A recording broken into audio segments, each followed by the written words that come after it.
Today I'm standing outside the Ocean Institute in California, because little did anyone know that an employee here 28 years ago would go on to create one of the most popular and recognizable characters of history. I'm of course talking about Spongebob Squarepants. Are you ready, kids? I sure am. When you've spent as much time watching every episode of a TV show and ranking it as I have, this stuff is becoming second nature. For better or for worse. Spongebob Squarepants, the topic of today's video, is a show that I really don't talk about a whole lot on this channel, despite appearing in literally every single one of my videos. I've made what, 2 videos on it and they've both been negative? Why is that? Well, in all honesty, it's because it's hard to find something new to say about the series that hasn't already been said a million times. I could make a video about how good Band Geeks is, I could make a video about how everything after the movie is the worst ever thing conceived by man, or I could make a video on this guy. Hey, SpongeBob's back! What is your story? Or I could do you one better, because today I'm going to review and rank every single episode of SpongeBob Squarepants. All 276 of them, this'll be a fun one.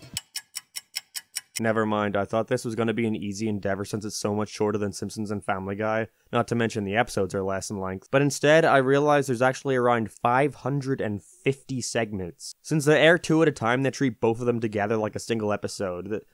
This isn't going to be as fun as I thought it would. No, I love SpongeBob. It's without a doubt one of my favorite shows of all time. I don't think a day has passed in the last couple of years where I at some point didn't quote or think about a SpongeBob moment, whether it be Not at all, boy! Say thanks! Forgot my hat. Me too! Don't ask why, it makes sense between me and my friends, okay? That being said, anything past around season 7 I have no clue about. Currently there are 13 seasons of the show out there, and about half of it I haven't seen, so I'll definitely be curious to see what I've been missing. As I hear after declining in quality these past couple seasons, the newer ones aren't that bad. I guess I'll be the judge of that, won't I? I'm also interested in revisiting the quote-unquote dark age of the series, as when I was a kid I watched those and naturally I didn't see anything wrong with them, because I was a dumb child whose favorite movie ever was Son of the Mask. Are they really as bad as everyone says? Or are there a couple in the bunch that are misunderstood? Perhaps I'll follow up this with a video essay on how The Splinter is actually an underrated classic. I doubt it though. So without further ado, let's get into it. Let's rank every episode of SpongeBob SquarePants, starting with...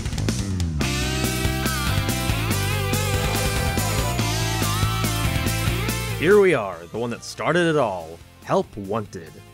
It's funny to me that a show like SpongeBob, which is mostly nothing but episodic anything goes nonsense, started with an origin story for the guy, showing how he got his iconic fry cook job at the Krusty Krab. Honestly, if I were to look at this one alone in a vacuum, without considering its place in the series, there isn't really much going on here that isn't done infinitely better in other future episodes. Now, I understand I'm going to be starting this off on a bad note. I can imagine some of you might have immediately turned on me, but let me say I still think this episode is a lot of fun. If anything, I think it's to be commended that the first episode is nowhere near the best. Just means they were really able to hone in on their craft as the show went on and improve upon what worked. But this episode does exactly what any good pilot should do, and that's show you a glimpse of this world and introduce the characters to you in a way that makes you want to see more of them. We learn everything we need to, that SpongeBob is a naive but well-meaning goofball, Patrick is his dim-witted best friend who he looks to for advice, Squidward is annoyed by his very presence and just wants to be left alone, and Mr. Krabs is greedy. One thing I can definitely appreciate is that it doesn't feel the need to introduce all the secondary characters we're going to see throughout the show. An issue a lot of pilots have, in my opinion, is trying to introduce way too much within a single episode. I'm usually of the belief that if a character serves no relevance in the story, they don't belong there, so I'm glad they didn't decide to throw in Sandy or Plankton or even Fred. Rev up those fryers, cause I am sure hungry for one. Help! Help! My leg! It may feel weird that I'm talking about a lot of this stuff in relation to the episode, instead of the episode itself. But like I said, it really is quite simple. SpongeBob wants a job at the Krusty Krab, they send him off to get a spatula they don't think exists to get rid of him, but he comes back in and saves the day at the end, landing the job. That's all. It's an episode I appreciate a lot more than I like, if that makes any sense. Ask Squidward, he'll vouch for me. No. Another thing worth praising is the strong visuals. It's really no surprise that the series took off the way it did. It just looked so unique compared to every other cartoon airing from the time. You may think that it took off because it aired after the Kids' Choice Awards, but you know what else did? Fanboy and Chum Chum. Ugh. Help Wanted is the most perfect pilot you could ask for. They hit it out of the park. As we go on, it's going to go down in the ranking for sure. There are just far more strong episodes than this one. But it should always be remembered as the one that started it all.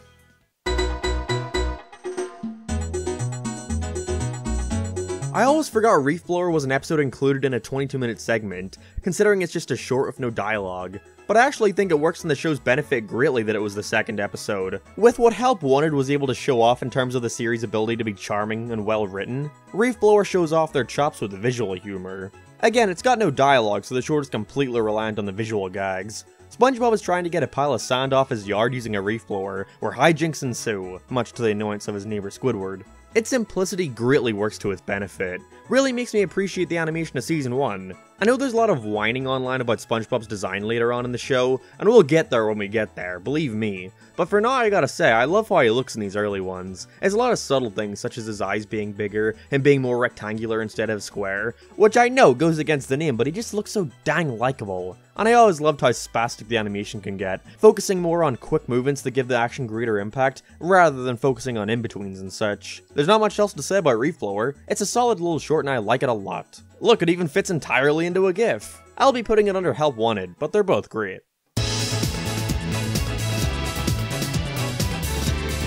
See, this is what I was talking about before. This entire episode is dedicated to the introduction of me instead of Sandy. Instead of just haphazardly tossing her into the pilot, we get a full story where we get introduced to her. And what an amazing introduction it is. In this episode, SpongeBob meets a land squirrel, Sandy, and goes over to her tree dome one afternoon, before finding out that he can't breathe in there without water but still has to play it cool. I like this episode a lot. I think, much like Reef Blower, it's really enhanced by the visuals, when SpongeBob is slowly watching the droplets of water on the vase, so all the highly detailed close-ups of his face showing the pure struggle in his eyes. I know they were inspired by Ren and Stimpy, but the realistic paintings in SpongeBob were always my favorite. Patrick is also a standout star in this one. Getting a star like a star. Gives us more time compared to the pilot to see what his character is all about. And much like Help Wanted, I always liked it more when they treated Patrick as this chill guy SpongeBob would come to for advice, not realizing that Patrick is just as naive as he is. I just want to appreciate this version of his character for as long as I can before we get to the later rendition who literally eats shit. Yes. Finally, I think this episode most of all highlights how great of a voice actor Tom Kenny is for the yellow guy. A lot of the dialogue in this one is internal, and he really sells the performance of being in turmoil, not to mention his water-deprived voice for him. I always liked this more deep and calm voice he did for SpongeBob, rather than the high-pitched one we'd see later on, but again, we'll get to that. I'm gonna be putting Tea at the Tree Dome at the top of the list. Definitely the best of this first batch. I can see why the show took off so much just based off these first 3 segments. They did a phenomenal job at gradually building this world, dropping in core aspects that we'd see explored more throughout the series, from his work to his neighbor to his friends. Bubble Stand continues the many SpongeBob and Squidward episodes we're going to be seeing soon that follow a similar formula. SpongeBob wants to do something that Squidward is against, we see both of their ideals clash for a while, until Squidward eventually comes around and experiences genuine joy for a brief moment in his life. And as those types of episodes go, this is definitely one of my favorites. There were a lot of little things that I was able to appreciate more upon rewatching this one. Like, I had never realized before that Squidward used to have his own theme song that played in the background, that used a little clarinet for the instrumental. And the animation is also super expressive here, especially during SpongeBob's bubble blowing demonstration and Patrick's first attempts at it. Squidward is without a doubt the highlight of this one, however. So far we've only ever seen him annoyed, so it's nice to see the side of him that's more antagonistic towards SpongeBob and Patrick. Like, he's a real prick here and I love it. Bubble Stand is another classic, what more is there to say? It's going at the top of the list. They just keep topping themselves. How long will this last? It's a giraffe! This made me laugh uncontrollably as a kid. Ripped Pants is a certified classic, man. It fucking rules. Not only are we introduced to a whole bunch of other new aspects we'll continue to see throughout the show, such as Larry the Lobster and Goo Lagoon, but I also always enjoyed that we got to see a more annoyed and insecure side of SpongeBob here, being bothered at the fact that Sandy is spending more time with Larry than him, and so he exploits a cheap joke of ripping his pants to get everyone's attention, eventually getting on all their nerves. Not only does it teach a good message about not making a fool out of yourself for cheap laughs, but it does so through a fucking banger. I hadn't seen this episode in years, but could still sing along to it word for word. It's iconic. I think it's a parody of some existing song, but I guarantee you 99% of people know it from SpongeBob, and it's completely well deserved. It rules. It doesn't go at the top of my list for any of this though. Instead, it goes to the top of my list for starting the best character in the entire series. Could I borrow a couple of these? Nicest character in animation history, no contest. And another SpongeBob, Patrick, and Squidward episode.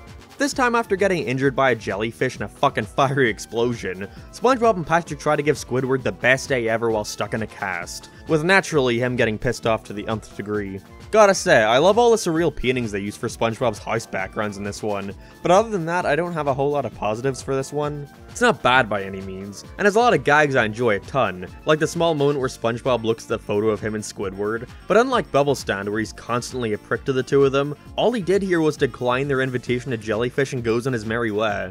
I don't know, I feel like it's a tad undeserved in this case. Even as a kid I recall feeling bad for him in this one, although I suppose they do get their comeuppance by the end of it, albeit in a minor way. Again, by no means is it a bad one, but compared to all the other gems we've seen so far, this one doesn't do a whole bunch to stand out on its own. It just feels like 3 different episodes we've already seen. I'm gonna be putting Jellyfishing at the bottom of the list. But again, it's worth praising that the worst episode so far is just alright. It was bound to dip at some point.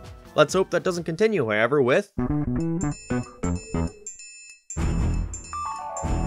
It's always surprising to me when I remember that it took them 7 episodes to actually introduce the main villain, and one of the most popular characters of the entire show. Hell, we haven't even seen Mr. Krabs since the pilot.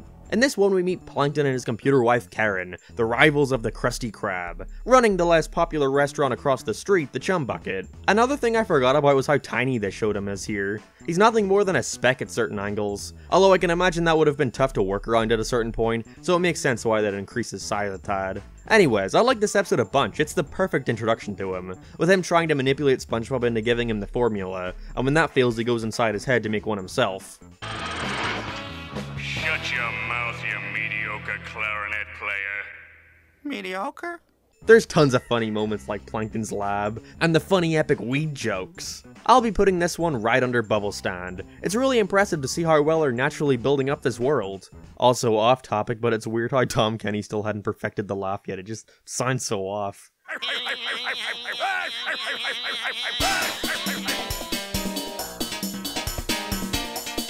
This may be another SpongeBob, Patrick, and Squidward episode, which you may think are all happening too close together, but I don't mind this one at all, because it's overall just a better version of jellyfishing, with Squidward being more involved in the conflict. In this one he fucks with SpongeBob and Patrick to the point where they hate each other, but this results in both of them coming to him and fighting over who gets to be his new best friend. This episode probably has my favorite direction so far in terms of the expressions. There are so many good faces here. Like when SpongeBob hears what Patrick's saying about him, or when they draw Patrick's mouth from a front angle, he looks so stupid, and how could we forget? The gang's all here. I like this for being one of the rare moments we see the two friends act antagonistic towards each other. They use this premise for a ton of great jokes. I'd probably put Naughty Nautical Neighbors under Tea at the Tree Dome, another really good one. Now I'd ask the real question. Why doesn't Patrick use his barbecue more often?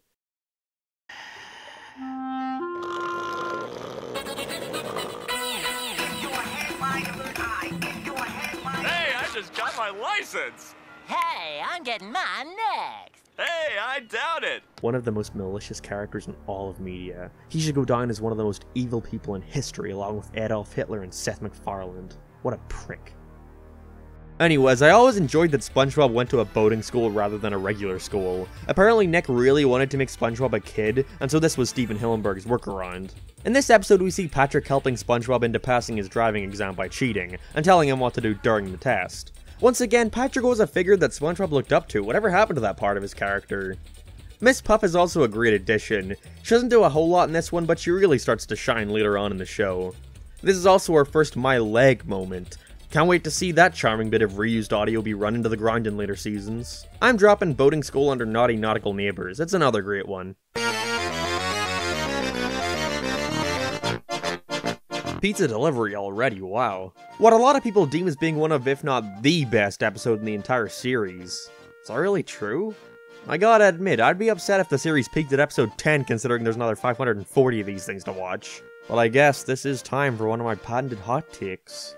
I don't think Pizza Delivery is all that funny. It's by no means a bad episode. It's very good as a matter of fact. But I don't know, I always find there to be so much stronger episodes in the show compared to this one. Don't get me wrong, I like the start a lot. I think the ending is great and gives us our first signs of Squidward not being such a bad guy after all, deciding to defend SpongeBob when he's brought down by a prick. But the middle portion of the episode is just kind of whatever in my opinion. It all follows the same formula of SpongeBob suggesting something, Squidward not wanting to go along with it, and it backfiring, and I just find it a little repetitive. Once again, not bad by any means. And I actually think this is one of the strongest ones character-wise so far. I'll always love the moment where Squidward says, Sure did. Ate the whole thing in one bite. but in terms of the comedy, it alright. I'm putting it above Help Wanted. Have fun, comments. 2, 2, 1. After SpongeBob's home is eaten by nematodes, he faces the possibility of having to move back in with his parents, to the great satisfaction of Squidward. And so we follow SpongeBob and Patrick trying to build a new house so that doesn't have to happen. Honestly, I don't have a whole lot to say. This is just a very funny little episode with a ton of great gags and jokes.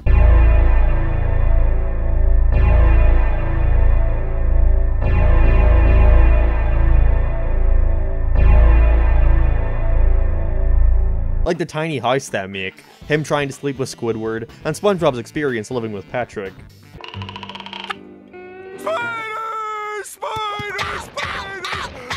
But yeah, really solid one, putting it right under Naughty Nautical Neighbors. The best thing this one does is introduce us to Mrs. Squarepants.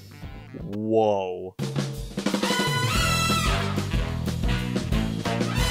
It always bothered me as a kid that SpongeBob and Patrick's Mermaid Man and Barnacle Boy outfits looked nothing like them. But anyways, in this episode we find out that their favorite TV series starring a couple of humans who for some reason live underwater and fight crime and were also shrunken down somewhat, don't worry about it. But after they go to check them out in their retirement home, they try to remind them of their crime-fighting days. Mermaid Man and Barnacle Boy are great characters, they're some of my favorites. I love their designs and especially their voices. I think they have both sadly passed away, but their legacy will live on in some of the most iconic episodes of the entire series. Not to mention basketball.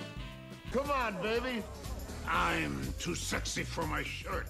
Too sexy for my shirt. Am I the only one who likes basketball? This episode is wonderful. There isn't a whole lot going on story-wise, but the characters more than make up for it. I love all the dumb faces Mermaid Man makes, and the donuts line always gets me. This one is going under Bubble Stand. Love it. Old people are the greatest. They're full of wisdom and experience.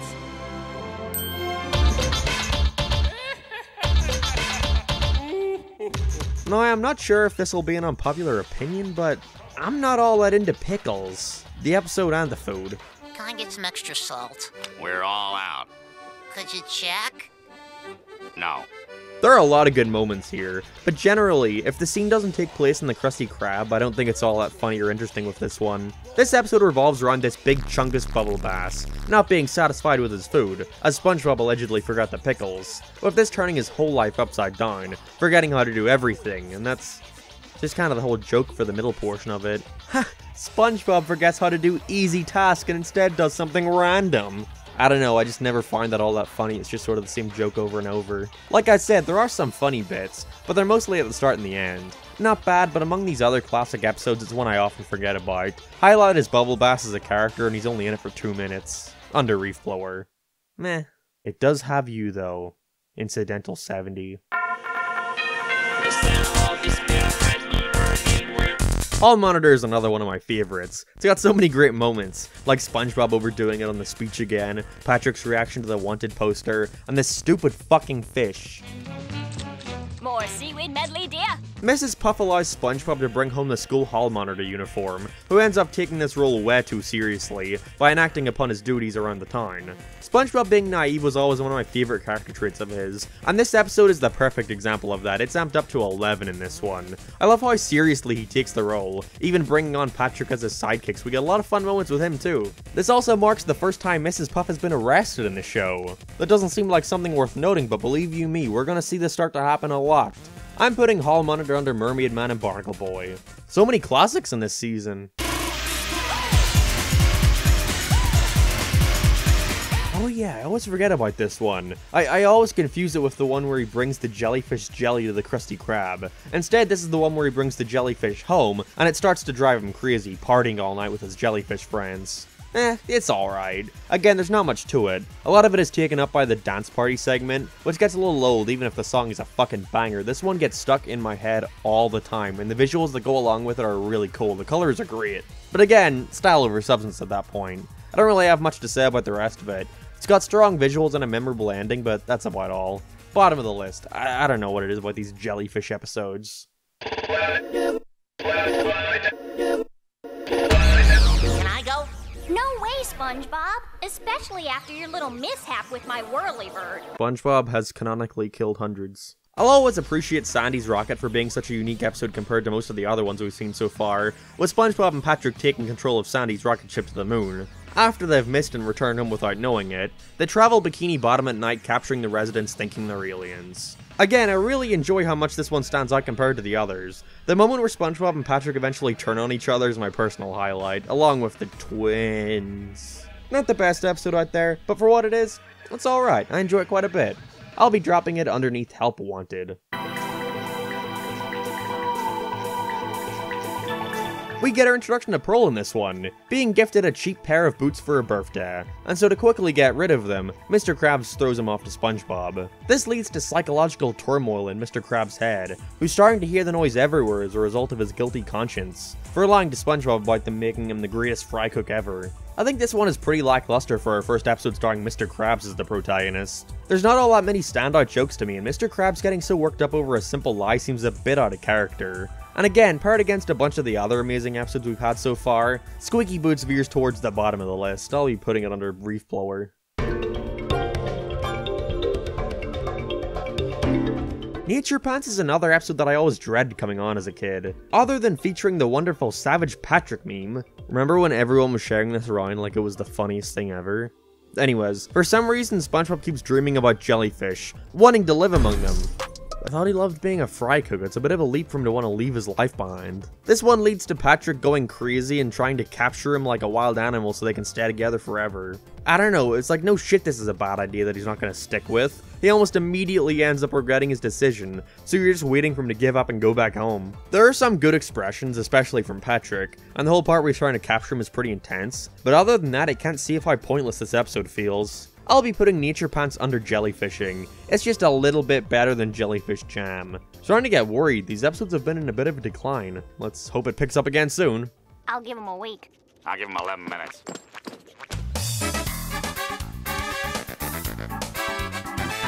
Whoa, thankfully Opposite Day managed to be a really enjoyable one. After once and for all getting tired of their antics, Squidward is deciding to sell his house and move somewhere else, and so tells SpongeBob and Patrick that it's Opposite Day so they'll leave him alone. Gary, where's your holiday spirit? This has a lot of great moments. I love when SpongeBob is trying to wrap his head around the opposite of what he should be doing, and ends up on that he should act like Squidward, which results in him being Squidward, him being Squidward. Are there any other Squidwards I should be mentioning? Meow. Opposite Day is a really dumb idea, but it works in the episode's favor entirely. They do a great job with this fun concept. It's elevated mostly by its humor, especially after they both start acting like Squidward. I'm gonna be putting Opposite Day above Pizza Delivery. Fight me. Culture Shock is another very fun one. To raise sales at the Krusty Krab, Squidward puts on a talent show for the residents of Bikini Bottom. I always enjoyed when the Krusty Krab was presented as this shitty rundown restaurant, instead of the most popular place in Bikini Bottom where the whole town is in ruin without Krabby Patties. Again, this is one that's mostly brought up through the jokes. The talent acts we see aren't that hilarious, but the moment starring SpongeBob and Squidward always gets a kick out of me, especially the ending. What can I say? It's another fun one. Under Pizza Delivery. Finally, another Plankton episode. I forgot how seldom used he was in these earlier seasons. They use him all the time now, so it's just weird to see. Fun to Me is just a better version of his introduction episode in every way, and that was already a really good one. Here we have another Plankton manipulation story, with him deciding to befriend SpongeBob in order to eventually steal a formula from him. Despite having bad intentions, I always like the little scene they have in the middle, that shows Plankton genuinely enjoying his company and friendship. Shows there's a little more to these characters. And again, the writers are showing their skills with these songs, because that fun song is without a doubt one of the most iconic and memorable songs in the whole show. It's really catchy. Fun is one of my favorites from this season. I always love the SpongeBob and Plankton team-up shows. The breakup moment they have has such good voice direction and visuals too. Although I never understood why the rookie trophy was a donut. But Fun is going above Bubble Stand, one of the best so far. My mind always associates Muscle-Bob buff pants with ripped pants, which can only be a good sign, and I'm happy to say it holds up just as well as I remembered. So he can get out of trading with Sandy, SpongeBob buys this pair of anchor arms that gives him the appearance of being strong. Now he's a jerk and everybody loves him. I love seeing this more egotistical side to him. After he gets his new look, he becomes a complete asshole to everyone at the beach. I remember when I used to look like that guy over there.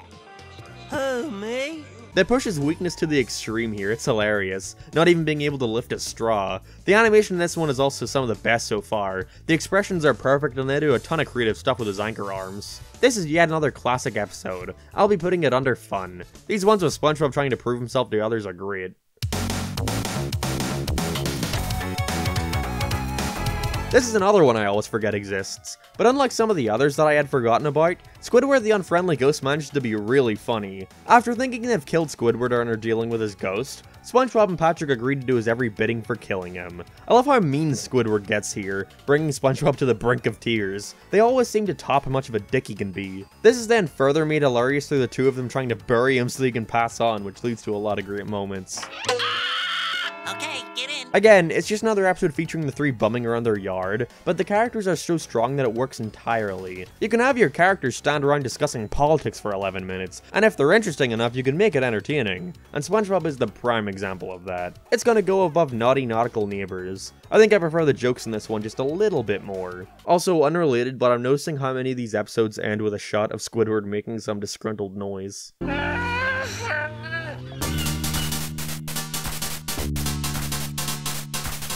The chaperone reminded me of an often forgotten about aspect of SpongeBob's character that they never really focused on all that much, and it's that he was a bit of a tinkerer. He was always making these little inventions such as his dummy and long mechanical legs, and even all the tiny little ways he'd get out of bed and dressed in the morning. I always liked that. Allowed the animators to show off their different creative ways of making SpongeBob do something simple. In this episode he's stuck taking Mr. Krabs' daughter Pearl to the junior prom, trying to make sure he doesn't embarrass her. SpongeBob is just so charming here. I love all his little innocent attempts at impressing her or trying to act cool. Or sorry, I mean trying to act long, tan, and handsome. And again, to add to the list of fucking great songs, we have Doin' the Sponge, which in my opinion is one of the more underrated songs in the show. That's the perfect way to describe this episode as a whole. I rarely see it talked about, but I always enjoyed it. A really solid one here, it's very fun. Right under Opposite Day. Gotta say, not a fan of Employee of the Month. After antagonizing Squidward about never being able to win the monthly award, they both start to take it way too seriously and fight over who will get it. I never liked how SpongeBob is the one who starts the conflict here. All they needed was the line of Squidward saying that he might sneak up on him, getting in his head. But instead, he's the one who starts it by saying Squidward doesn't work hard enough. I don't mind when SpongeBob is a dick to Squidward, but I always prefer it when he's not present, like in Ripped Pants. This one, however, is just miserable to sit through. If I were to offer any suggestions to improve it, I do like this moment where Mr. Krabs pushes SpongeBob, saying that Squidward might win this month. Obviously, so he'll work harder, but they should have had that be way more present throughout, with SpongeBob being pushed to the extreme to compete against a Squidward who really doesn't give a shit. At least then the ending of him being punished would fit a little more. Also, I'm not a fan of the way Squidward is drawn for a majority of it. He's way too long and his head can be too small at points, and it's just slightly off model enough to bother me. I can't find any redeeming qualities about this one, never liked it. It'll be going at the bottom of the list so far. Is that an unpopular opinion? Oh god. Here we have our first holiday special, with Scaredy Pants of course being a Halloween episode. I've come for your pickle.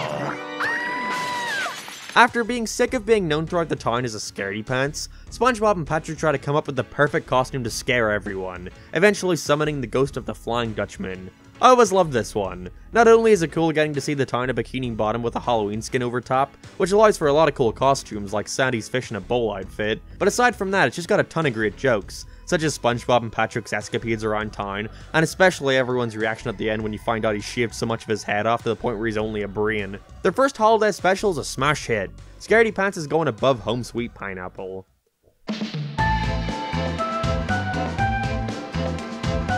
After letting Squidward take care of Gary for a weekend, and forgetting to feed him, SpongeBob tries to give him a shot to make him feel better, which misses and starts to turn him into a snail too for some reason. I don't know, I was never really all that into this one other than the ending. It just feels like it doesn't know where it's going. Also, this Squidward is just, no. At first you think it'd be about him taking care of him, but they immediately cut to SpongeBob and Patrick's return. Then it becomes about the doctor trying to find out what's wrong, and after that it just ends with a long animation sequence of SpongeBob turning into a snail. There's not much to it. I don't think there's that many funny jokes to elevate the lackluster story. Maybe it's due to there being no core character here. We start from SpongeBob's perspective, then to Squidward's, back to SpongeBob's, and finally Squidward again. There's no real focus from my point of view. The only thing I enjoy about this one is seeing how much SpongeBob cares about Gary. That's sweet. But again, that's not really enough for me to call I Was a Teenage Gary anything above decent.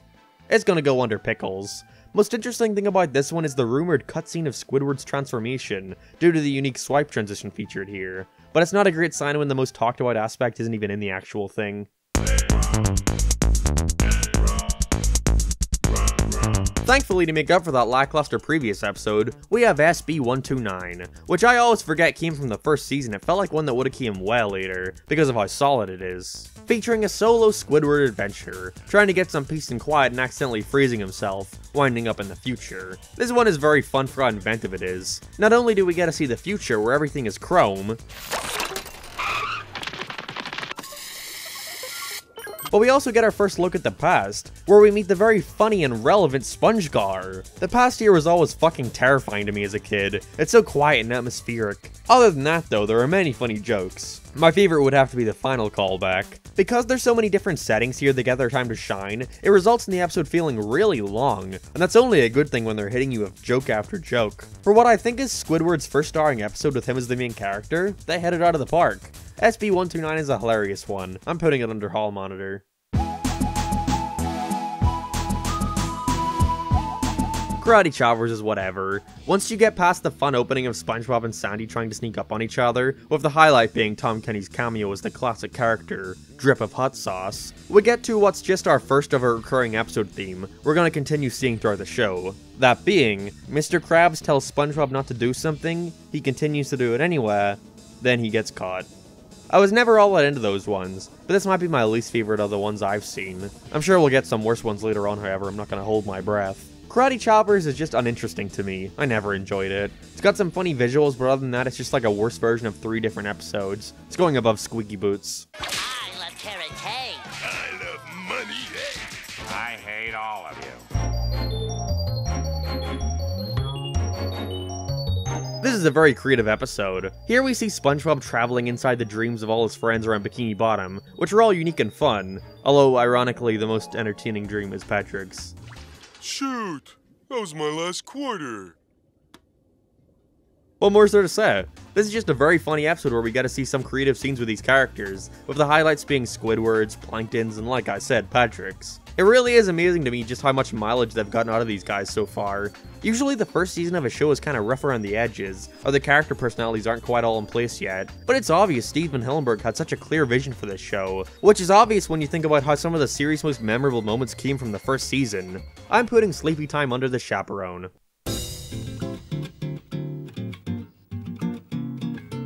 I always loved when they made episodes revolving around the idea of SpongeBob being a sponge. Like, what would happen when he gets sick? Well, they'd be filled with suds, of course.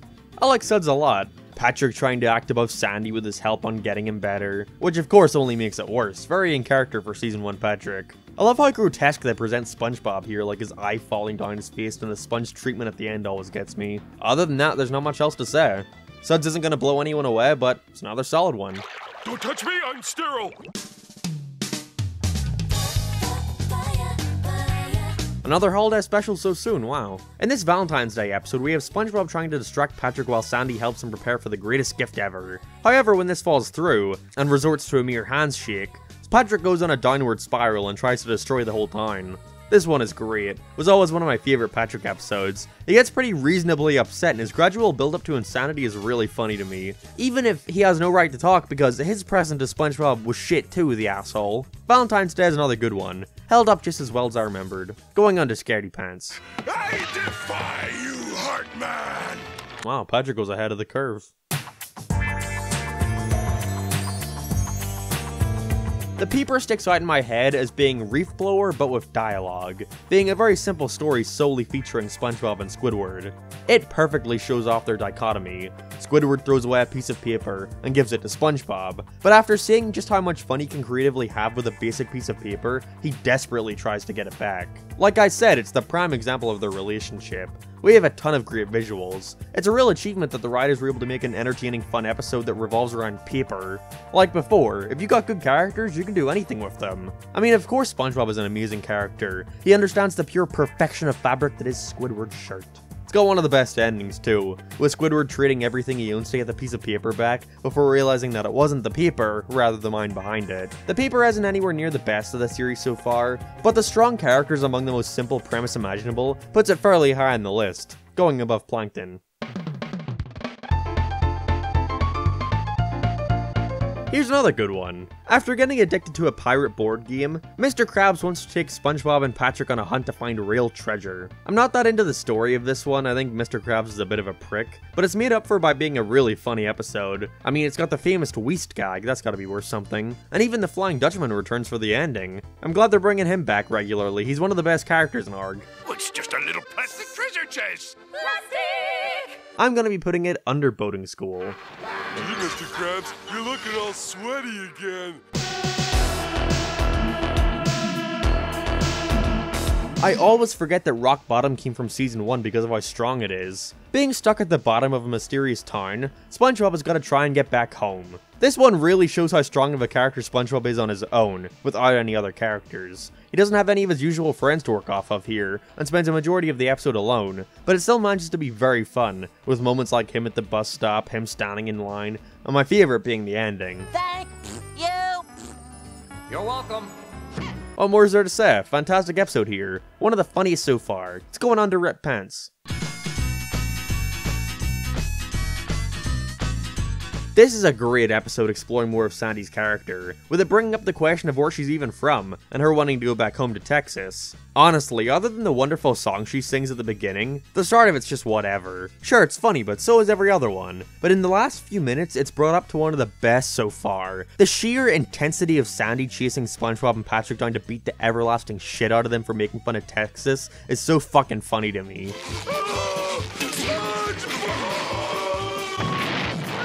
I'd also like to note that rewatching these episodes for the first time in ages is so weird because despite that, this show has been so ingrained into my brain as a kid that while sitting through these I could quote just about all of them word for word. It's crazy how much the media you watched as a kid can influence you so much. Texas is going above tea at the Tree Dome.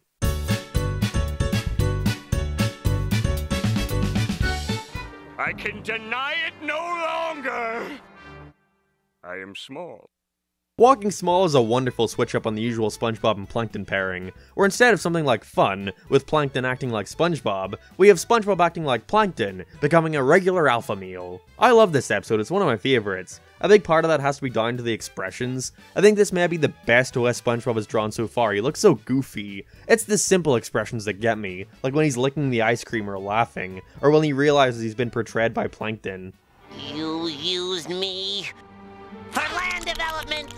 Unlike Employee of the Month, I think this is the best way to go about SpongeBob becoming a prick, not even really understanding what he's doing. I'm putting Walking Small above fun. It may have the song, but this one is 10 times funnier. Why does he say it like that? Where did this step on? Oh boy, another holiday special, this time an April Fool's one. You don't see that all too often. I love Fools in April. I was so excited anytime I'd see it air as a kid, but maybe that's just because they rarely air it. SpongeBob's hijinks are so innocent and fun, and they do an amazing job at making you hate Squidward, with how aggressive his prank on SpongeBob is. This is also one of the rare times we see Squidward genuinely show remorse for his actions. Although I will say, once we get to the portion outside SpongeBob's house, I lose a bit of interest. Feels sort of repetitive, and I think it was stronger while at the Krusty Krab.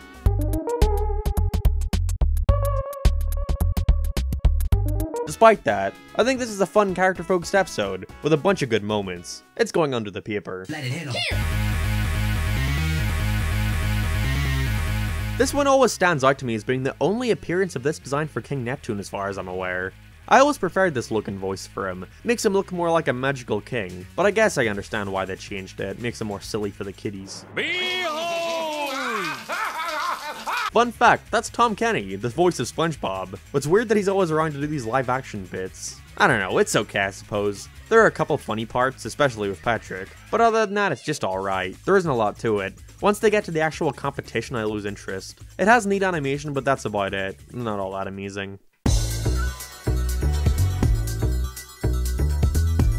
Hooky is an all-around better version of Karate Choppers, exemplifying everything that one did. Mr. Krabs wants SpongeBob to stop skipping work to play hooky with Patrick, like literally hooks. There's a lot of great moments here, especially animation-wise. I love the shot of Patrick with all the hooks in his mouth, and the tuna joke is funny, but as a kid I always felt bad for SpongeBob at the end. I don't know, he's just such a sweet character, so seeing him humiliated as a kid made me really sad. Maybe that's dumb of me, but I sat in a theater full of adults crying their eyes out over Iron Man dying, so I get SpongeBob, okay?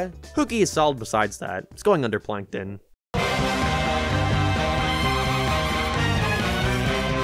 The second of the numbered Mermaid Man and Barnacle Boy episodes, and this one isn't all that great. I don't know, I feel like the first half is kind of formulaic. SpongeBob wins a conch that can summon the heroes, which he frequently does for the most simple of tasks. And so as compensation for taking it off of him, they let him tag along for the day. SpongeBob was always really annoying to me watching this one. Seems out of character for him to be so inconsiderate towards them. But I enjoy the ending with the dirty bubble. I'm dropping it below I was a teenage Gary. You know, for a pain in the neck, he's a pretty nice kid. Let's ditch him.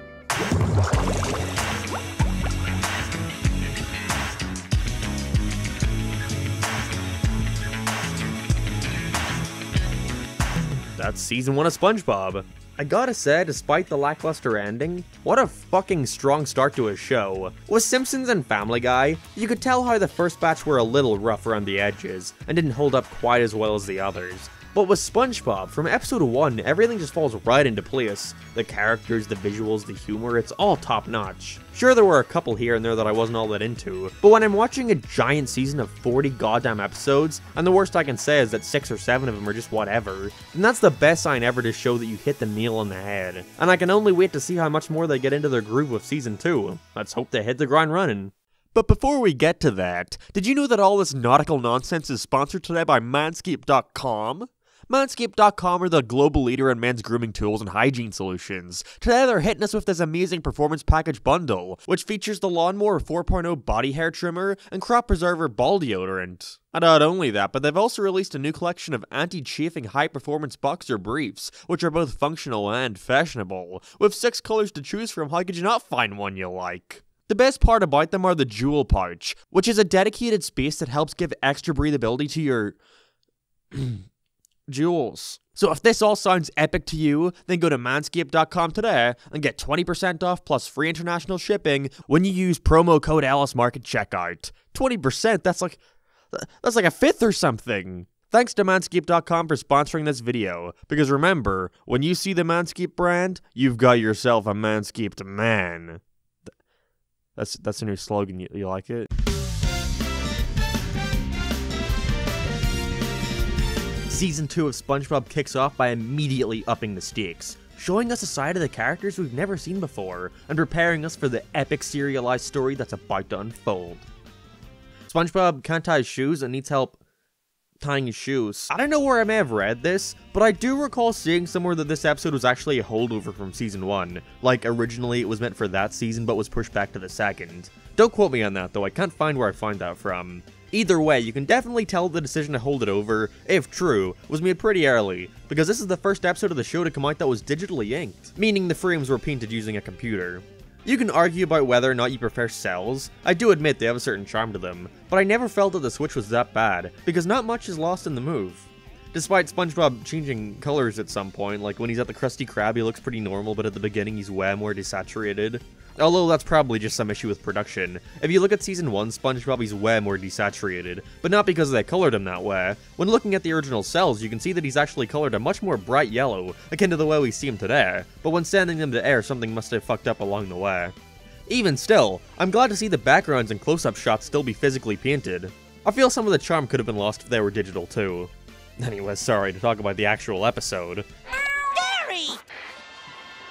I was just looking for the sports channel, Gary. Like I said, SpongeBob can't tie his shoes and needs help. going around trying to desperately find someone who can show him how. I love how his entire life is basically ruined over this one simple thing. They even moved the grill in the Krusty Krab to the other side of the room specifically just to make his life harder. Despite being such a basic idea, they get a ton of mileage out of it, and even find a way to throw in the Flying Dutchman at the end. He's always nice to see. The monkey! And it's finally topped off with another fun song, the Loop-de-Loop song, performed by motherfucking Ween, who of course created Ocean Man. The visuals during this part are wonderful.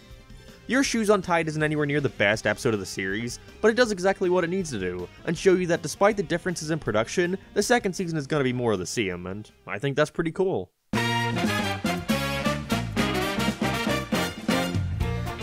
I love Squid's day off. After Mr. Krabs gets injured and put in the hospital, he leaves Squidward in charge, who chooses to go and run some errands, leaving SpongeBob alone at the Krusty Krab all day. This leads to him going home and trying to relax, but continuously rushing back after freaking out over the thought of SpongeBob destroying the place. I like the implication here that Squidward actually does indeed somewhat care about his job. I feel like this episode does a much better job at that psychological torment aspect, compared to Squeaky Boots. Like, Squidward is doing something actually dickish here, and the threat here of SpongeBob destroying the place is actually a real concern, whereas in Squeaky Boots there really was no threat of him having the boots other than... They were annoying, I guess? You will not go back to the Krusty Krab. I will destroy the Krusty Krab. Not to mention the extreme exaggeration of Squidward going crazy, eventually starting to think that SpongeBob is maliciously trying to catch him out on skipping work, where in reality he's just standing completely still in the Krusty Krab the whole time. The animation and expressions get really good towards the end. This sell his mental torment perfectly. I'm going to be putting Squid's Day Off above Your Shoes Untied. It's just a way more strong episode compared to it. Better jokes, better character, and a hilarious ending. Although I did never know as a kid why Squidward turned into a real octopus at the end.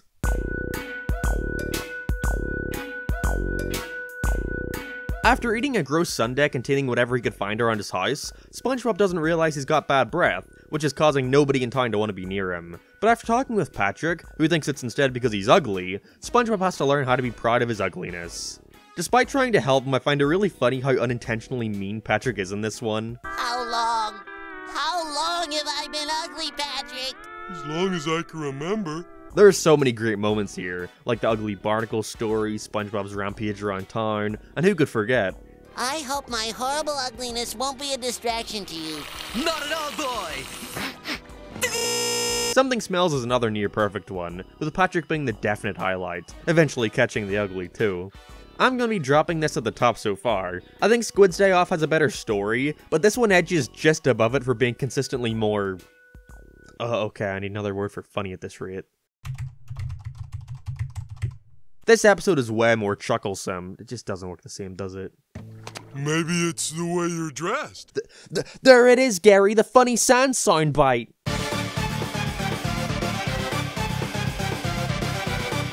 Another Pearl episode. In Bossy Boots, we see Mr. Krabs hire Pearl to come up with some new ideas for the Krusty Krab, to bring in new customers. However, this leads to her turning it into this young hip place that sells tea and... salads. Compared to the rest of the ones we've seen so far, it's definitely at the bottom, but that's not because it's bad. It's got some neat visuals like seeing the Krusty Krab with a new coat of paint, but the others are just simply funnier. That's not to say there are no good moments, though. Well, I have been trying to get Mr. Krabs to make some changes around here.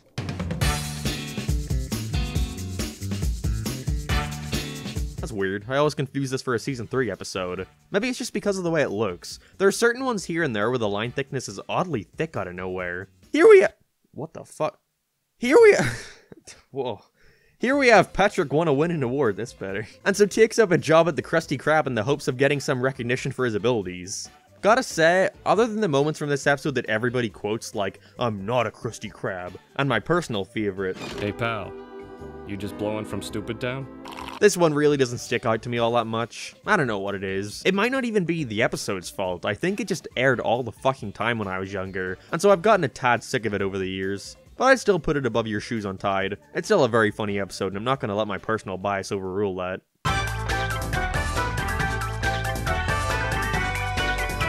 On a glorious Leif Erikson day, none of SpongeBob's friends seem to be around, and so he makes a buddy out of Bubbles, whom he names...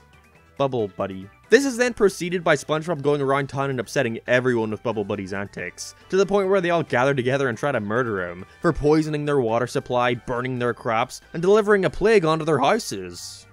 Well, okay, not actually, but they weren't just gonna wait around till he did. You'd think SpongeBob would get annoying after a while, you know, bothering the entire town, but it never gets to that point because he's just so innocent here, having a great time with his fictional friend. This is a very funny one. I would like to note, however, by the end of the episode we find out that Bubble Buddy actually is conscious and has the ability to speak and move. But like, he buried that fish in the sand earlier and wouldn't let him out, eventually killing the guy. He drowned to death. And Bubble Buddy, well, Bubble Buddy just stood there and watched. Underwalking small.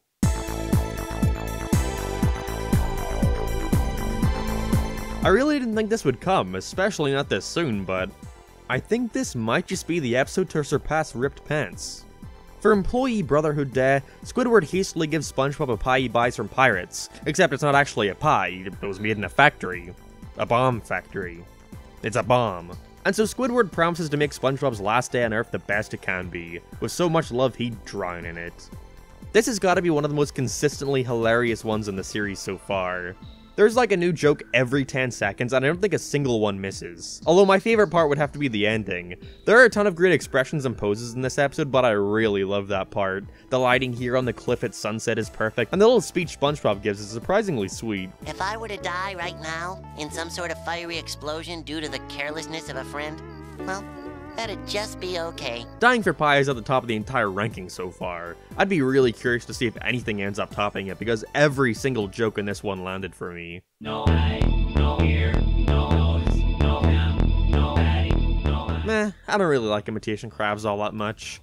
It's another episode format we're going to see repeated a ton throughout the rest of the show, and that's Plankton disguises himself and tries to get the formula through SpongeBob's naivety. Now this isn't bad by any means. We're nearly 50 episodes in and I don't really think we've had a bad one in the batch yet. But despite having a few fun bits, and the ending part will always get a kick out of me with the ravioli give me the formioli part. But other than that, it's whatever, I'm not that into it. I'll be dropping Imitation Crabs at the bottom of the list. How could you do this, SpongeBob? Giving me secret formula to this imposter! Please laugh.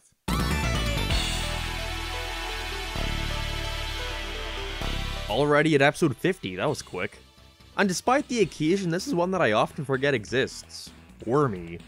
With Sandy making her first appearance of the season, for about a minute and then leaving again, she leaves SpongeBob and Patrick in charge of taking care of her pets, with them gravitating towards Wormy, who overnight turns into a butterfly, and with the two of them thinking it's a monster who ate him, they rush around town trying to stop it from destroying it. There are a ton of great parts I completely forgot about, like the secret entrance to the Krusty Krab and the town being in complete turmoil. We did it, Patrick! We saved the city! Even though I forget it exists, I'm glad to say that Wormy is still a really good episode. It's cool having more fish out of water episodes of the two of them interacting with land stuff. Or I guess it would be fish in the water and land creatures out of... This sucks. Abort joke, abort. I mean, how could any episode with the Friends song possibly be bad? Wormy is going slap dab in the middle.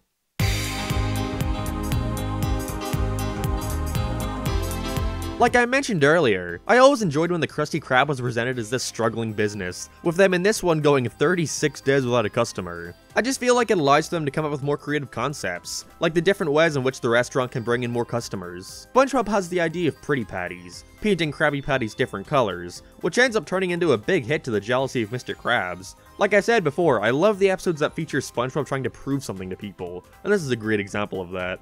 How do you explain all this success? I don't know. Overall, this is a really solid episode. It's a fun idea that they executed well, topped off with a very funny ending. I'm dropping Patty hype under Bubble Buddy.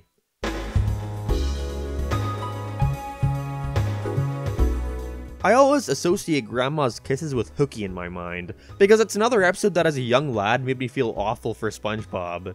Here we see his grandmother for the first time, who very much babies him, which makes everyone in the Krusty Krab start making fun of SpongeBob for loving his grandmother. These are all adults, right? I don't know, I always felt like that aspect could have been handled better. She does baby him a ton, but all the guys at the restaurant see happen is her kiss him. Like, does that really warrant all this? So realizing that he needs to act more like a man, SpongeBob and Patrick don their sideburns and head to tell Grandma what's up. Even though this story has next to nothing to do with him, Patrick is still the best character in this one. He's really funny. Now you must acquire a taste for freeform jazz.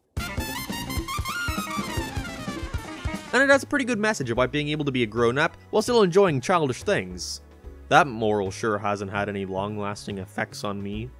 Grandma's Kisses is another solid one. I just wish the Bikini Bottomites weren't such pricks.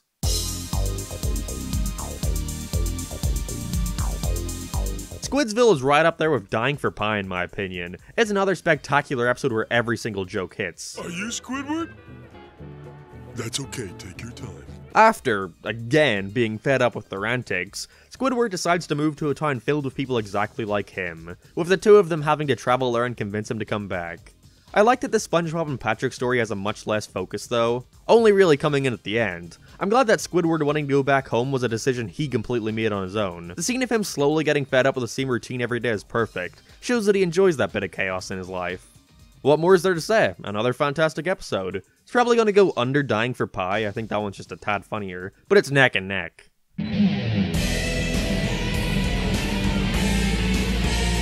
I always assume this is the episode where SpongeBob and Patrick go to Sandy's tree dome during the winter, which makes me entirely forget the actual episode even exists. Here we have Sandy preparing to go into hibernation, and wants to play a shit ton of extreme sports with SpongeBob before having to sleep.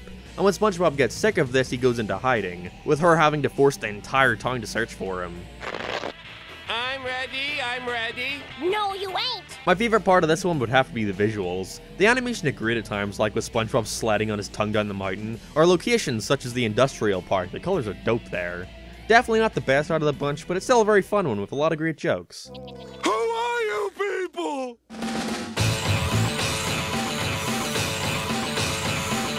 After learning about the concept of borrowing, SpongeBob and Patrick end up stealing a balloon, freaking them out after it pops and now they can't return it, not realizing that it's National Free Balloon Day. Again, it's just a very funny one, with the best part without a doubt being the segment with the two of them on the run for their crime, and eventually turning on each other. You took my only food! Now I'm gonna starve! Life of Crime is a basic but very well-rounded episode. There's no low points at all, it's good from start to finish, and I'm going to be putting it above Squid's Day Off.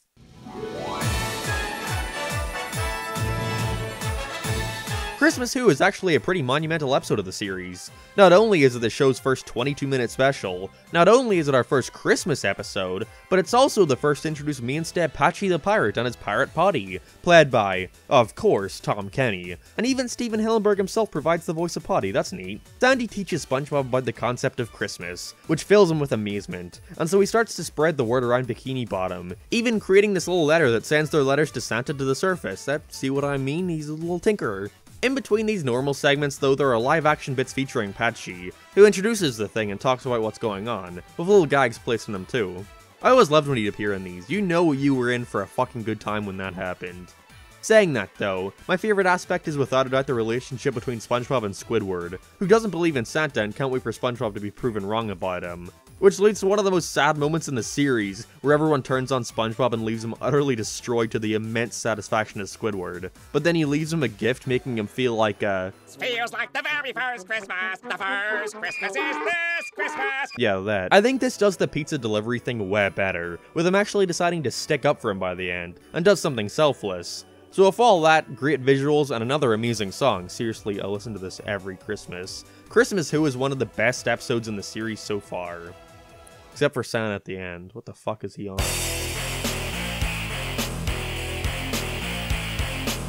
Oh yeah, see, this is the episode I was talking about before. Weird that they'd have two hibernation shows so close to each other. Overall though, I think Survival of the Idiots is a way better one compared to Pre-Hibernation Week, simply because it's way more funny. Alright, Pinhead, your time is up.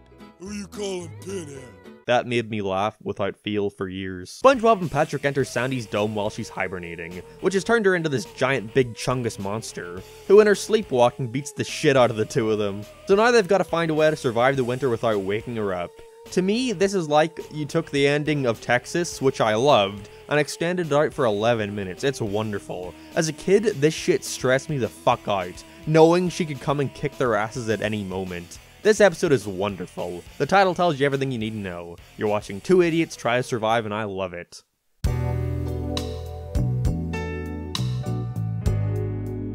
dumped made me so sad as a kid. SpongeBob notices that Gary seems to be taking a liking to Patrick, and eventually wants to be around him all the time. So we see SpongeBob face all the stages of a breakup: denial, anger, trying to find a rebound with Rex, Larry, and who could forget Jerry.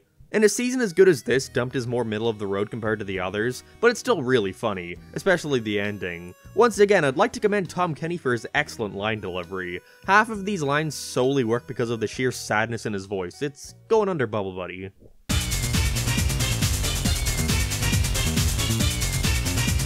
I can't believe it's taken so long, but we finally get another Mrs. Puff episode. We're 60 in and she's had, what, 2 at this point? Thankfully, she's given another great time to shine with no free rides. After allowing him to get his license undeservedly just so he can be out of her hair, Mrs. Puff starts to freak out at the thought of SpongeBob driving down this crappy CG lane and hitting people, so she goes and tries to rob the boat his parents bought him.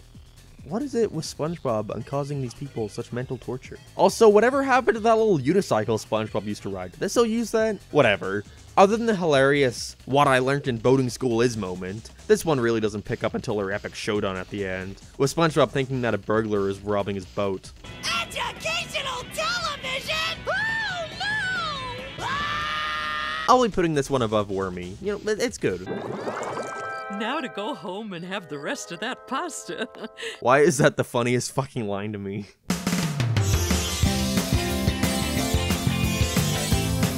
SpongeBob meets the best jellyfisher of all time, Kevin the Sea Cucumber. Boy, what were the writers smoking when they came up with that concept? What the fuck do you mean that's a real thing? This is another SpongeBob unintentionally fucks with a guy who hates him through his naivety episodes, but it's gotta be one of the best without a doubt. Kevin is just such a prick that you actively want to see him feel, so it's all the more satisfying when you see him get his comeuppance. Also, despite not being in it much, Patrick is really good here too. And now it only hurts when you touch it. I'm Your Biggest Fanatic is a very funny episode that introduces a new one-off character for SpongeBob to work off of, and for that it's going above Dumped.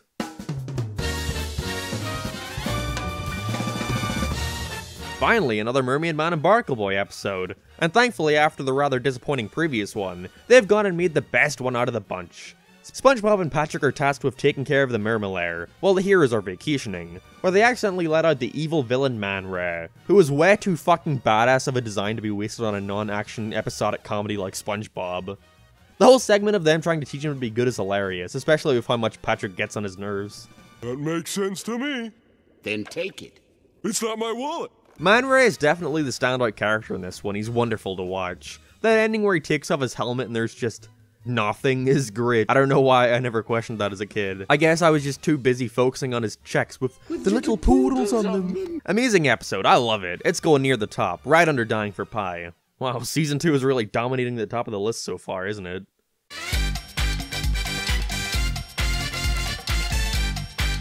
This episode has surprisingly held up extremely well over the years. After the Krusty Krab was doing a stand-up night, SpongeBob finds that his act bombs unless he begins making fun of Sandy for being a squirrel, and after understandably upsetting her, he now has to choose between his friends and his career.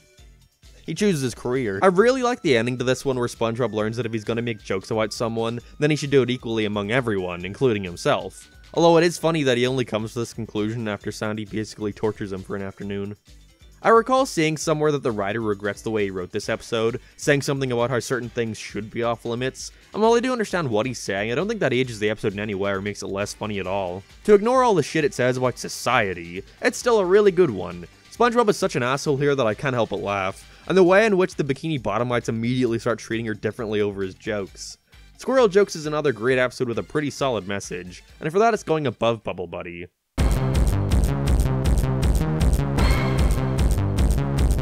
Pressure shows us more of SpongeBob and Sandy's more competitive sides towards each other, with them getting in an argument over who's better, sand or sea creatures. Wow, okay, this actually fits very well after the last one. I was ready to put this near the top of the list. I mean, it's got that hilarious ending where everything is live action using puppets for a bit. It's a highlight of the whole show, of course it would be up there. What?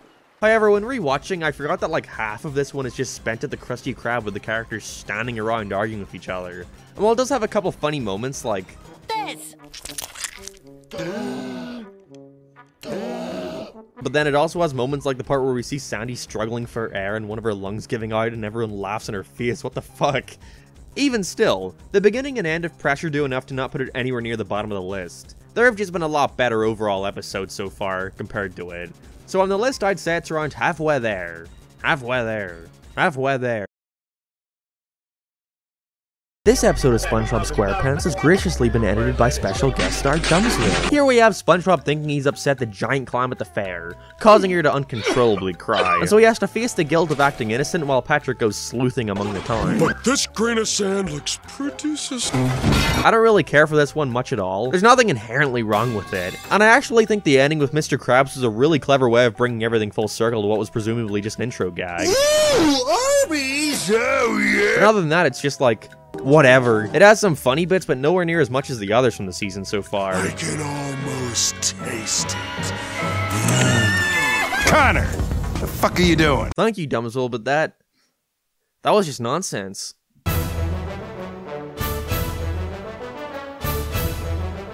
As a kid, it never registered to me that this was a special 22-minute long episode. The pacing is so strong that it doesn't feel prolonged at all. You know, it's sad that Shanghai can't exactly be preserved in the way it was originally intended. I'm pretty sure that narrowings now they leave out what made it stand out. See, this was initially a big event where the ending of the show was chosen by viewers at home, who would have to call in and vote for whether or not they wanted Squidward's ending, Patrick's ending, or SpongeBob's ending, despite it not really mattering since all the endings involved the characters being vored in some way. Originally, they showed you all the potential endings before finishing with the actual one, but in reruns they just cut right to the winner, which was, you know, obviously SpongeBob. Who could have seen that coming? Other than that, the rest of the episode is hilarious. Despite the longer running time, it never loses steam. All the jokes land. Like SpongeBob and Patrick helping the Flying Dutchman scare people around town.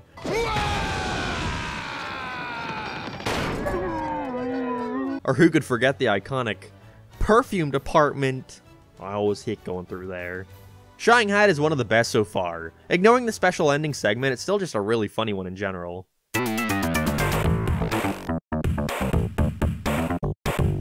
Now naturally, because of the previous show taking up more time than your usual 11-minute episode, it means that the next one would have to be a bit shorter. And so here we have Gary Takes a Bath. A 6-minute short involving SpongeBob trying to make Gary take a bath. For what it is, it's a funny little non-stakes kind of romp. The jokes are pretty good. Look, doubloons! Don't drop them. See, the joke is real. Although as a kid, I always hated Gary in this one. Just take the fucking bath, you prick.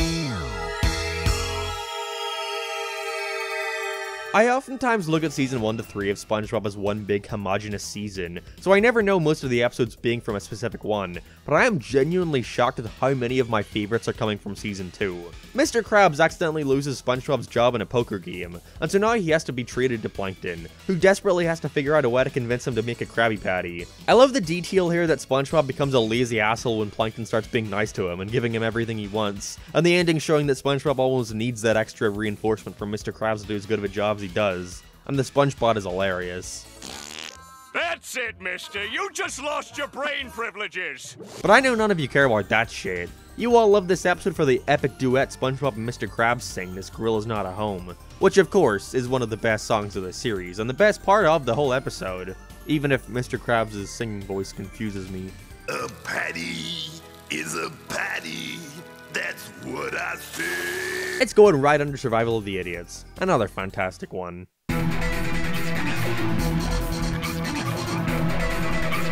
Fucking hell, another one of my favorites. Frankendoodle is just so creative, how could you not love it? After the voice actor for Plankton loses his pencil in the ocean, it lands in the hand of SpongeBob and Patrick, who end up creating this little doodle bob who starts running amok, and comes to kill SpongeBob because he believes that he's the real one. Yep, this is SpongeBob's Metal Sonic, and I'm all for it. What more can I say? It's just another really funny episode, where all the jokes land. It's so surprising how top-notch the writing for this show is, especially considering all these were board-driven, meaning there was no direct script as far as I'm aware. Frankendoodle is right under Mermaid Man and Barnacle Boy 3.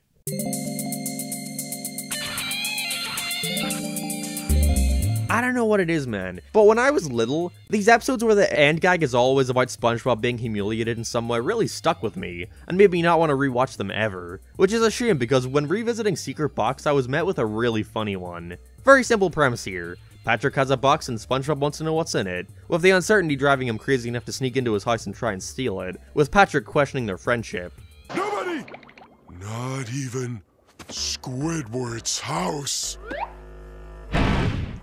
Not the best one out of the bunch, but way better than I remembered it being. And that moment with Patrick pulling out his tongue was an excellent piece of foreshadowing.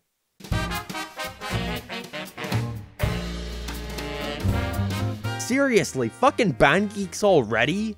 Is SpongeBob Season 2 secretly the second coming of Christ? This is a really tough choice here, because Band Geeks is definitely one of the best episodes of the series. I think everybody knows that by now. This is another consistently funny one where each joke lands. Not to mention it introduces us to Squilliam Fancy Son from Band Camp.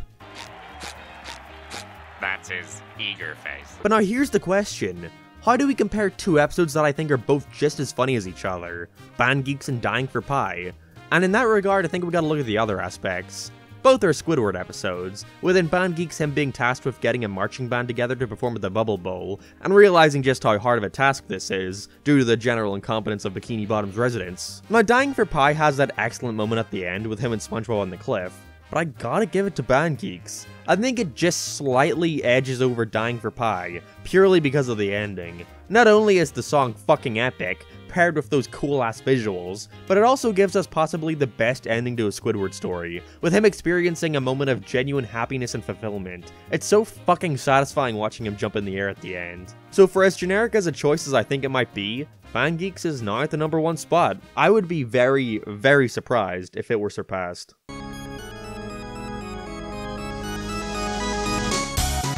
Following up Band Geeks is a near impossible task to do, and will automatically make any episode seem lesser in comparison, but despite that, Graveyard Shift is another amazing show. Mr. Krabs decides to keep the restaurant open 24/7, and while he's initially excited by this, SpongeBob becomes terrified of the night shift, which isn't helped by Squidward's fake story about the previous fry cook dying there.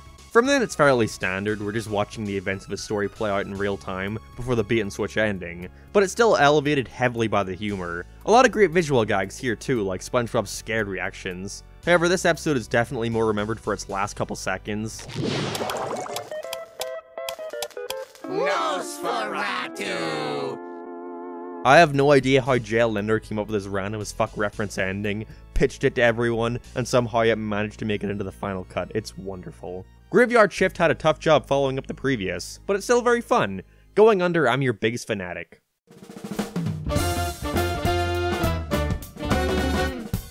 Krusty Love gives us a pairing that we haven't seen before. See, usually the series has been pretty segmented in how it treats its cast. They're all involved in SpongeBob's life in some way, shape, or form, but they're not all friends yet. You're not gonna see Sandy regularly chilling at the Krusty Krab yet, or Plankton interact with characters outside of his goal for the formula. But I understand why it's important to shake that up once in a while, to see what sort of dynamics they could get out of certain pairings. And in the case of this episode, I think it shows us the definite pros to this, because it's extremely funny, with the odd pairing of Mr. Krabs and Mrs. Puff. I mean, I guess it makes sense. They're both old, I suppose. Ugh.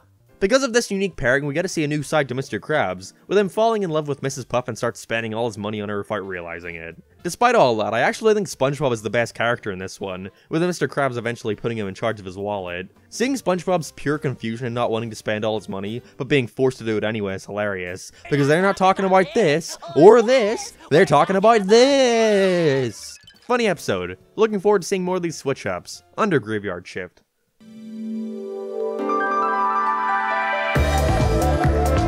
I think we may have a new contender for the most basic, simple plot that shows just how good these characters are. SpongeBob has to ride an essay for what not to do at a stoplight, and the entire episode is watching him procrastinate with this. Now let's see how it looks so far. What more can I say? I feel that's all you need to know. And to go into the specifics of his downward spiral would be to spoil way too many of the great jokes. So go check this one out yourself. I often see it overlooked, but I love it.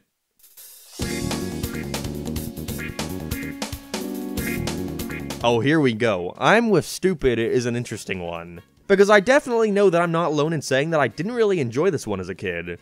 Patrick's parents are coming to town, and so to make him look smarter by comparison, SpongeBob pretends to be even dumber to impress them. This eventually leads to Patrick actually believing he's smarter than him, and starts to talk down to SpongeBob and treat him like a moron. It's a fine idea, I guess, but his evolution to this goes way too fast. He almost immediately goes from playing along to being a complete asshole. Looking back as an adult, I definitely don't think it's as bad as I recall. There are a ton of great moments. Here's a picture of it. That must be actual size. But other than that, I think this is probably the worst Patrick episode we've seen so far, and is without a doubt the worst of the season. But again, not that bad. I think it gets kind of a bad rap at times.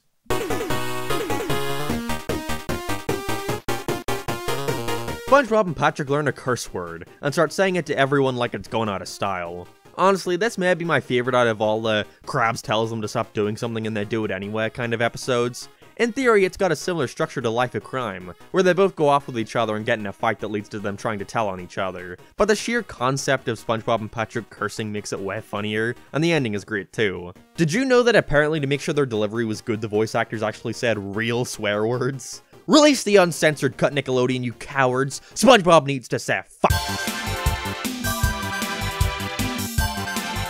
SpongeBob is the only one to take Squidward's art class, and constantly upstages him in his abilities. Another very simple concept. The whole episode takes place in one location, but their dynamic is so strong at this point. The writers by now have completely nailed how they interact, that putting them in any scenario works brilliantly, and all the different mediums of art they take on here are ripe for gags. Then I erased some of the more detailed features.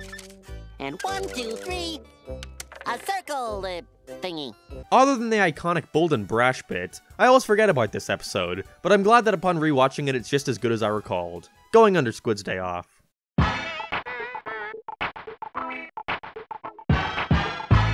Yeah, you see, this is the one I was referring to back in Season 1. This is just a way better jellyfishing episode. That's not saying much, however. I haven't really enjoyed any of the other ones so far, and sadly, I can't say that I absolutely adore this jellyfish hunter either. I mean, I like the start, you know, the first 5 or so minutes is fun, especially the jellyfish jelly song Fred sings, but by the second half I tune out. There's only a couple parts I remember being funny at all.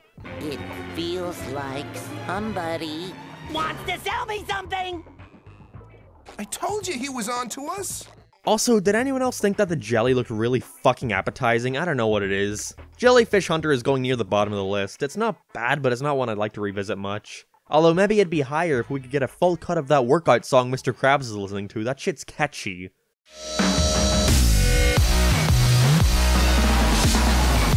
I like that this one just starts with the cast already at the Fry Cook Games. It's just like, yeah, no shit there would be Olympics but for fry cooks, what are you fucking stupid? I think that added time of not doing an intro really helps in its favor, by allowing them to cover as many creative cooking themed events as they can. SpongeBob and Patrick's petty rivalry is also so good. It's really funny seeing them fight over something so dumb. Patrick is really fucking vicious though. Hey, flipping is not as easy as it sounds! Fry Cook Games is one of my favorites, which I realize I'm saying about like half of these Season 2 ones, but they just have so many good episodes here. You know, these were white when I bought them. Gross.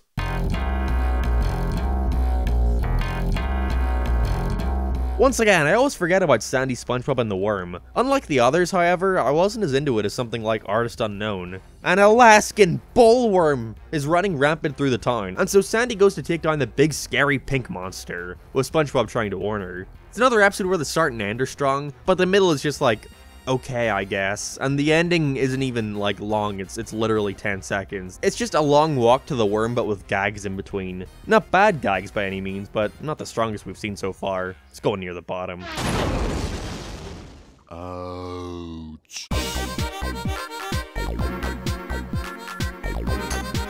Squid on Strike is an episode that has surprisingly held up incredibly well. Squidward decides that he and SpongeBob are gonna go on strike, as to not allow Krabs to walk over them anymore. And we see their futile attempts in getting better pay. It's alright. Honestly, it's kind of a whatever way to end the season, but it's still a fun episode with plenty of great moments. Anytime I see a strike in real life, I always see Krusty Krab as unfair posters, so that's definitely a sign of its staying power.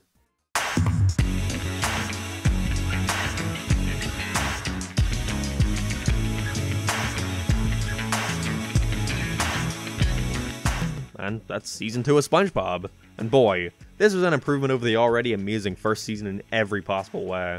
Better animation, more creative concepts, and most of all, it's simply way funnier. There are a bunch of episodes here that while I think compared to the rest of the seasons are just alright, I'd still put above a lot of my favorites from Season 1, simply because they have better comedy. They're really starting to lean more into that surrealist humor, and it works to its benefit greatly. I can't wait to see if they somehow manage to yet again top themselves with Season 3, but that's definitely going to be a hard task to accomplish.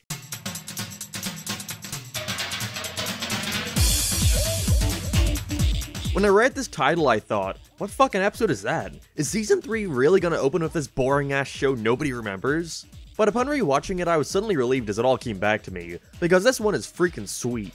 I guess I'm just so used to them giving these self-explanatory titles like Pickles or Reef Blower. Wow, I wonder what those are about. After getting sick of his place in life, Plankton decides to switch places with Mr. Krabs to get a look at the sweet life of Zach and Cody. I like that he comes to the realization that Mr. Krabs doesn't have as good of a life as he thinks he does, having to take care of all these idiots, while dealing with his daughter, SpongeBob, Squidward, and trying to prevent Plankton from stealing his formula, who is now Mr. Krabs, obviously. The worst part of it is...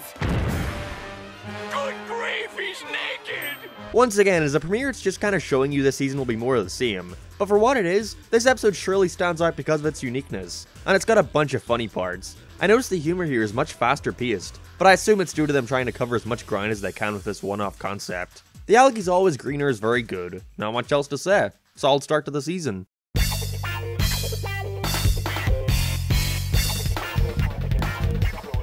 I think this may have been the only time where I've confused a season 1 to 3 episode with one from the later parts of the show, because I assumed this was the Livin' Like Larry episode. Instead, SpongeBob is tasked with helping out Larry the Lobster on lifeguard duty at the beach, not wanting to let him know that he still can't swim. So, how's that tan coming? I don't know. Let me check. Looking good. Other than the shitty CG boardwalk when Larry is rushing to save the guy, and oftentimes forgetting this one even exists, I was surprised at just how funny it is. SpongeBob's desperate attempts at getting everyone out of the water is great, although my favorite part would have to be this background gag I just noticed where this one fish shits in the water and does a little troll face. There's a lot of great paintings here too, like SpongeBob's cool outfit and Patrick's ass. That sounds weird. SpongeGuard is going under the previous one, but it's still very good. If I were a lifeguard...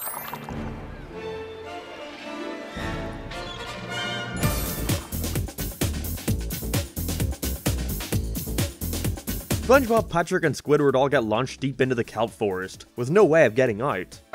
Make a wish, honey. I'm shocked at how we've had like 20 of these sorts of episodes so far, and they're still managing to find new ways to keep it fresh and put them in new scenarios. The highlight is of course the magic conch, which the two idiots religiously follow. There isn't really much to say here, it's just another hilarious episode starring these three. Definitely one of the best so far, I'd put it right at the top. Can't you say anything else but no? Try asking again. Can I have something to eat? No.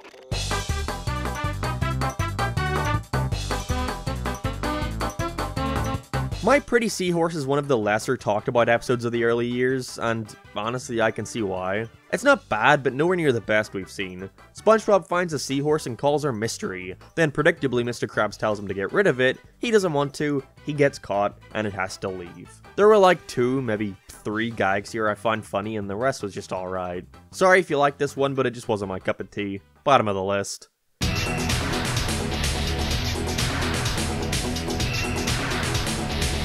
Thankfully though, the bully more than makes up for the previous, because it is hilarious. It's so funny to see SpongeBob face a threat that he has no means of stopping no matter what he does, especially since it's as simple as a bully at his boating school who wants to kick his butt. I just love how extreme they go with this concept. Flats is such a funny character to me, that literally no matter what SpongeBob does, he is still hell-bent on kicking his butt. And the payoff that it didn't even matter because he's a sponge and therefore it wouldn't hurt him is amazing. Best of the season so far, second to none. Also, as a kid, I felt unreasonably bad for this old man that all the residents come and kick the shit out of. Did he make it out okay? I can't go on without knowing!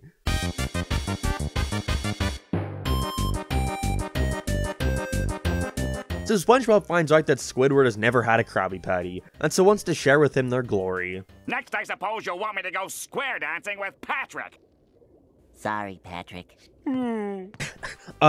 Actually, in Season 2, Episode 1's Your Shoes Untied, we clearly see Squidward eat a Krabby Patty. Boy, I sure hope somebody got fired for that blunder. This is another episode that they used to air a fuck ton, but unlike Big Pink Loser, where I felt like it made me not care for it as much, the same cannot be said for just one bite. I could watch it again and again and again, and still get a kick out of how funny it is. Oh, please. I have no soul.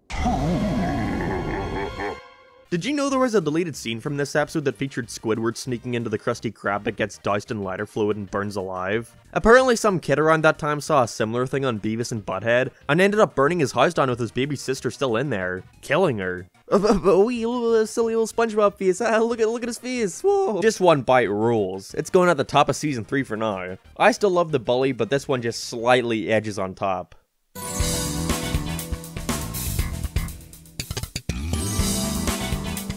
Mr. Krabs thinks that a phony health inspector is trying to get free food out of him, and so he and SpongeBob purposely feed him this nasty patty that covered in shit, like literal shit that put that thing in the toilet. But after thinking it killed him, the two now have to go and hide the body. This mess seemed like a darker theme for a SpongeBob episode, but it works in its favor completely. It's so funny having to watch Mr. Krabs and SpongeBob fucking Squarepants attempt to cover up an assumed murder from the police. The visuals here are also stellar. The grim, foggy hilltop at night and the Krusty Krab looking all desolate and drab by the end. The animation and art sells the shift in tone and ups the tension wonderfully. No, it's not the most humorous episode out there. I think the bully and Just One Bite are miles better, honestly. But Nasty Patty is still very good. I'd put it right under Club SpongeBob.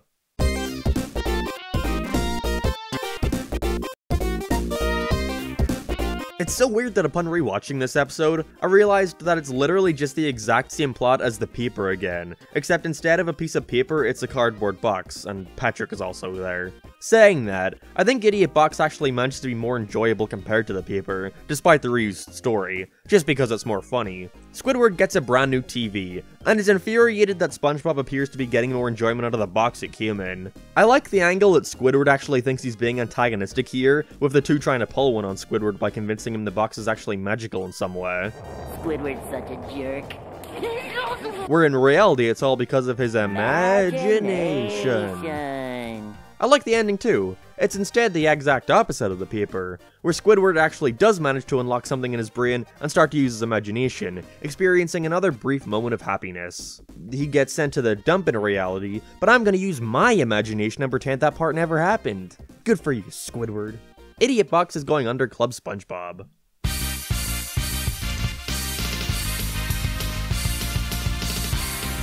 Oh shit, this is the Wumbo episode! I Wumbo, you Wumbo, he, she, me, Wumbo. I always thought that came from season 4 or 5 because of the more outlandish plot of SpongeBob accidentally winding up with Mermaid Man's utility belt and start shrinking all of Bikini Bottom, but I guess not. Huh. Learn something new every day, I guess. It's certainly not one of the best. Other than the classical Wumbo bit, which would go down in history as one of the funniest moments in animated history, the only parts I got any kind of laugh from were his little cockroach restaurant, and then comes a giant fist! And the rest is just like, alright, you know, it's solid. If anything, I wish there was more to it. Maybe less in the time it takes him to get the belt, and use that time to have a short montage or something, showing us more utilities that the utility belt can do. We only ever see it shrink, but there's still enough here to make it worth the watch. I'm gonna be putting Mermaid Man and Barnacle Boy 4 underneath the algae being greener and such.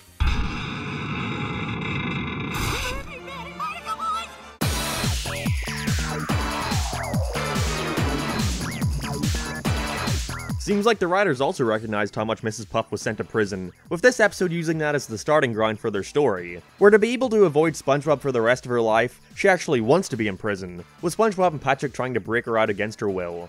Alright, seniors, let's open these windows so the world can see your nice white clothes.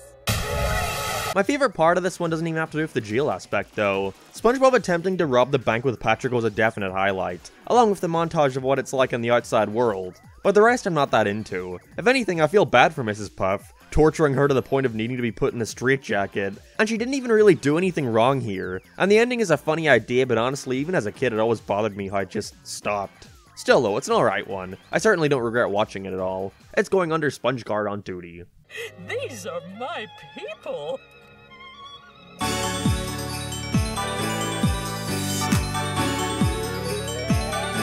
A non-Christmas themed winter episode, with the gimmick being that an iceberg is spread over top of Bikini Bottom, covering the town in snow. I enjoy that they use this for a rather simple concept. SpongeBob and Patrick are having a snowball fight to the annoyance of Squidward. And yeah, you can guess where this is going, we've seen this concept countless times at this rate. It's for sure not one of their strongest compared to something like Idiot Box, which I still think does this dynamic the best. But the fresh coat of paint helps it stand out, and the aspect of it being a war also helps differentiate it. The sound design here really does a good job of giving these snowballs an added punch. The sound effects they use are so harsh, and the little Ford argument between Squidward, Patrick, and SpongeBob is hilarious. Down here, I am perfectly exposed. Snowball effect is going above doing time. Season 3 has been great so far, but I definitely say Season 2 has had the better batch. But to be fair, we have another 30 or so to go, so let's see if they manage to get better as it goes on.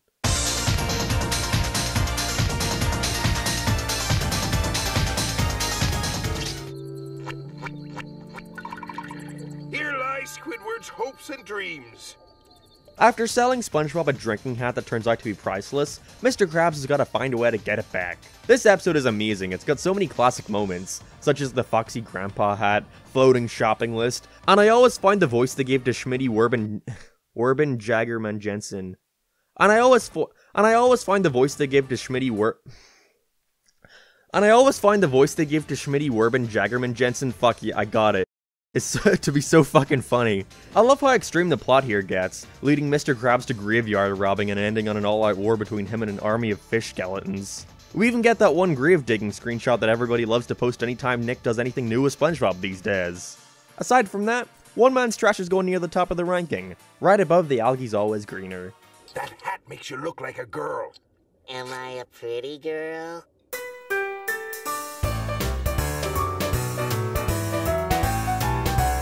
Another Krusty Krab related episode. This time Krabs wants to create a commercial which ends up going to SpongeBob's head, thinking he's a big time actor now. Hey, I saw you on TV last night. New brand flakes. Going in, I was ready to see this one being more middle of the road compared to others. I didn't really remember much about it, other than the iconic striped sweater song, which was apparently entirely improv by Tom Kenny. But upon my rewatch, I was surprised at how funny it is. SpongeBob's transition to wanting to leave the Krusty Krab might be a little out of character, but I don't mind because of how silly his egotism is. A very good one here, right under Mermaid Man and Barnacle Boy 4. Look at this little fish's flipper. It cuts off a tad and then slides back into his body.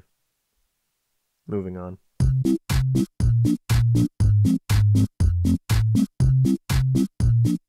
After a fight between him and Mr. Krabs causes Squidward to quit and wind up homeless, SpongeBob offers to let him stay at his house until he gets back on his feet, eventually becoming a freeloader, taking advantage of SpongeBob's kindness. I've never seen an episode so quickly make me sympathize for a character and then begin to hate him. No one's gonna serve you happiness on a silver platter. Free sample? Cookies! Can I have one? That's not a bad thing though. It's hilarious seeing how fed up SpongeBob eventually gets with Squidward's laziness, after being so kind to him throughout the first half. There's so many great gags, such as him trying to get to sleep at night in his puppet show. Can You Spare a Dime is going near the top of the ranking, sheerly for how much it stands out between the other SpongeBob and Squidward episodes, with him being actually pissed at him. Tom Kenny and Roger Bumpus give great performances here too.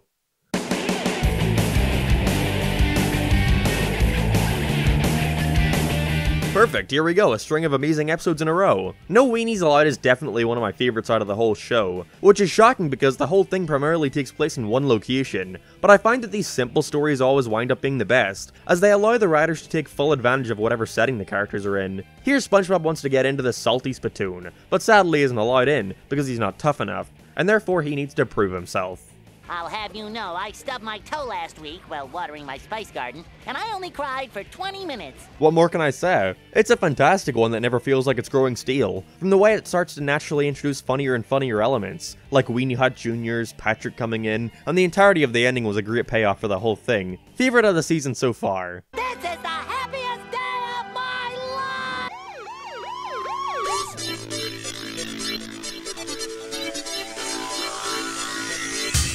Damn, the balls on these riders, bringing Squilliam back again for another rivalry episode. Try to imagine him in his underwear.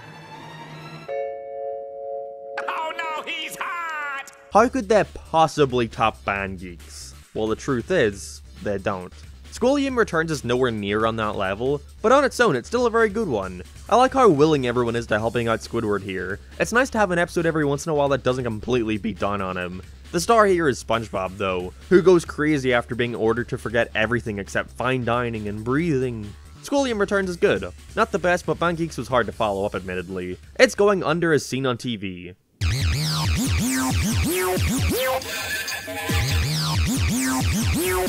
After getting freaked out from a scary movie, SpongeBob starts to worry that Mr. Krabs is a robot, eventually getting Squidward in on the theory. I never enjoyed this one. It's got a few good gags and Electric Zoo is a bop, but it always just seemed like a worse version of Imitation Krabs, which already wasn't a favorite. I guess I just never find the joke that Mr. Krabs just so happens to start doing all this robot-related stuff the dead that SpongeBob is scared of robots all that funny. The parts I enjoyed the most were entirely separate from the robot shit. I just wanted to tell you that Squidward loves you!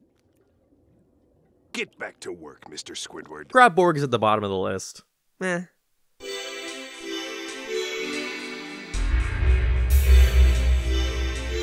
Thankfully, to make up for the lackluster previous episode, we have one here that I quite like. SpongeBob and Patrick take care of a lost baby clam, adopting a mother and father role. If I was a mom, this would be kinda shocking. Seeing how bad of a father Patrick would be is hilarious, with him spending less and less time at home to pretend to go to work for the day. It's just funny, that's all. Wet Painters is one of the absolute best episodes of the entire show. The sheer tension it built for me as a kid was insane, with SpongeBob and Patrick being asked to paint the walls of Mr. Krabs' house, but if they get paint on anything, he'll pretty much kill them. Seeing the desperation of the two realizing they got a slight drop of paint on his first dollar and trying to get it off is so funny. It's another one where every single joke lands. We have technology. That's all. Nothing to say other than it's funny. Definitely my favorite of the season as of now. I'd be surprised if anything tops it.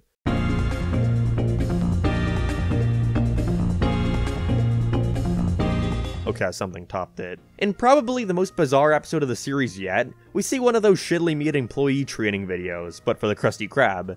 This sort of meta format of a guy narrating all the different qualities of the perfect Krusty Krab employee is so great, with SpongeBob being so desperate to make a Krabby Patty.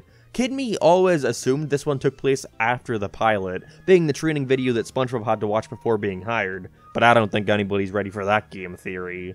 Because of the nature of it, they can get away with a lot more corny humor, and it works so well. As you can see by this graph... If you for some reason haven't seen this episode, or if it's been a while, you should go check it out for sure. I love it. Top of the list.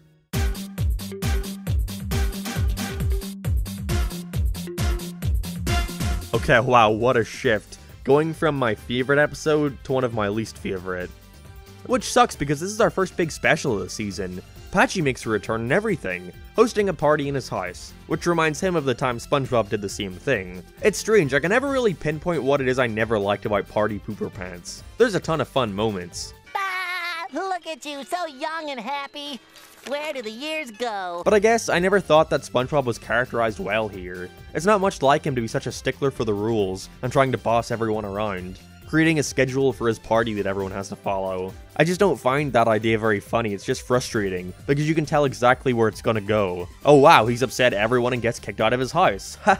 The best part is this goofy SpongeBob illustration, and it's such a shame a good song like Underwater Sun was wasted on a lackluster episode like this. Above my pretty seahorse.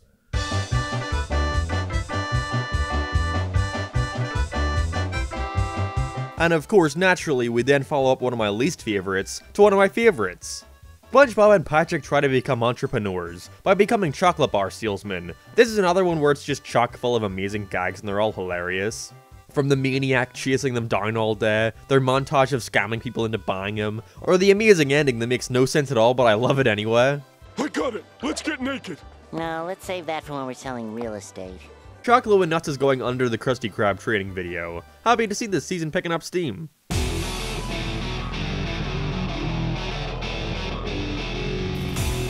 This is an episode which I was always so excited to see come on as a kid, purely for the story, with Barnacle Boy going to the dark side, and Mermaid Man calling on SpongeBob and friends to become superheroes to assist in taking him down. Wanna see me run to that mountain and back? You wanna see me do it again? It's just such a creative story. All their hero designs and powers are so cool, but also really funny. Although when I was younger, it did bother me that we barely get to see them use it all, because they just become brain dead and incompetent by the time they fight. I'd probably still call number 3 the best Mermaid Man and Barnacle Boy show, but this is a close second. What the fuck?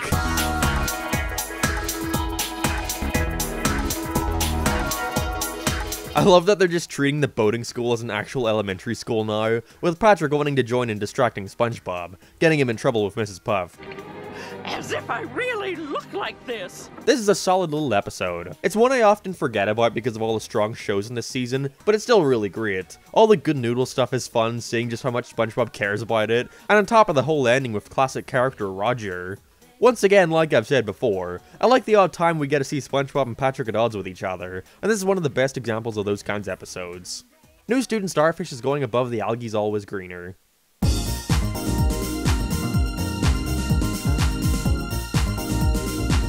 Clams is okay. Krabs takes SpongeBob and Patrick out on a clam fishing trip to celebrate getting his $1 millionth dollar. Did I say I meant Squidward. But after it gets taken by a giant clam, he vows that none of them are going to get to leave until he gets it back. I think this is overall a much better version of Season 1's ARG. Mr. Krabs' descent into madness is a lot more justified and naturally done, and SpongeBob and Squidward trying to devise a way to escape the boat without him noticing is a good way to take it, ripe for jokes.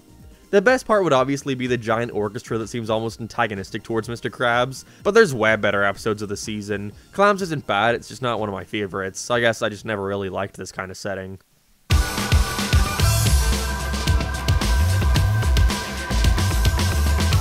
Another special. Well, right, didn't think there'd be one so soon. This time it's a full 22 minutes dedicated to the prehistoric era first seen in SB129, with patchy segments in between. Gotta say, it's not a very good sign when the patchy parts are the most memorable aspects of your special. I always forgot this one even exists, and unlike the others when revisiting it, it didn't leave me with the best impressions. The whole gimmick is that there's no dialogue except for gibberish, and despite some cool visuals like seeing a more in-depth version of the prehistoric Bikini Bottom from Season 1, it's just not all that funny to me, and if anything, a little boring. A lot of the gags that could have been funny end up overstaying their welcome and become unfunny, such as Squidward sliding around the place in the whole clapping segment. No, I didn't bother remembering their caveman names. I mean, what does BC stand for? Before comedy?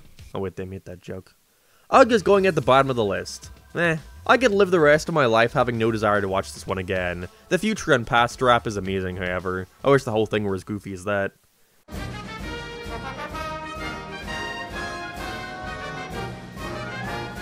Is that now that we're men from the movie?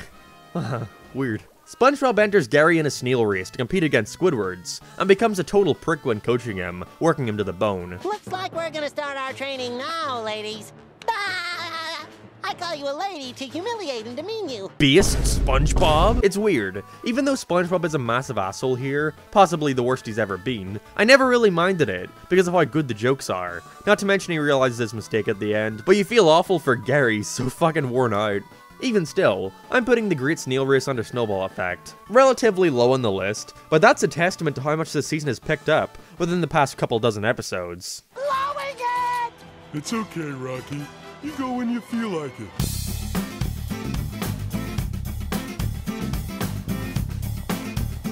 Ooh, here we have one of the only banned SpongeBob episodes. How spooky. Just what do we see here that caused it to be so controversial? Did SpongeBob kill a man? The characters say the word panty and shows a pair of underwear on screen briefly. It's kind of a letdown. After Mr. Krabs starts to fear being old, SpongeBob and Patrick take him out for a night in the town, which turns out to be the lamest night of his life. Well, no wonder. It's all old and dried out, like that man right there. What a bitch! I love SpongeBob and Patrick in this one. They've upped their uncoolness to 11, and it's great. Seeing them try to prove themselves to Krabs and the twist at the end is wonderful. I don't know, SpongeBob. He might cramp our style. Stop! I'm putting Midlife Crustacean under one man's trash.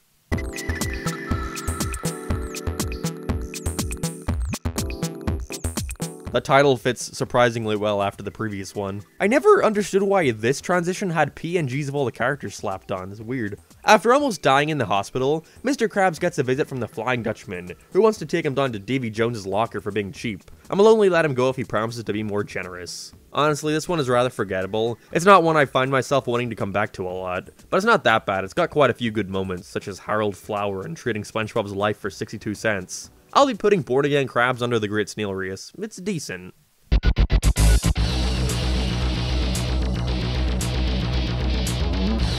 After getting injured, SpongeBob becomes a shut-in, with Sandy and Patrick having to convince him of the joys the outside can offer. That was fun. This has got to be one of the most bizarre and surreal episodes of the show so far. Patrick and Sandy work off each other so well, I'm surprised we don't see this pairing more often. And the whole ending with the gorilla is just like, I have no words. I just don't know who could have possibly came up with that idea and what made them stick to it, but it's amazing. What's even weirder is that as a kid, you don't question that shit at all. I Had an Accident is one of my favorites of the whole show. They use such a boring idea like SpongeBob wanting to stay indoors all his life, and turn it into one of the most entertaining shows so far. I'm putting it above Chocolate with Nuts. The jokes just come at you way faster here, and they all hit.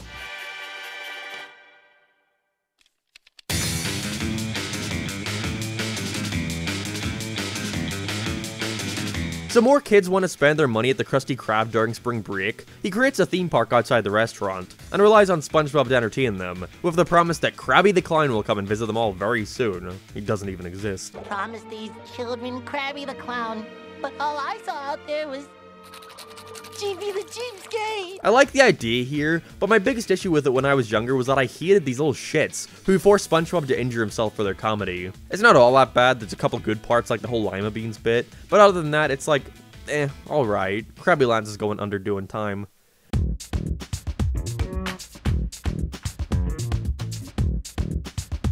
Thankfully, that's made up for by the camping episode, which I think is hilarious. SpongeBob and Patrick start camping outside of their house, which causes Squidward to want to come out and show them how to really camp like a boss. It's a much more simple and quiet, uneventful one for the first half, just a few fun camping related gags, and as a kid I'd always try and perfectly get down the campfire song. C-A-M-P-F-I-R-E-S-O-N-G song, C-A-M-P-F-I-R-E-S-O-N-G song, and if you don't think that we can sing it faster then you're wrong, but it'll help if you just sing along. I practiced. Now I just gotta work on my key. But the ending is great too when it starts to pick up, with the sea bear attack on Squidward. It's really funny, I love his design. The camping episode is going above Can You Spare a Dime?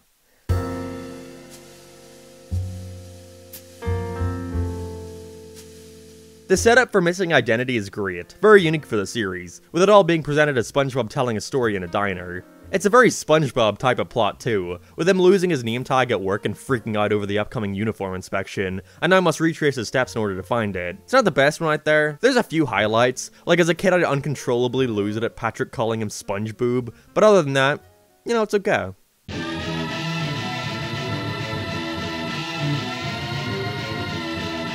Jesus, I know I've said it before, but it's genuinely surprising at how seldom they used Plankton in these early seasons. Or should I say, how Sheldon they used Plankton. This time he calls upon his thousands and thousands of cousins to help him retrieve the patty formula. I don't know. I never thought I'd get this far. I love all the unique designs they have for his cousins. They're the definite best part of this whole thing. And the ending is a good way of resetting everything back to normal. All around solid episode. Going above Mermaid Man 4.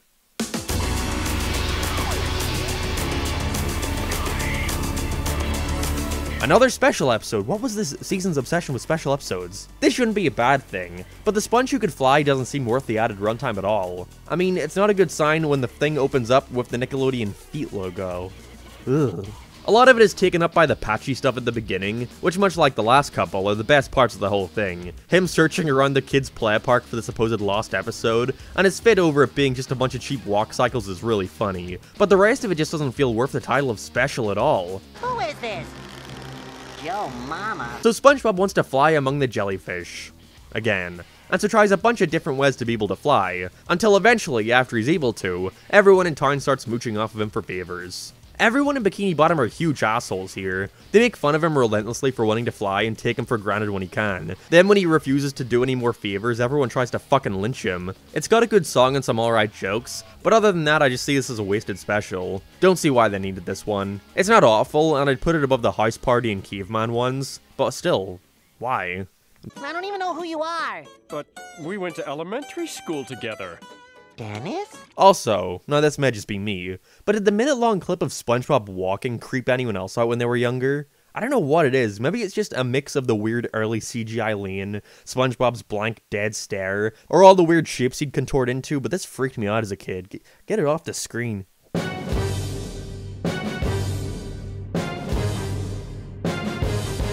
SpongeBob meets this guy known for strangling people, and becomes his new target. This is like a sequel to The Bully in a way. Instead of it being a high school bully, it's a murderer.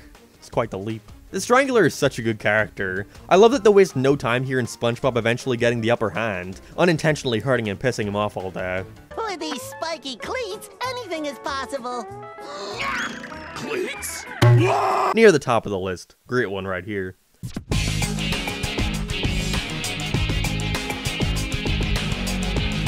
Again, I feel bad for SpongeBob at the end of this one, but I guess he does kinda deserve it for Patrick and him being such pricks to everyone in town. The two obtain some invisible spray, and pretend to be ghosts around the town.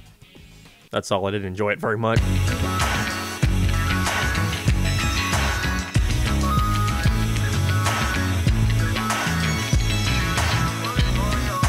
And that was Season 3! Overall, it's a weird one. I'd still stand by the fact that it's fantastic. There are only a couple ones I wasn't all that into, but it seems like the worst of this season were way worse than season 2. But the best were certainly better than a majority of what it had to offer. None of them managed to top Band Geeks, but the top 10 so far is being dominated by season 3. I'd also like to take this time to mention, much like Simpsons and Family Guy, whatever episode in season 3 could still be above an episode I found alright in season 1. It's all relative to the rest of the season, but when compared against the whole show, I'd still put an episode I wasn't raving about like Doing Time above something like Sandy's Rocket, simply because the show has become more refined since then, and the jokes that do land I find a lot snappier. Just felt it was worth mentioning. Now, in between season 3 and 4 of SpongeBob, a lot of changes were made. Most notably the release of the first SpongeBob movie, which I absolutely adore. I completely agree with the general consensus that it made the perfect ending to the series. And another one being that Steven Hillenburg left the series to go on to other endeavors, leaving the show in charge of Paul Tibbitt.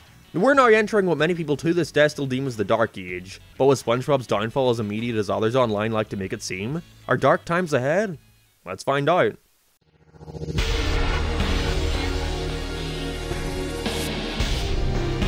I used to have a DVD containing the season premiere, so it's one that I've seen plenty of times. And the main thing that stuck out to me was how different it looked compared to the rest of the show. Like, something about their faces just seemed off in this episode more than any other. I know I'm not the only one to think that, and I'm actually pretty sure it's because of the involvement of Chowder creator C.H. Greenblatt, who worked on the series in its early years. And you can definitely tell that here, this has his expression style all over it.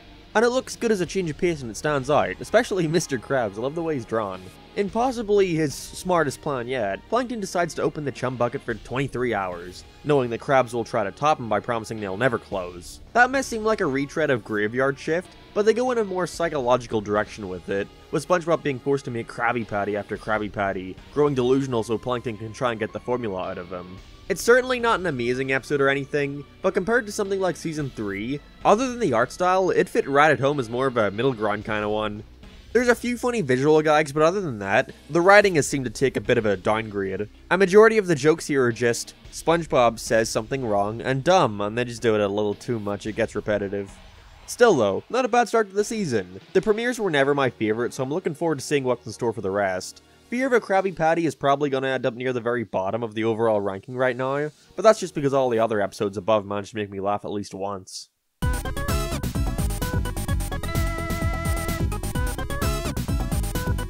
Mr. Krabs loses his shell, which looks fucking horrifying when hollowed out, but now SpongeBob has got to enter it and imitate him for his big Navy reunion. Tom Kenny once again shines here. He does a fairly good Mr. Krabs impression throughout the whole thing. Me supply of bubble soap was dangerously low. Although that's less Mr. Krabs and more Sumo from Clarence. The episode itself is just okay. It's a neat idea and has a nice ending, but again, I don't know what it is. So far, it's just not as... It's not as funny. I get the comedy's subjective and all, but it feels like the pacing is a lot slower. And where I felt the best are ones that hit you with joke after joke. The story here isn't enough to carry it when it's not being humorous. Still though, I wouldn't call it bad, it's just not as good. Going on to the previous.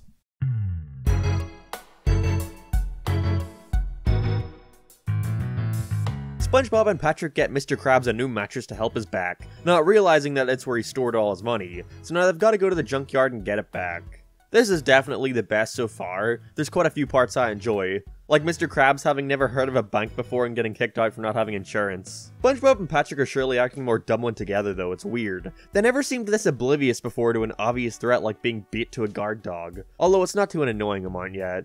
Even then, it's going to the top of the list. There's enough good here to make it worth watching.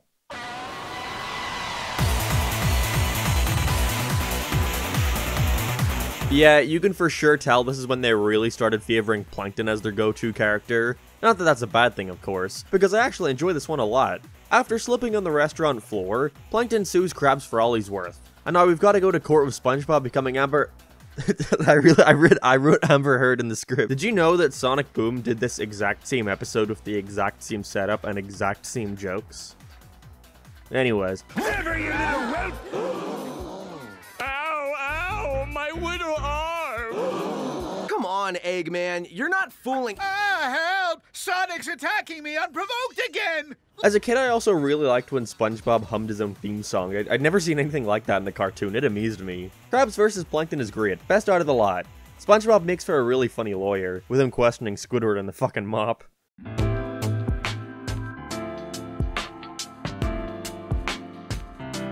This episode came from fucking season 4? People rant about how season 4 is bad, but how can any season that contains Gary Come Home possibly be shit? Sorry, Mr. Krabs. I was out all night looking for Gary. That soundbite lives in my head rent-free because of how often I watched Alvin and the Chipmunks. In our first special so far, we see Gary run away from home after SpongeBob neglects him for a toy, and winds up in possession of this seemingly sweet old lady, with Patrick helping him try and find his lost Neil. Don't they know I'm busy spoiling myself? I will say I'm not that into the new way they're drawing SpongeBob here. He's a lot more short and square, and his normal standing pose has a way worse arc to it. Just looks too stiff, and I'm not a fan. But the episode itself is very good. It's sweet seeing just how much SpongeBob cares for his pet. And how could I not talk about how perfect of a song Gary Come Home is? They got the help from an actual musician to write and perform it, and that move paid off completely, because it is my favorite song out of the whole franchise. Even more than Best Day Ever. Then play the podcast I did with Guy Jagnu. Just look up Mildly Familiar. Your meow right now, it sounds like music to me. Please come home, 'cause I miss you, Gary. Top of the season, no contest.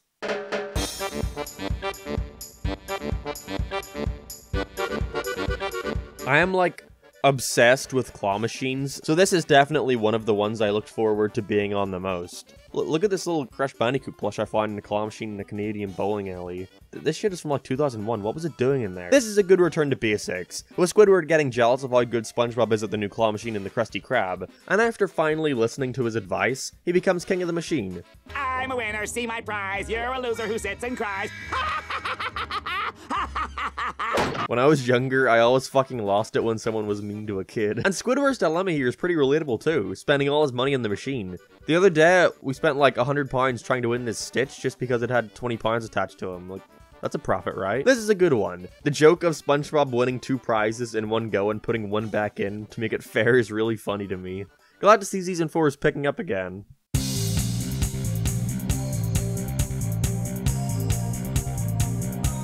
Perhaps I spoke too soon. I know this is a wildly hated episode, but I can't be a contrarian here. It's really, really bad. And in theory, it's not that different of a plot compared to the type of ones we've seen before. SpongeBob and Patrick want to be good neighbors for Squidward, even though he just wants to enjoy his day off. It's not that complicated, they just go way too far. The two of them are really intrusive and annoying, and it makes them completely unlikable. At least in a similar episode such as jellyfishing, they try to give them some sort of comeuppance at the end, or have Squidward instigate it in some way. But here it's simply the two of them being annoying for 11 minutes, and it's just sort of unfunny. Not aggressively awful, it's just a flawed concept from the get-go, because of their failure to establish who you're supposed to be rooting for.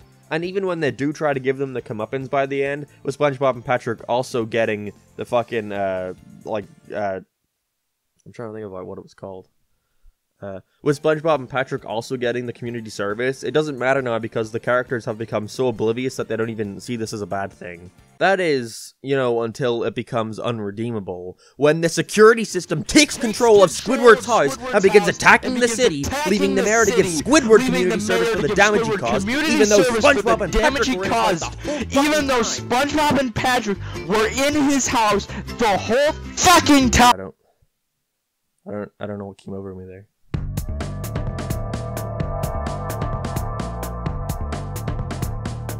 Selling out is way better. I mean, God, could you imagine how it could possibly be worse? Krabs sells the Krusty Krab to a corporation, which aims to turn the restaurant into the blandest place on Earth, with the three eventually having to put a stop to it. My voice is like gone after that. The song at the start feels a little pointless and it isn't that catchy, but thankfully the rest makes up for it, with the one-off character of Carl being the best addition. He's so oddly menacing, voiced by C.H. Greenblatt, who, like I said before, is the creator of Chowder. What have you done with the real Squidward? The less you know, Eugene, the better. Selling out goes above fear of a Krabby Patty. I like the concept here a lot.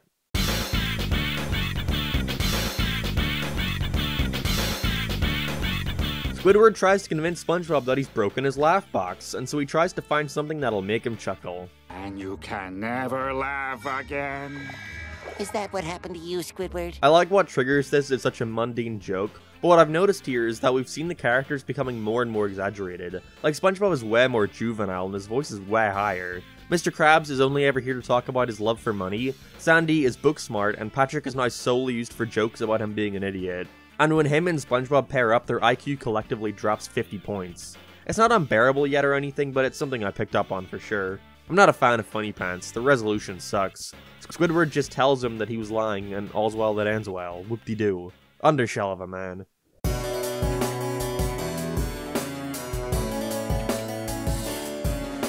This was another one of my favorite specials, Dunces and Dragons. Someday, but not today. After being knocked out during a joust, SpongeBob and Patrick believe they've been transported to medieval times. It's like a SpongeBob version of Sonic and the Black Knight. Or I'll stop with the Sonic correlations. I love the art here, it's a super neat change of pace. Their alternate designs are great. This is the first example I can recall of them doing that single tooth like BB face shit with Patrick though. I really hate that face, they overuse it a bunch later on. Besides that, it mixes a solid little adventure story of the two of them trying to defeat a dragon, with a lot of great medieval jokes. I wouldn't mind them doing more of these what if episodes, if it means more creative non-canon takes on these characters like this. Dunces and Dragons is going under Krabs vs. Plankton. Happy to see them take more risks with these specials. It's surely a better plot than SpongeBob wanting to fly. Greetings, Iron Man.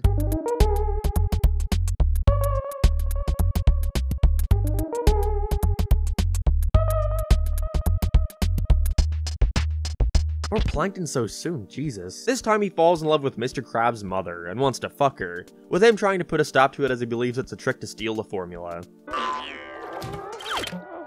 Such beauty. Aside from how strange the implication is here, as it's later shown that Krabs and Plankton are the same age, like, I guess Plankton's into MILF.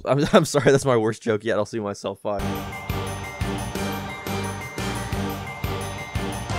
Pissed about the big studio's adaptation of his favorite heroes, starring actors. SpongeBob gets his friends together to help them make a real film, for the fans. It's okay, there are a few good parts and I do enjoy the story for being something different, and Mermaid Man and Barnacle Boy are great to see again, but again, it's just like, you know, alright, I enjoyed it well enough.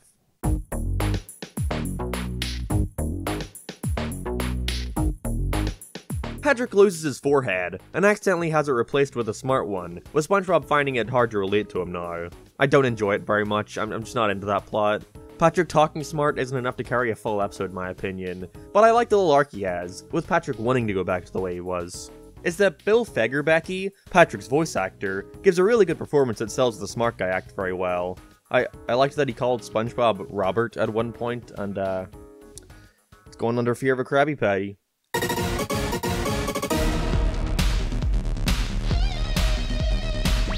So Squidward and SpongeBob fucking fuse together right before his clarinet solo, and so they have to find a way to separate before then. I have a performance tomorrow! I can't be stuck to that yellow freak!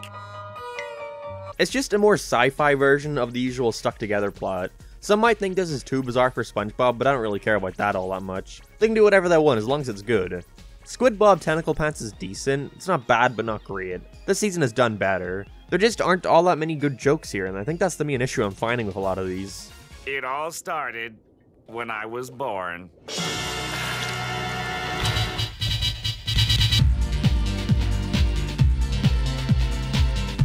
Realizing he can charge more for food, Mr. Krabs turns the restaurant into a hotel, with him causing Squidward to quit from forcing him to do whatever their only guest, Patrick, says. I'm Squidward, and I have to work for a living. I like that Squidward gets his pay back at the end, becoming a guest of the hotel himself and now forcing Krabs into doing shit for him. Krusty Towers is a good one. A lot of great gags here like the room decorating and room service bits. It's going above skill Korean.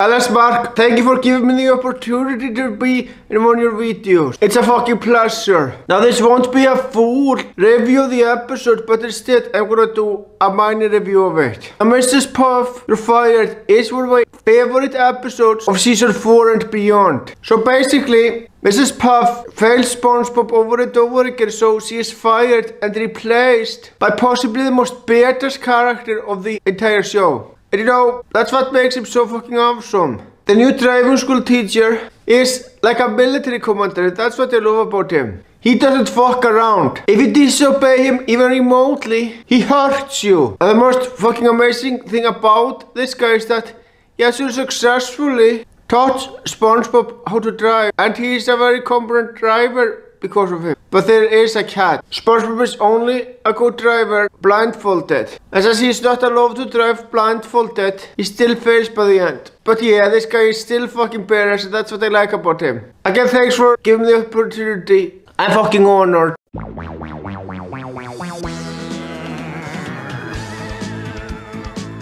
The Flying Dutchman has his ghostly ship destroyed, and so now I have to live with SpongeBob until it's repaired. I like all the cool ways he has of scaring him. There's a lot of cool designs here, and I enjoy the aspect of SpongeBob becoming less scared of him over time, which pisses him off. It's still not very funny. I never find that whole power within bit entertaining at all, and him eventually just becoming a freeloader and quickly deciding he needs to scare someone again makes it feel a tad directionless. We already had the montage of him trying to scare people, did we really need two? I just feel bad for Squidward, and put more focus on him eventually becoming a freeloader instead of just time jumping to there. Ghost Toast is pretty shit.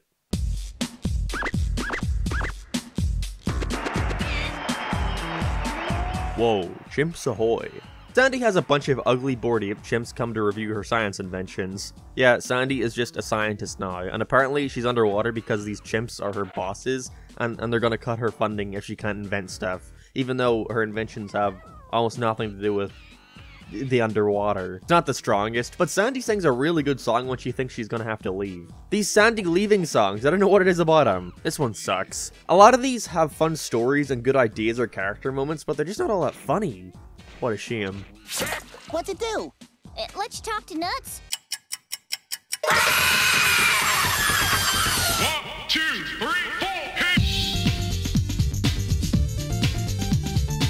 Mr. Krabs enlists SpongeBob help in trying to throw Pearl the best, but still cheap, 16th birthday.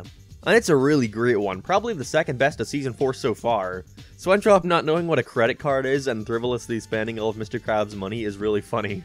Quick, how do you spell crabs? I'm pretty sure it has a B in it. Close enough. And I vividly remember me and my siblings losing it as Squidward's cover of Boys Who Cry. That's for certain the best part. Wheel of a Birthday is very good. I'm thankful this one held up just as well as I remembered.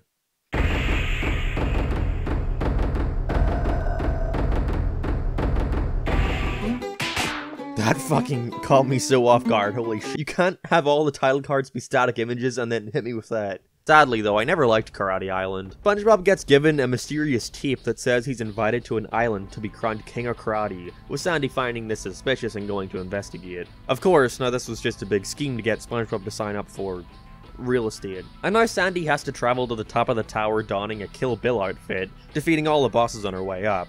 Not only is it unfunny, with SpongeBob being a massive dickhead for no reason, but I especially hate the designs here. I know later on they get worse, but this seems to be the start of when their new characters were becoming grosser and grosser. I just don't like looking at them. This is apparently Jeanette McCurdy's favorite episode of the whole show. Why could you be so wrong, Jeanette? Karate Island sucks, it's going under funny pants.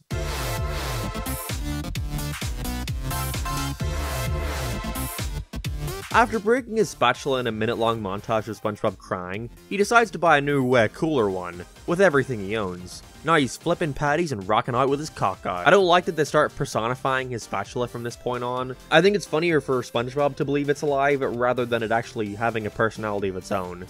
There's some good moments, but other than that, it's just another episode that evokes nothing out of me. That's becoming too common a trend for Season 4, sadly. When an episode is good, it's good, but when it's bad, it's just nothing. All that glitters is going above Spongebob Squarepants. That's what it's called, right?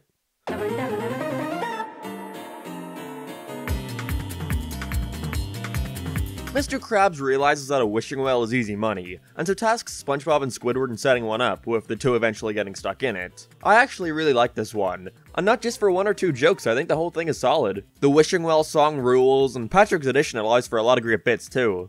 And the ending is also really funny too. Overall, good episode. Wishing you well is going above Krabs vs. Plankton.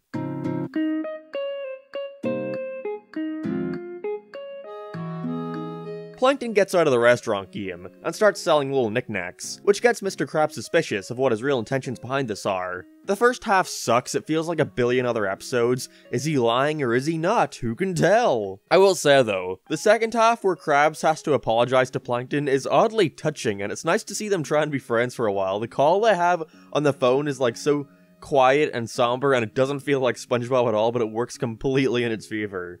Even if this is undercut very quickly by him once again becoming evil and wanting the formula, but what are you gonna do? Status quo and all. For what it is, I can say I enjoy this one simply for the dynamic between the two of them, and I do appreciate that Imitation Crabs callback.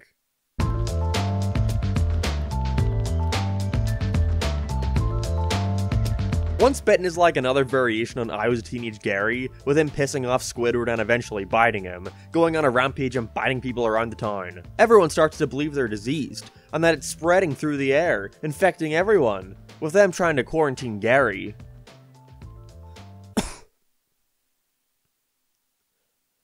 It's a funny COVID joke. It's pretty uninteresting. The ending ties well into the beginning with the splinter, but other than that, it's just the town being dumb for 11 minutes. It's going under Ghost Toast. It's cool that they bring back the Doctor from Season 1 though. You can tell it's the one from Season 1 and not the later ones because of his gross human hands. Disgusting.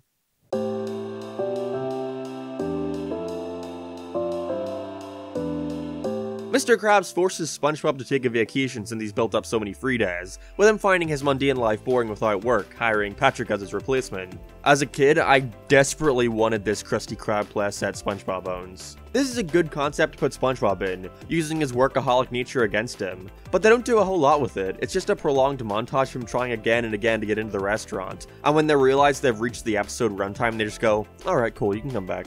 I told him to stay home and watch television. Bummer Vacation is going under Funny Pants.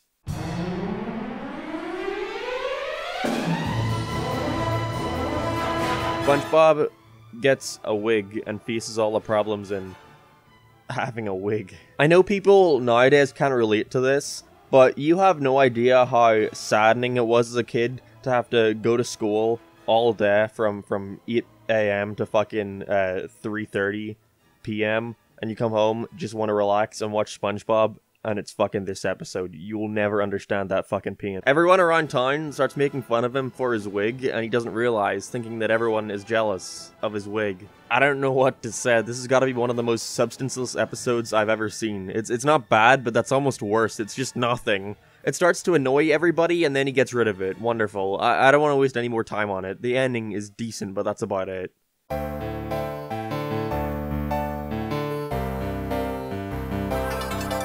This is the episode that taught me what a reed is, much like Phineas and Ferb and the Aglet.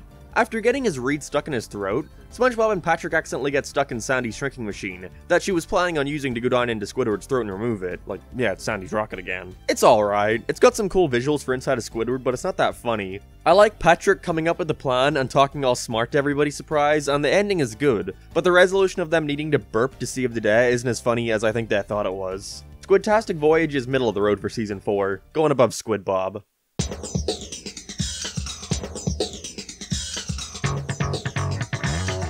A salesman freaks Patrick out by screaming at him, telling him to get out of town, not allowing him to finish the rest of his pitch, so SpongeBob has the genius idea to disguise Patrick as a woman to get around this. I actually like this one. Seaweed Monster Man has a good bit, and everyone in town falling in love with Patrick allows for a funny resolution. The likeness is uncanny, if I do say so myself. That's No Ladies going near the top of the list, just under Mermaid Man 6.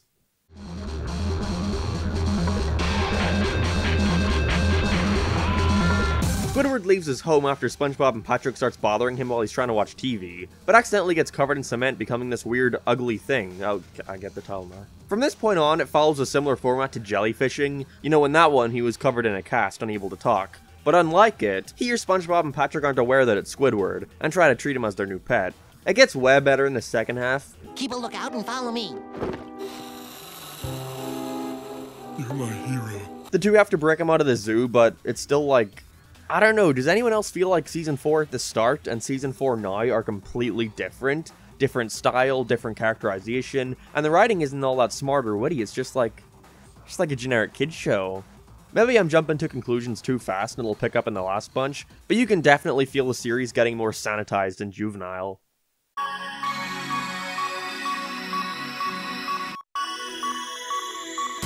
I will say, however, I actually like Hocus Pocus a bunch. Are you boring? Yes, I am. After getting a shitty magic kit, SpongeBob accidentally thinks that he's turned Squidward into an ice cream cone.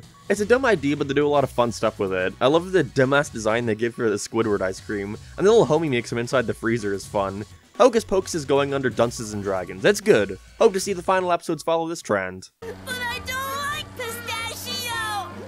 did you ask for it? That was me as a kid, and I hate it.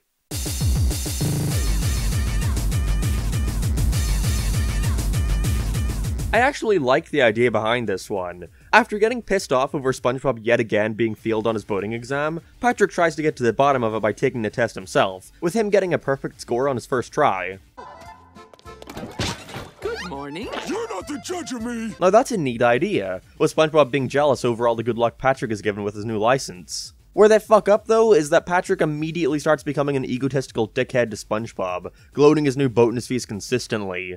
But even then, I can't sympathize for SpongeBob either, because from the get-go he was completely envious of his friend and not happy for him at all. Hi, Bobby! Hi, Daddy! Patrick, how many times do we have to tell you we're SpongeBob's mom and dad, not yours? What? It's got a few funny moments, but other than that, it's just them driving around for 11 minutes being awful to each other. They're both in the wrong, and by the end, SpongeBob just goes to jail for 3 months, and by the time he's out, they're friends again. Perfect.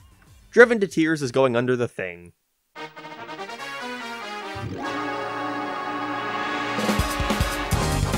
Patrick finds out that his family is part of royalty, and starts to become an egotistical dickhead to everyone in town. Then, through a few inbred generations, ends it you, Sir Patrick. Did he say inbred? It could work, but his transition to being so high and mighty happens right away. There's no gradual evolution to it. I don't know how I'm expected to find his selfish antics funny when I don't like him here at all, and he gets no kind of reprimand for this. Squidward just comes in and says he's not a king, and that's all it took for everyone to stop doing what he wants. What a waste of time. Bottom of the list.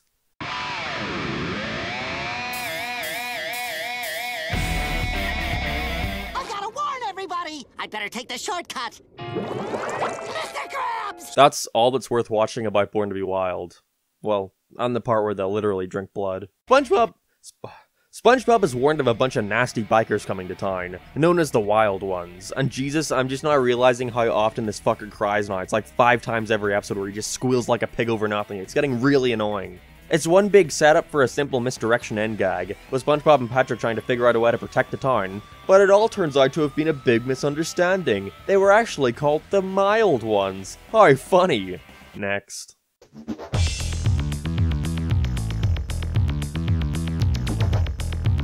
Sales are down at the Krusty Krab, due to the new kelp shake store across the street, and so Mr. Krabs and Plankton team up to try and run it out of business for the greater good. I like that they become so popular that they just start mitosising. But other than that, it's just decent. It devolves into various heist schemes of them trying to figure out the secret formula. Although I do like the payoff that all they simply had to do was go in and buy one.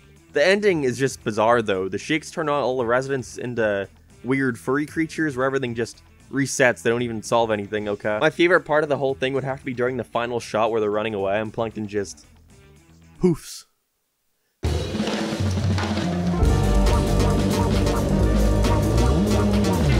SpongeBob jellyfish net goes missing, and he thinks that Patrick's stolen it. I like all the cool new jellyfish they show at the start. That was really cool to me as a kid. Speaking of, Nickelodeon fucking adored Season 4. Seeing these episodes again for the first time in about a decade has reminded me of how frequently they aired this season, more than any other. So that also might have something to do with my absolute boredom during a majority of it. I would just sit and mindlessly watch these for hours upon hours every day of the week, not laughing once. SpongeBob, I found your net! What? Really, Patrick? Oh, not really. I just got lonely. This episode's okay, though. They give SpongeBob a fair reason to be skeptical of him, and the ending is very sweet with Patrick making one for his friend to replace the missing one. I'd put this near the top of the list, going under New Leaf.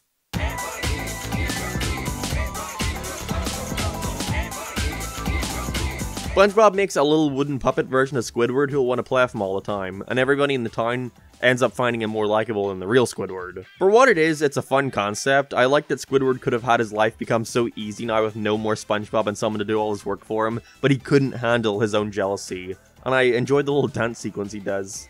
I didn't need the shot of all of them shaking their ass in the camera though. But yeah, Squidward's alright.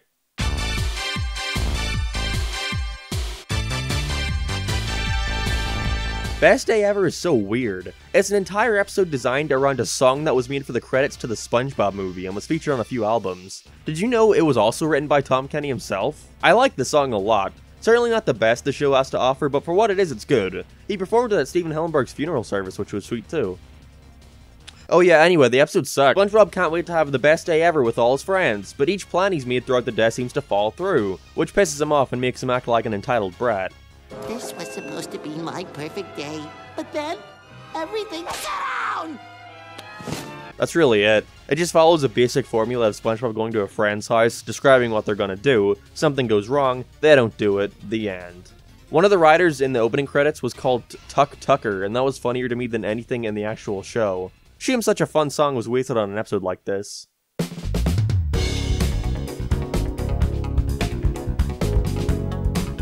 For Best Friends Day, Patrick gives SpongeBob a giant ball of bubblegum, and so he tries to get rid of it without Patrick noticing. It's fine. I like the painting at the end, but that's about it.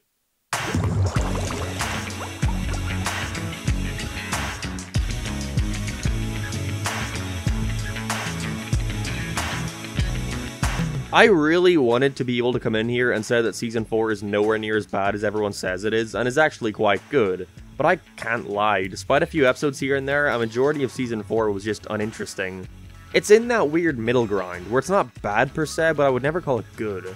You can definitely see them running out of steam here, with bizarre storylines and characters acting out of character.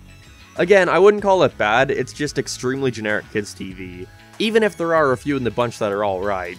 But even the best here pales in comparison to the likes of Season 2 and 3. I can only hope that Season 5 becomes more interesting, but I'm not gonna hold my breath.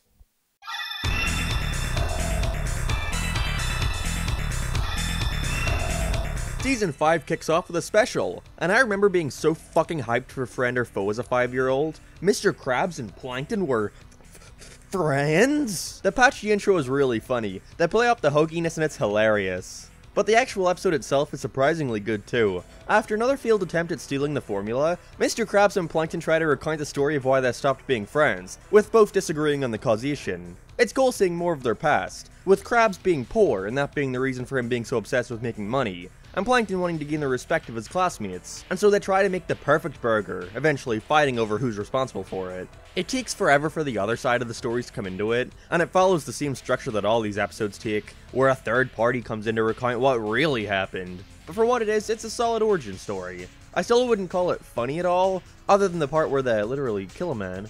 But it kept my attention, and for that, it's a pretty good season premiere. From the trailers though, it was obvious this was mostly made as a ratings trap, made to like entice kids, and it worked too, like I said. They try to make it seem way more epic than it really is, but aside from that, not bad.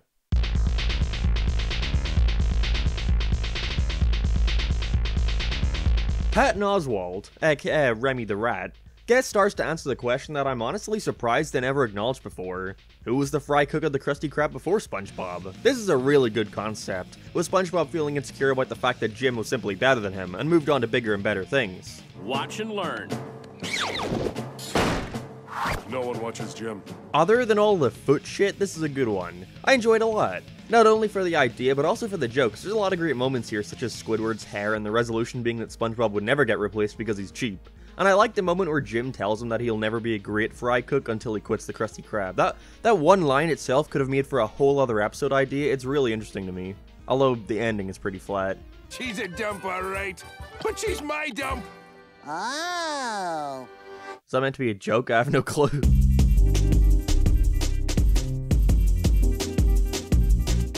SpongeBob becomes afraid of the dark because of a scary book which is causing his work to suffer. You want me to go in there? Who the fuck is that? The whole thing revolves around SpongeBob being so terrified that he surrounds his home with nightlights and starts to get Patrick in on it for a sleepover. It just turns into the two of them trying to fill his house with as much light as possible. And while it is nice to see Mermaid Man and Barnacle Boy again, this ending feels like it came out of nowhere, with a moth supervillain being attracted to all the light, and SpongeBob needing to stop him. If you wanted this to be another superhero episode, then you should have established that before the last couple minutes. Nightlight is all over the place, bottom of the list.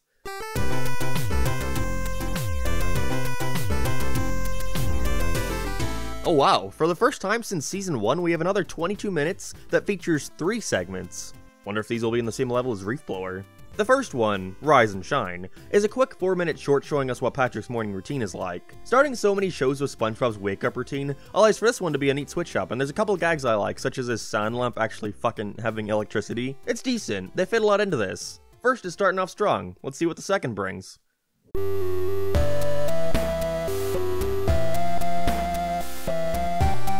Waiting is a 7-minute short featuring SpongeBob waiting outside his mailbox to get a toy from a cereal box offer. That's it. The whole thing is him pushing everyone away who tries to distract him from waiting for the mealman, even though he could have just leave and the mealman will put it in his postbox. It sucks. They don't even push it enough. Him doing this stuff to the people around him literally lasts around a minute. It doesn't even feel like he was waiting long at all. So the joke of Patrick supposedly breaking it immediately doesn't work because there was no build-up, and them acting like sniveling babies over a broken toy isn't funny at all, it's obnoxious. One of the worst in the whole show, it feels like a complete waste of time.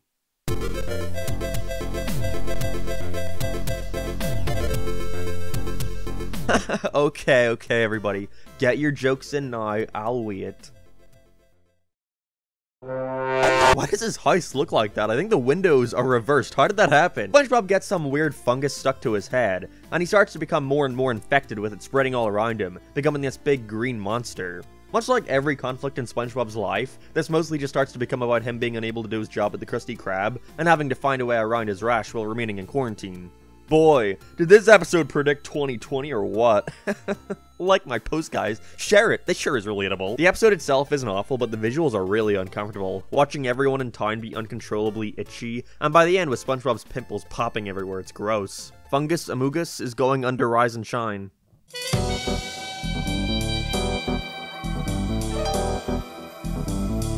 Alright, another episode containing 3 segments. Gotta say, when you're a kid, these were confusing as fuck. It had been drilled into your head that most cartoons have one episode, then an advertisement, then another episode, then it's a new show. But every once in a while, they'd hit you with 3 like this, and I wouldn't know what to do, it'd break my brain. I'm not usually into spy stories, they all follow the same formula with the same gimmicks, but Spy Buddies is actually pretty good, I like it a lot. SpongeBob and Patrick are tasked with spying on Plankton to see what his next plan is, with the two being incompetent every step of the way. They use this idea well though, there are a ton of good jokes they make out of this, such as Patrick's laser pants, and them trying to be discreet while walking behind him. The whole ending gag is for sure the highlight though, I always looked forward to that part. It's convoluted enough to work, and it's cool seeing the Crabborg again. Just one thing I don't understand.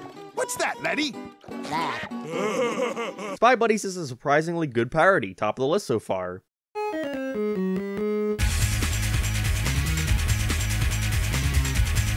Here we have a boating video from Mrs. Puff, showing a boater with boat smarts and one without boat smarts, represented by Squidward and SpongeBob respectively. It's not as heinous as I see a lot of people online describe it, but it's still not very good. It's just the same joke over and over again. Squidward does something right, SpongeBob drives like a maniac and ends up injuring him in the process. Like, I get it, we don't need to fall short about this. SpongeBob is too oblivious for his antics to in any way come off as charming.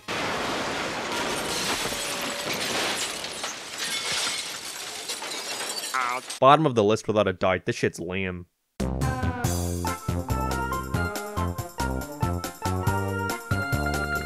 The fucking what's it to you guy here has lived in my head rent-free for over a decade now because of how much they aired this one, so I'm curious if it holds up a while. Mr. Krabs has a new contest for his employees to win a prize. Who can remember the most customers in the Krusty Krab? With there being one guy neither of them know, with him only telling Squidward his name is what's it to ya. So he goes and follows him around town all day trying to figure it out.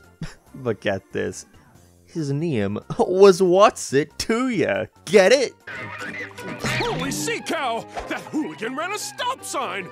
Other than that amazing joke, it's mostly forgettable. Not bad, but nothing special. What the fuck did Patrick do to get in prison though? That's what I want to know.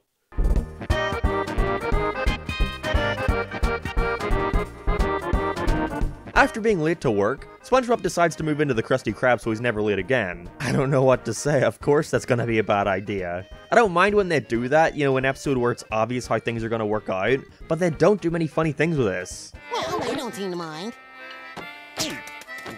I find it funny when Mr. Squarepants kicks the shit out of Mr. Krabs for looking at his wife naked, but other than that it couldn't keep my attention very long. It's going under Rise and Shine.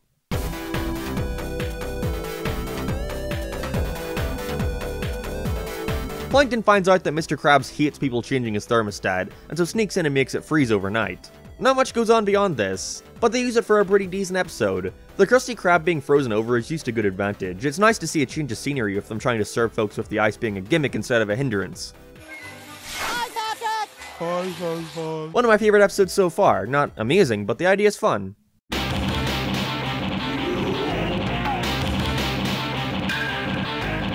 Unlike Wigstruck, where it was the bane of my existence after a long day of school, Roller Cowards was the opposite. I was so excited for it anytime it'd come on. A new scary ride has just opened up at Glove World, the Fiery Fistopian, with SpongeBob and Patrick being excited to ride it. That is until they're both pussy-eyed on the day, and try their best to stall for time as neither of them want to admit their fears. It's a really funny idea to put these two in, who are usually game for anything, and seeing their different attempts at avoiding the ride is hilarious. I am happy though that we do indeed get to see them ride it. You have no idea how annoying it was as a kid to have a cartoon episode hype up something really cool and they just never show it. I think the one that bothered me the most was the Simpsons episode where the family are going on an epic sounding vacation, but on the plane Marge freaks out and the rest revolves around her dealing with her fear of flying. Like, what the fuck, I wanted to see the trip! And the payoff was surely worth it. The animation and visuals during the ride are really great. I love Roller Cowards. For certain my favorite of the season so far. You got ice cream in your eyebrows. Yeah, that's the problem with this brand.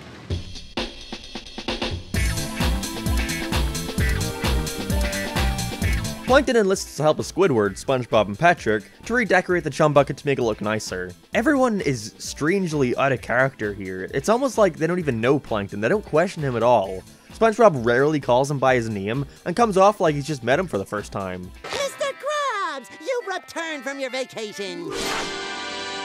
And he, without even being asked, completely demolishes the Krusty Krab and installs all the parts into his rival's restaurant. Surely he can't be this dumb now. Bucket Sweet Bucket sucks, it's going under Nightlight. What a weird one. At long last!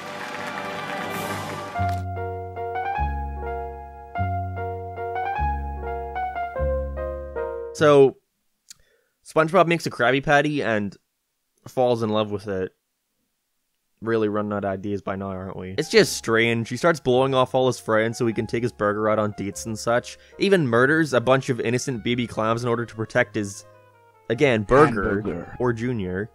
That's not to mention that by the end it becomes all disgusting and moldy. I don't know how this is supposed to be funny in any way. The visuals are awful when they get to the Krusty Krab fall up close shots of it. I do like the song he sings about the patty, but at the same time, it's a song about him wanting to fuck his sandwich, so what can you do?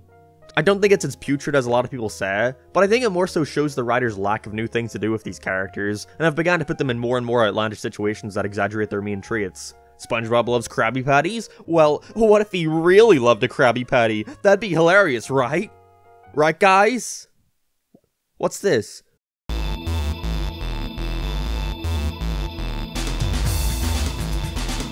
Squidward gets so aggravated with SpongeBob and Patrick, deservedly so, the happiness gland story is really sad.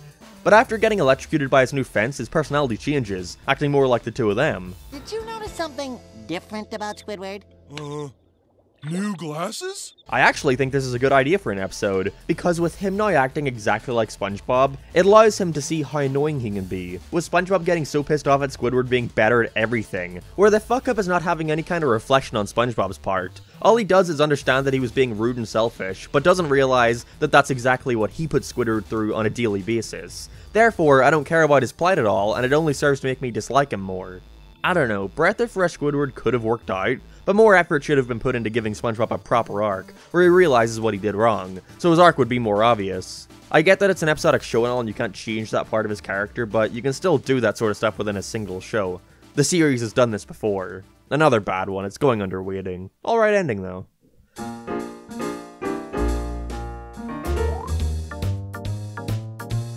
Another 3-in-1 to go through. Wonder why they did so many in this one season. They waste the first 2 minutes of this short with another dumb song about Mr. Krabs liking money.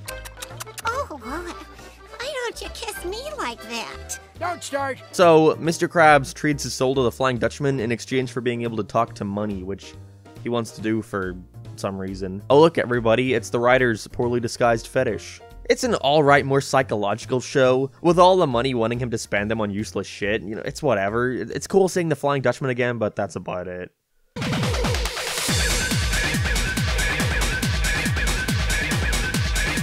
Spongebob gets confronted by Squidward, who's brought in a new automated Krabby Patty machine that can make his job redundant. The most unique gimmick here is that it's narrated by Patchy the Pirate and the whole thing is told in rhyme. It's decent for a quick little short, but some of the rhymes are shit, like they did not try with a lot of these. They try to rhyme machine with acne, that's all I need to say.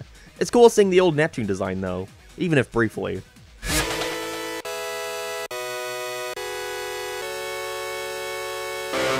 SpongeBob, Patrick, and Squidward all enter a dance competition, with only 2 of them getting through to the finals. And after Patrick becomes unable to perform, Squidward has to coach him into becoming the best dancer around so he can take the trophy. It ends up going in a similar direction to Squidward Tentacle Pants, where he fucking goes inside SpongeBob so he can dance through him, but sucks, it's so forgettable. You can tell exactly where it's gonna go. It is unique, however, for being the only episode to feature an epilogue. It's not funny, but that's all, it's not funny.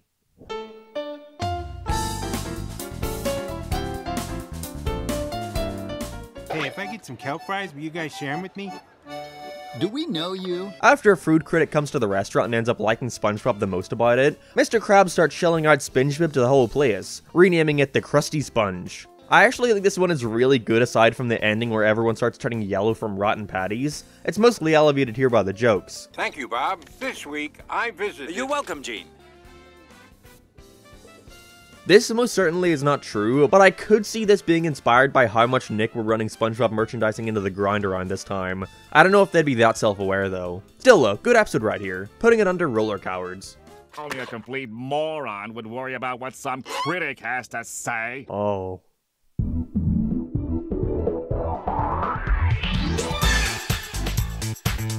Hi everybody, it's me, the editor. It's your favorite character in all of LS Mark's videos. So when me and Mark was discussing this project, I said specifically I wanted to review this episode because I fucking hate it and I always wanted to say something about it. And Mark was like, alright, bet, go for it.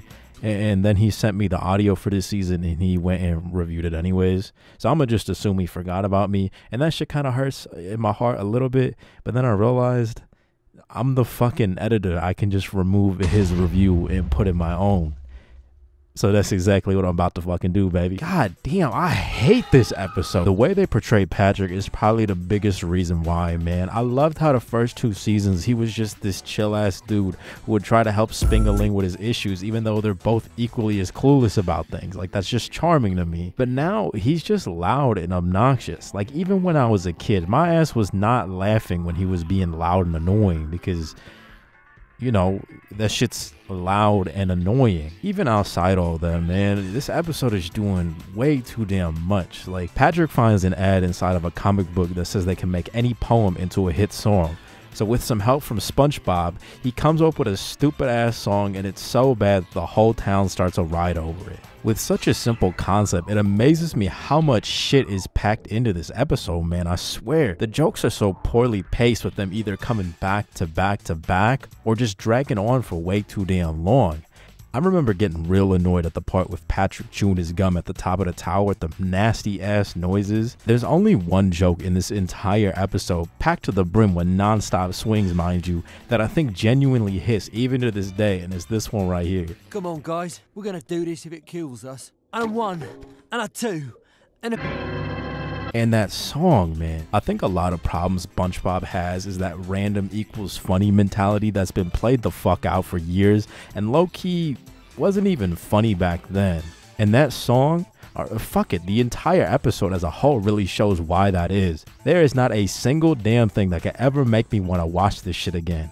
And low-key, I kind of regret doing all this. Like, I don't even know why the fuck I took the time out of my day editing this video to write down and review an episode. I don't even know why I'm still talking at this point. Fuck this episode.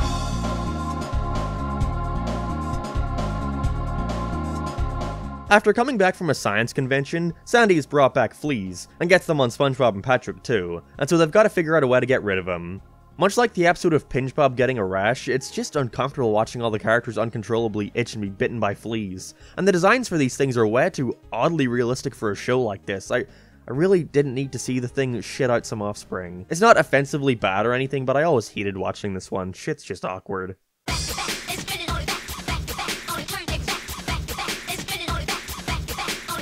Another 7-minute episode here, with Patrick waking up in SpongeBob's house after a party and noticing he's got a donut, and after eating it on him, he has to face the shame of stealing his special donut.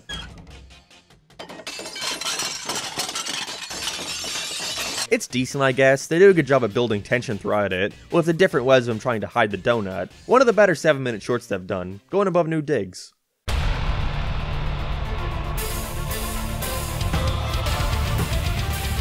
Once again, another 4-minute short too.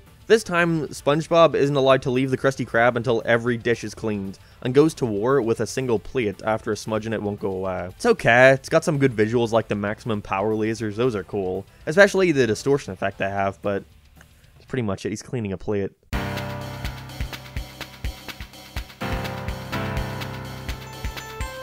I associate this episode with watching it as a kid after school, with it airing after some UK horror show about a guy owning a haunted house that freaked me out a lot. It's not relevant, but if anyone can remember the name of the show, please let me know. Plankton decides he's gonna turn Mr. Krabs into a baby so they can more easily steal a formula. It's just a lame attempt at being cute with baby versions of all the characters, but it winds up becoming repetitive due to him going back and forth with the transformations, turning him into a baby, then back to an adult, then to elderly, then back to a baby. Unlike the worst kind of episodes, it just ends, like they give up on trying to make sense of any of this and just stop. He turns him into a baby just fine the first attempt, but then spends the rest of the runtime with him trying to figure out how to turn him back into one. Like, just do what you fucking did the first time and don't spray him again. Goo Goo Gas sucks. What a lame one, going under boat smarts.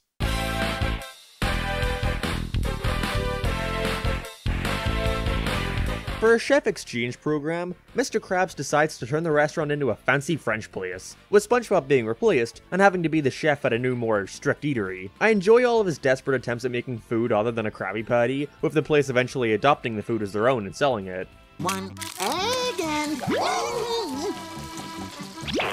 There's not much substance to it. Krabs goes out of business without SpongeBob, but he just comes back right away and now everything is solved. Perfect. Glad Krabs got rewarded for being so willing to get rid of the guy. But what is here is alright, one of the better ones so far. But I think that says more about Season 5 than anything else.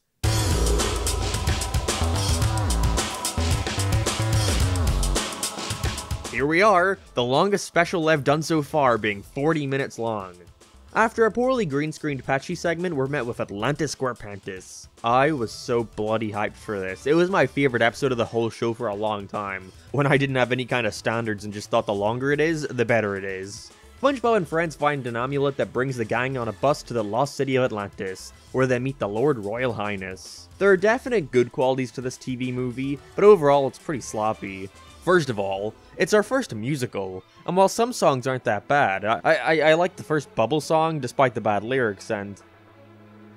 Okay, really, there aren't that many good ones. A majority are just, like, written poorly with shitty lyrics that are struggling for rhymes like the worst of Phineas and Ferb songs. Also, fucking, the King of Atlantis is voiced by David Bowie and is the only character here to not get a song. Yeah, great idea that is. I do appreciate the art style switch-ups they do here, like pixel art and paintings, even if the painting is just like a crappy texture. The worst part of it, however, is the story. None of them have much of a goal. It's not about them trying to get there. They go to Atlantis very early on in a crappy CGI bus. But they have no real aim other than seeing it.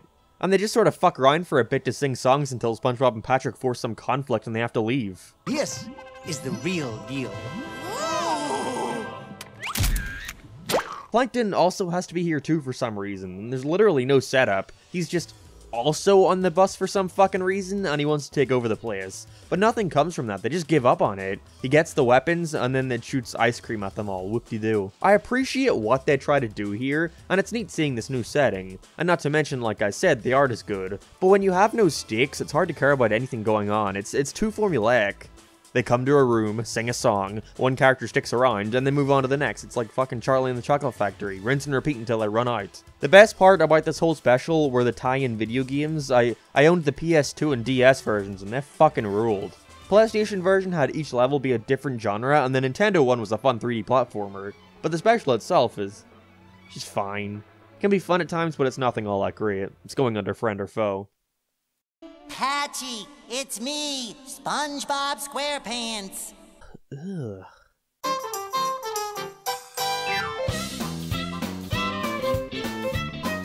It's picture day at boating school, and SpongeBob has got to make sure he remains clean and tidy for it, with everything in town seemingly being out to get him dirty. This is a good idea, I like it a lot, but the episode itself is just whatever. It's got some good visuals, but with a short runtime of only around 7 minutes, they don't do much with it. He just gets covered in dirt, goes home to clean up, goes out to get dirty again, and then it's over. I just feel bad for him.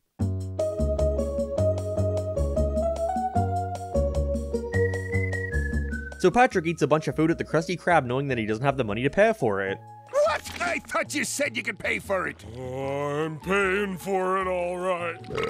Now he's gotta work at the restaurant to pay off his debt, destroying the place and all of Mr. Krabs' money in the process. This would probably work better if Krabs had done something at the start that made his punishment worth it, but all he did was expect to be compensated for his product. He's done nothing wrong here. Pat No Pez going under goo goo gas. It'd probably be lower, but it's thankfully only 4 minutes long, so its awfulness doesn't overstay its welcome at least.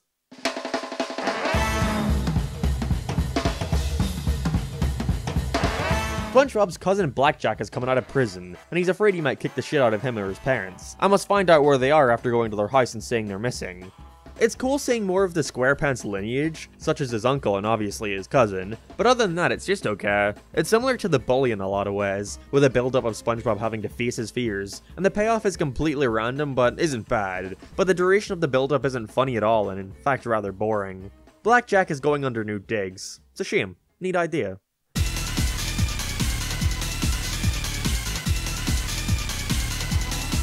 SpongeBob gets a black eye while brushing his teeth, and not wanting to admit to everyone that he got one in such an uncool way, he lies and says it was because of a thug that he thought. He lies and says that it's because of a thug he thought. He lies and says that it's because of He lies and says that it's because of a thug that he thought. He lies and says that it's because of a thug that he fought. Somebody hit you? Where is he? Yeah, we'll settle this like men. We'll sue him. I hate that they actually show his eye getting the injury with the wrench being shoved in. Like, I didn't even see that. But you know what? It's not bad. I like seeing all the different stories he makes up. Even if getting a black eye from poking it with a straw is more Liam than a toothpaste cap. Black and Sponge is one of the better ones of the season. It's got a really funny resolution with the guy from his story walking into the Krusty Krab. And the ending is great. I like seeing SpongeBob trying to act real tough. Going above Spy Buddies. Surprised how good this was. Tough guys don't like to repeat themselves. I'm talking to you, Grandma!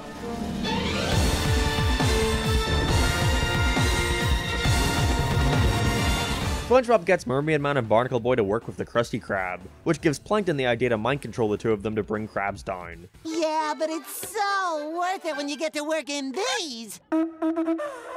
They're really starting to push the Krabby Patties as being the most absolutely epic thing in the world that can break people out of any spell, which, like I said back around Season 2, I was never a fan of. But for what it is, it's fine, going under Blackjack.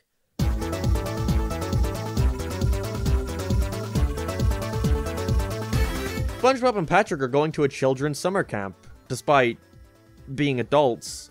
But a mishap causes them to get on the wrong transport bus, getting sent to a prison instead. The highlight here would have to be R. Lee Ermey as the head of the jail. Obviously, he's most well known for playing, you know, the elemental masks in Crash the Wrath at Cortex. We just see them being punished over and over again, but because of how oblivious they are, they don't realize it's not the camp. I don't get who finds this stuff funny though, considering we don't really see either of them react to it, so I don't care whether or not they get out of there. Inmates of Summer is going under Bucket Sweet Bucket.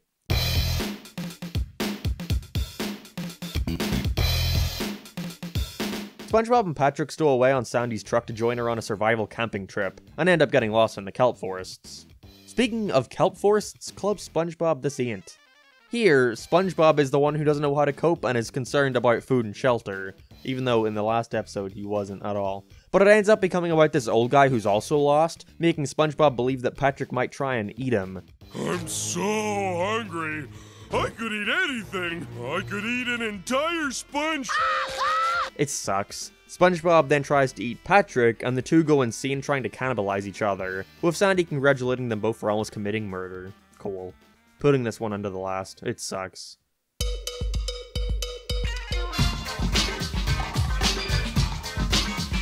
Thank God, another special to break up this monotony. And thankfully, much like Dungeons & Dragons, it puts our characters in a different period of time, with Pest of the West being Western themed. SpongeBob tries to find out more about his ancestors, going to the library to learn about his great-grandfather Spongebuck, who became the sheriff of Deadeye Gulch, a town ruled by Deadeye Plankton. Out west, a man gets right back up on his coffin and faces his problems with the help of his idiot sidekick friend. That's me! It's a standard enough story about him needing to find the courage within his friends to be able to defeat Plankton, but if it weren't for the admittedly cool Western setting, nothing interesting is done with this premise. Ancestor SpongeBob and Ancestor Patrick's relationship is barely brought up enough for the ending to feel, like, fucking satisfying in any way. It's going under SpongeBob versus the Patty Machine. Meh.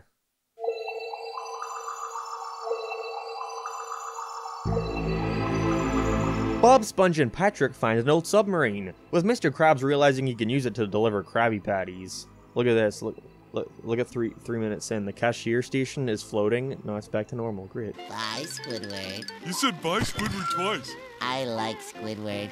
It's a neat idea for them trying to sell patties on the go, but I hate what they do with it. With them trying to sell the burnt ones to a monster with a really gross design, and I always hated the way the chum things looked here. Not a bad episode, but it's for sure not good. Someone ought to put you in a mental hospital. Someone should put you in a box floating down the river, Grandma!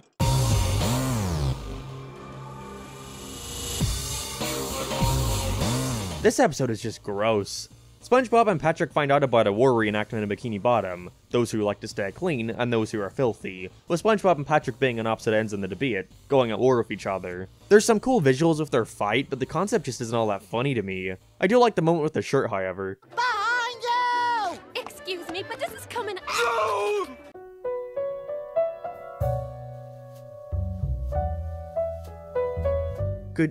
Could you not just figure out which title you liked more? What's up with that?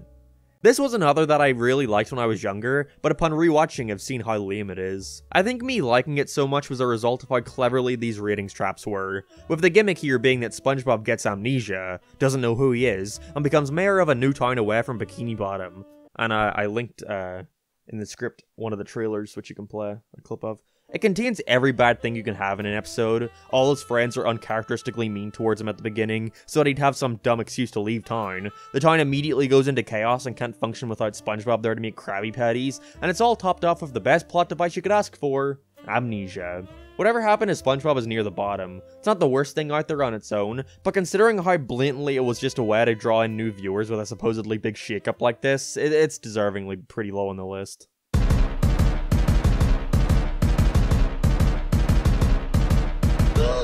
For the episode that spawned the handsome Squidward meme, it's disappointing to see the show it came from isn't all that good. It starts with SpongeBob and Patrick just being unbearable. His voice is getting so high now. And after hitting Squidward in the face with a door, he's now more deformed to look attractive, with everyone in town now loving him. He's so handsome that he even grew nipples. The two faces of Squidward isn't bad or anything. The ending is great with him getting hit again and becoming even more handsome, but other than that, it's just okay. Good for this season though, it's going near the top.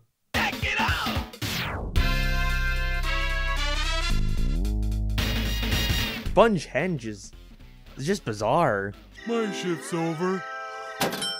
Time for work, SpongeBob. I completely forgot about this one, but upon seeing the name, I remembered that when I was younger, I hated it so much. I would dread it any time it came on the TV. When I heard that tune play again, it literally gave me goosebumps as the thought of it was tucked away deep in my mind. What's even stranger is that when this song started playing as I rewatched the episode, all the electricity in my house went out and I was suddenly sitting in darkness. I thought I was living inside a creepypasta. The whole thing just has an incredibly odd tone. SpongeBob realizes that the wind in Bikini Bottom is making a cool sound come out of his holes, which attracts jellyfish, and it disrupts his life so much that he hides in a cave, going crazy and creates his own little stone SpongeBob to befriend. After this, he creates a bunch of giant ones to try and replicate the sound the jellyfish likes, so that he can leave and go back to his normal life. But when he does, he's come to realize that he was there for years and Bikini Bottom has now been destroyed. How weird. I guess I appreciate them trying to do something new, something that isn't solely trying to be a comedy, but whatever this is wasn't a good fit for SpongeBob. It's strangely disturbing by the end. I'm putting Spongehenge above Sing a Song of Patrick. That one wasn't nearly as weird, but it was 10 times more annoying.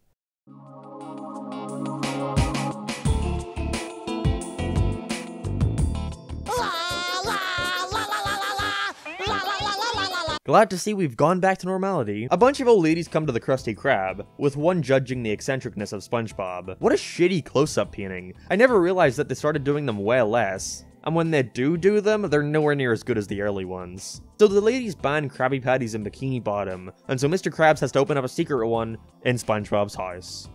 It's fine, they do nothing funny with this idea. She predictably eats a Krabby Patty and can't overcome how fucking epic they are, and is now as annoying as SpongeBob. It's going under to save a squirrel. It ends on Vor.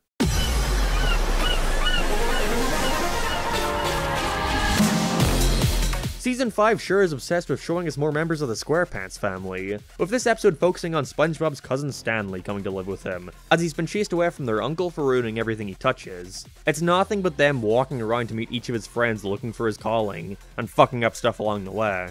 When you give your character no other traits than he fucks shit up, then I don't see how I can see him as anything other than a plot device, used to get SpongeBob in trouble at work with him taking the blame for everything his cousin messes up. SpongeBob himself is so fucking whiny now, he acts like a baby. It's a pretty shit season finale. It's going under Bucket Sweet Bucket.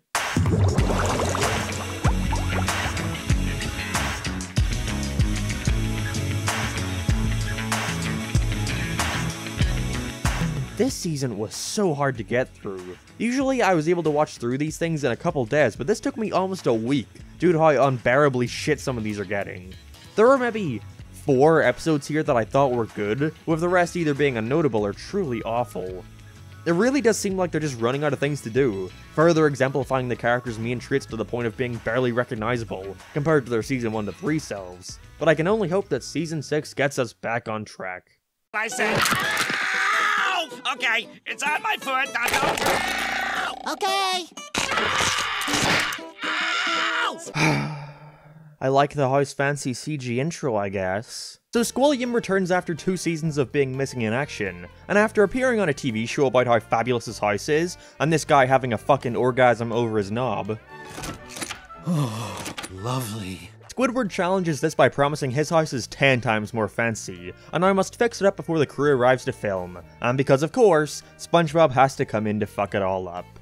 You can immediately tell where it's going from here. SpongeBob continuously ruining things for him. We have such classic moments here, like SpongeBob grotesquely tearing off Squidward's toenail with a chair.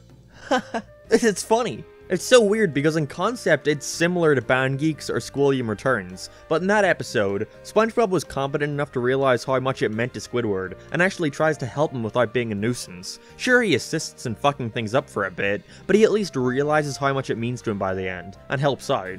House Fancy is an awful way to start the season, one of the worst episodes in the show so far. But hey, at least that means it can't get much worse. Well, I hope.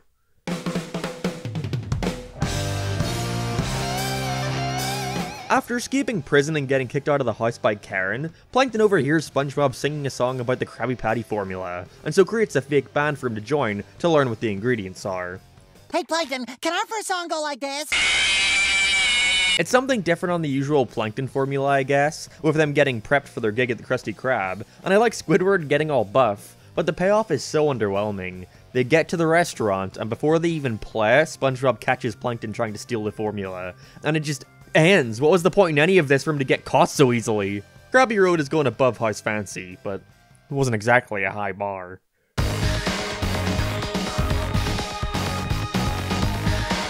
This actually isn't a bad idea for an episode.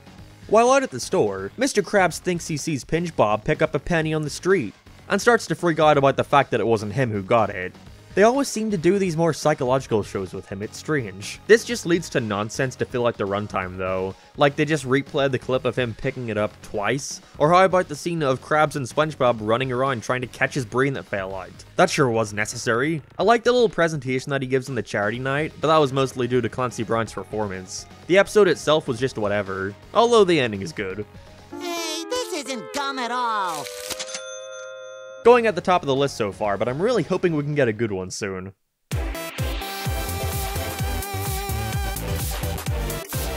After staying up all night to read a book on boating, SpongeBob has now become an expert about the subject, annoying Mrs. Puff from him being a know-it-all. Honestly, I thought this was gonna get really repetitive, but it's actually a really well-rounded episode. They don't focus on SpongeBob being a smartass long enough for him to get on the nerve of the audience, too. And the ending of him having to save the ship from crashing into Bikini Bottom was a cool action scene, and the reveal at the end with him not actually being the one to drive it was a good payoff for a minor line near the beginning. Nautical Novice isn't bad at all. I enjoyed this one. Now all we gotta do is make them funny again and we'll be back on track.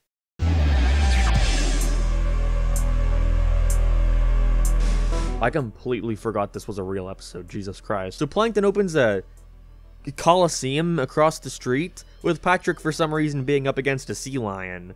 I guess maybe under the assumption that SpongeBob will hop in to save him and also get killed, leaving Krabs without a fry cook. Except Plankton looks shocked when SpongeBob jumps in, so I guess his plan literally was just have Patrick be mauled to death in front of everyone. I mean, hey, it's not like they mind. The residents of Bikini Bottom are out for blood in this one. What a nothing episode. There's no substance here. Going under Krabby Road.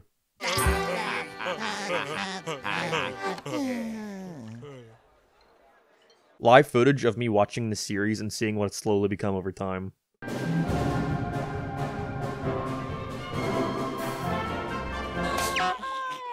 Sounds like Squidward ate at Mario's last night. After the wonderful introduction of SpongeBob trying to protect Squidward from people hearing what he thinks is his explosive diarrhea, we find out that the symphony is in town, and so Squidward wants to compose a song to perform, with SpongeBob and Patrick naturally distracting him as they're playing Doctor outside. Alright. I do like the twist at the end, however, where Squidward was so distracted by them that he accidentally writes them into the song, so now they have to show up at the concert too. But overall, it's just decent. Good for Season 6 standards, though. Under Nautical Novice. Patrick, what are you doing here? I don't know. I'm funny. Well, that's subjective. I was funny would be more accurate.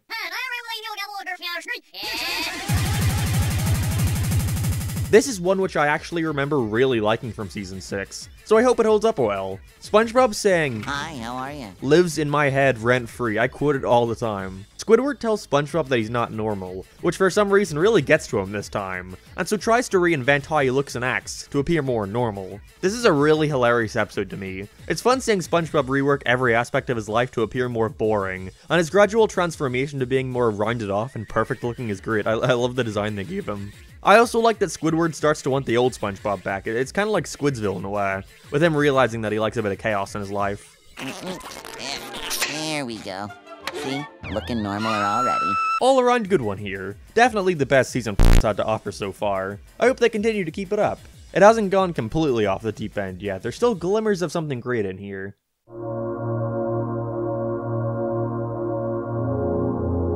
Now, Gone is a strange one. Even as a kid, I felt like it had a really odd vibe. SpongeBob wakes up one morning to see that everyone in town has gone missing without explanation. After trying to fill in for his friends by acting like them, he starts to go insane from loneliness, befriending his new boat to the point of actually thinking it's alive and out to get him. Once again, I think it really shows off Tom Kenny's acting chops, being able to imitate so many of the characters pretty accurately. We've got an order for a Krabby Patty Deluxe. Heaven knows why. If we ignore the ending, I actually think this one is alright. SpongeBob pretty effortlessly is able to carry an entire episode by himself. But sadly, there is the ending, where it turns out that everyone was off for National No SpongeBob Day, because apparently everybody needs at least one day in the year away from him, even his best friend. I get it's just a kid's cartoon and all, and it can be easy to go, so what if it's mean? What are you, a baby? Can't handle a bit of edge? But I don't know, it just feels like too much in this case. With everyone in town hating him, it's just too exaggerated for me. It's similar to that thing about the Krabby Patties being the holy grail of Bikini Bottom. I like that SpongeBob is just some guy who works at a fast food restaurant. He thinks it's the best thing in the world, not everybody else. I don't like that everybody in town is aware of SpongeBob and his antics enough to hate him. But I'm aware I'm probably alone in that thought, so whatever, I know I'm overthinking it. Gone is still an alright episode. It's going under Nautical Novice.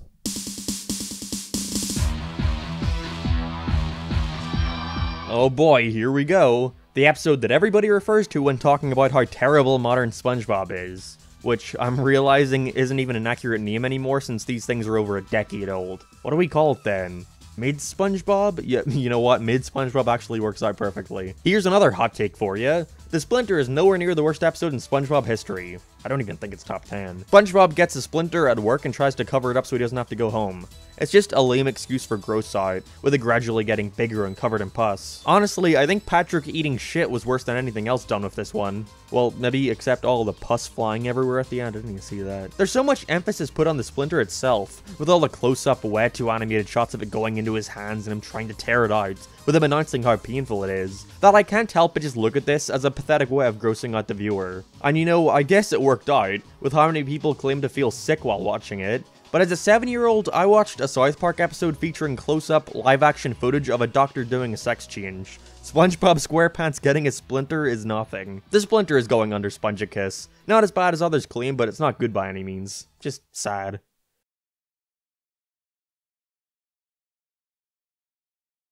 Want to listen to SpongeBob and Patrick annoyingly play slide whistles for 11 minutes? No? Yeah, me neither. I mean, floor's open if anyone else wants to come in. No, really, go for it, I'm out.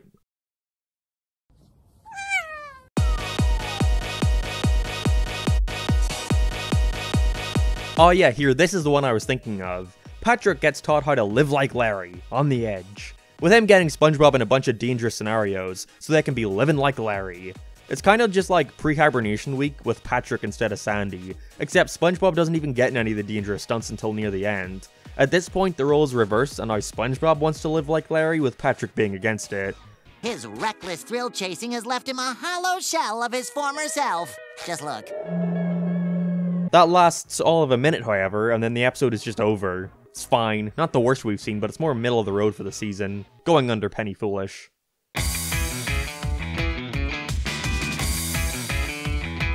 Another beach episode, cool I guess. The two get insulted by Craig Mamelton for not being tanned enough, and therefore aren't allowed into his summer shindig. It's radical! Radical! This is followed by the two getting a tanning bed, with Patrick accidentally leaving SpongeBob in there for too long, so they have to figure out a way to make him look tan so they can get into the party. I like Sunbleached. It's a fun idea that I think they execute upon pretty well. Honestly, I don't mind SpongeBob doing more of these grounded ideas, such as the two just trying to get into a party. Wish they'd do that more. Helps break up the nonsense. It's going under not normal.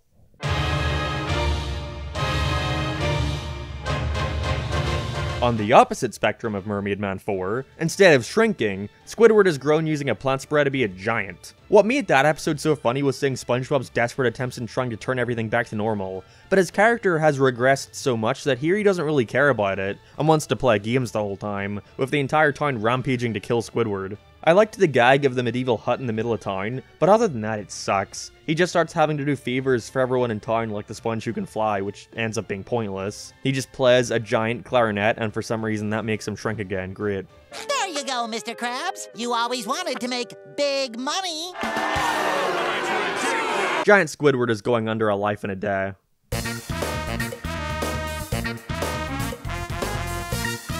Did we really need an entire episode about Patrick getting a nose? Are they really that desperate for ideas that they need to turn a gag into an entire plot?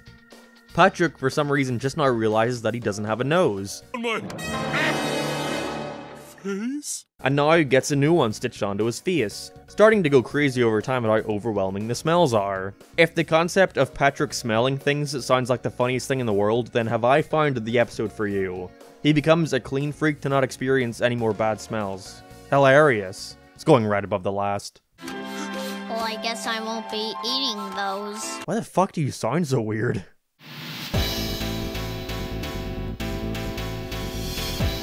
The Krabby Patty's secret ingredient is successfully stolen, and so SpongeBob and Patrick are tasked with finding out who took it. It's a fairly decent mystery story. They do a good job with the tone of the thing, the more mysterious music and lighting in the opening. I wish they kept that visual style throughout the whole episode, however.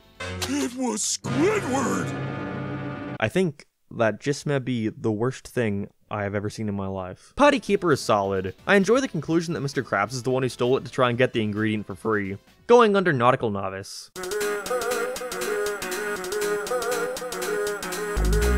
Surprisingly, somebody comes into the chum bucket and actually enjoys the food, becoming a regular customer, with Mr. Krabs trying to figure out what's up and why he keeps coming back. I like seeing how giddy just getting even one customer makes Plankton, and I enjoy the build up to the reveal of why he actually comes to eat them, being that Karen was simply paying him to come over and buy one.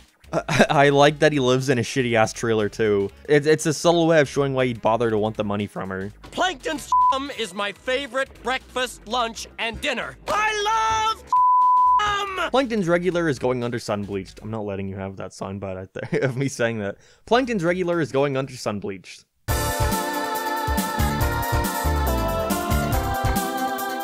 Boating Buddy sucks. SpongeBob causes Squidward to lose his license, and now he's gotta join Mrs. Puff's boating school to get it back. It's so weird, it's like SpongeBob is completely bearable on his own, but when Squidward is present, he becomes this strange psychotic freak that just stares into the abyss constantly. I was trying to get away from him!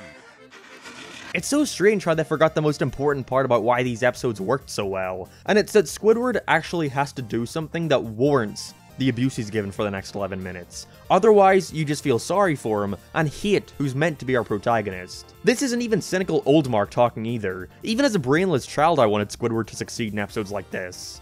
It's just annoying. SpongeBob fucks up his lessons and causes him to continue to fail a class. What a shocker. Boating Buddies is going at the bottom of the list. This shit's way worse than the Splinter.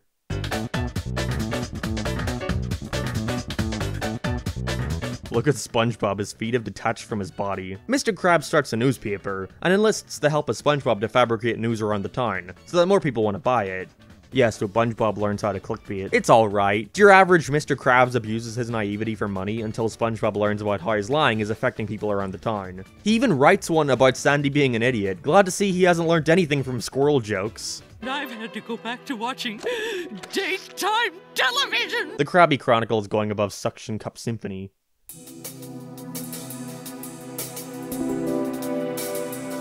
Mr. Krabs gets kicked out of his own house during Pearl's slumber party, and so he sends SpongeBob in to make sure she doesn't ruin anything. This is actually a very well-rounded plot, with Mr. Krabs getting his comeuppance for not trusting his daughter. Like, getting SpongeBob in the house is what turns out to cause all the destruction. Not much else to say, it's alright. Going above Krabby Chronicle.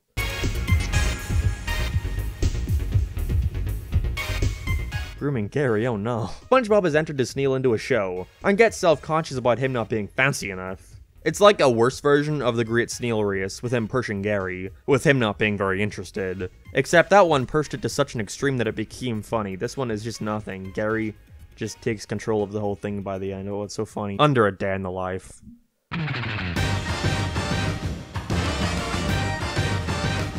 It's taken 217 episodes, but we finally reached one that I've never seen before. I recall as a kid I'd see advertisements for this special, SpongeBob vs. the Big One, and was fairly hyped for it, but something must have been happening that day and I missed it, and with this being before streaming services or me knowing how to pirate stuff, I just never caught it airing again. Let's see if I missed anything good. You have got to stop judging people by the way they look. You're right. So after getting caught in a big wave, each member of the apparent gang are separated, with Sandy being stranded on a desert island, Mr. Krabs in the ocean right above Dutchman's Triangle, and SpongeBob, Patrick, and Squidward on a non-deserted island, filled with some weird guys, who tell them the only way to get back to Bikini Bottom is to surf there. And so they have to be taught by the expert Jack Hale, voiced by none other than Johnny Depp. You know what? Wasn't bad. It was more interesting than the Western one at the very least. But I wish they didn't bother with the Sandy and Krabs stuff. They don't do much with either of them, they only got like 2 scenes each, and I feel like that time could have been better used on the SpongeBob shenanigans, with Jack Hale giving them cryptic lessons on how to surf. The biggest problem I could say it has is common with the past 2 seasons, and it's that it's just not funny. The humor is either loud and in your face or non-existent. The only part I found enjoyable was the ending where we finally get to see Davy Jones' locker, which is literally Davy Jones from the Monkees. Oh, I'm sorry, I mean Davy Jones from the Monkees! Overall though, story-wise I enjoyed it. It's going under Sunbleached.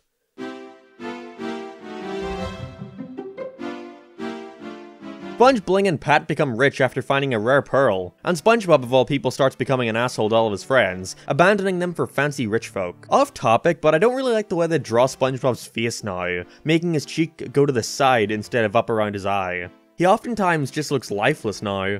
The only times when the visuals get anywhere interesting are when they're special drawings headed by the influence of Robert Ryan Corey. That kind of 2 names in one. They're good drawings, but I'm not sure if they fit SpongeBob exactly. Sometimes they can go a bit too far with the grossness. Saying that, I actually like this one. It's quite simple, but it works out for the sort of message it's going for. Save your money and don't let that get in the way of your friendship.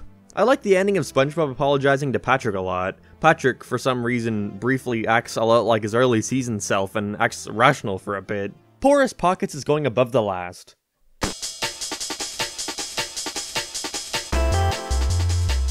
Alright, so far we've crushed most of Squidward's dreams by this point. What else can we ruin for the guy? How about his singing career? Don't feel bad. He didn't use me yesterday either. What is the joke there? Squidward is going to choir practice, to join the Bikini Bottom men's choir, with Singbob wanting to join and bothering him until he gets what he wants. It's just both characters obnoxiously singing for 11 minutes. SpongeBob is annoying and Squidward is a dickhead. There, that's the whole thing. They try to make SpongeBob at least somewhat redeemable by the end, with him succeeding but still trying to give Squidward some recognition, but that can't save such a shit episode, going under Spongicus.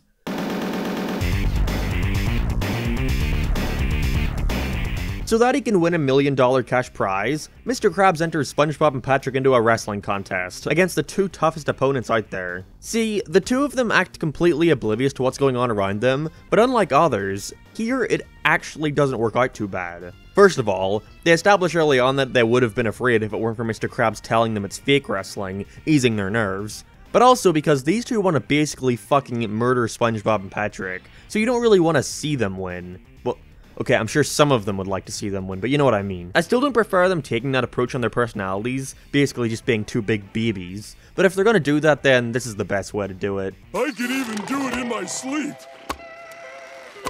Krusty Crushers is very solid. I'll be putting it under Sun Bleached. I'm glad Season 6 has managed to get about 2-3 decent episodes so far.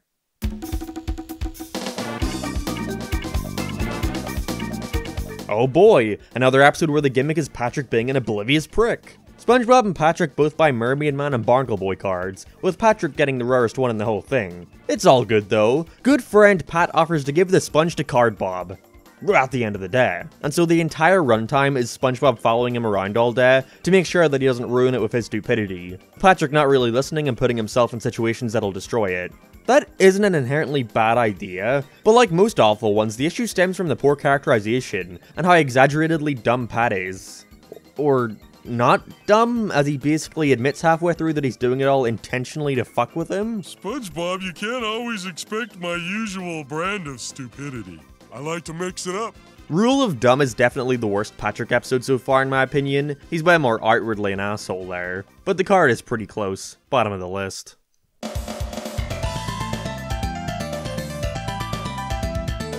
SpongeBob somehow doesn't know what a Viking is, and after writing a letter to them, they come and kidnap him and Squidward too because of course they have to. Anyone else think those girls look like John K caricatures? It's fine. The Vikings are fun characters, I guess, even if they do only really have one joke.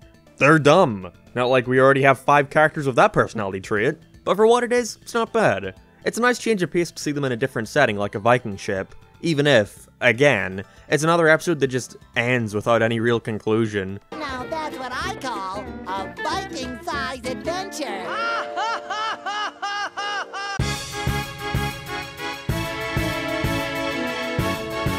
There's a big Mermaid Man and Barnacle Boy comic book signing at the store, but SpongeBob has boating school during it, so he has to ditch class. Again, this is a concept that's really good, putting him in a moral dilemma where he keeps getting distracted on his way back to class with other fun stuff to do, and starts to feel awful as he's going down a dark path. This was definitely an episode that as a kid I didn't really understand half of what was going on, or why SpongeBob was having such a bad time. Like, I did not catch on to the cannibalism joke at all.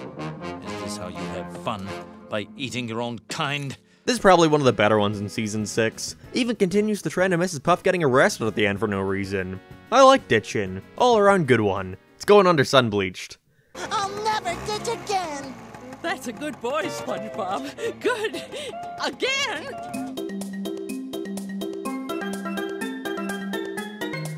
Mr. Krabs finds out that his grandpa Redbeard is coming to visit him at the Krusty Krab, with him being a pirate and not realizing that his grandson got into the fast food game and isn't a pirate too.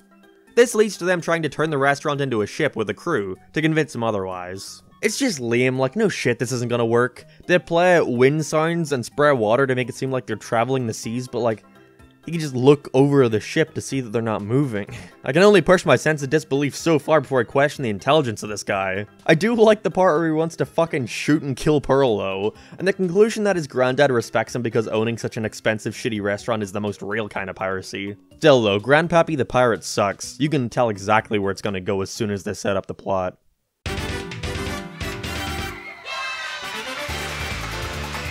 SpongeLodge and Patrick can't stand that Squidward seems happy for once, and must find out what he's up to, finding out that he's going to a cephalopod club that reminds me a lot of the Stonecutters from The Simpsons. It's just sad, the guy really can't have anything nice. The two sneak in and get him kicked out because of course they do, so try to cheer him up with a new club. Whose fault was it? Maybe it's your fault. That made my sister and I laugh so fucking hard as kids. This is on a similar level of awfulness as Good Neighbors to me. I like the part where they jump in a live-action sock, but that can't save such a shitty episode. I just feel bad for Squidward the whole time. This is going right above Boating Buddies.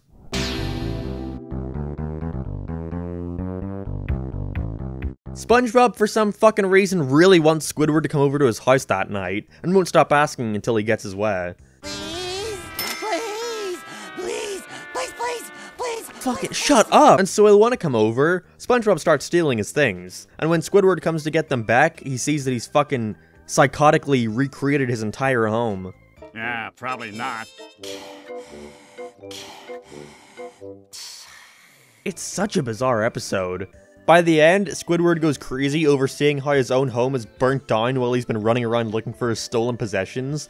Feels like something a 12-year-old would write for his SpongeBob creepypasta. Jefferson casserole. Squid's visit is really terrible. Highlights the worst of SpongeBob and Squidward's dynamic, with it seeming like he's crazily in love with the guy, going right above the card.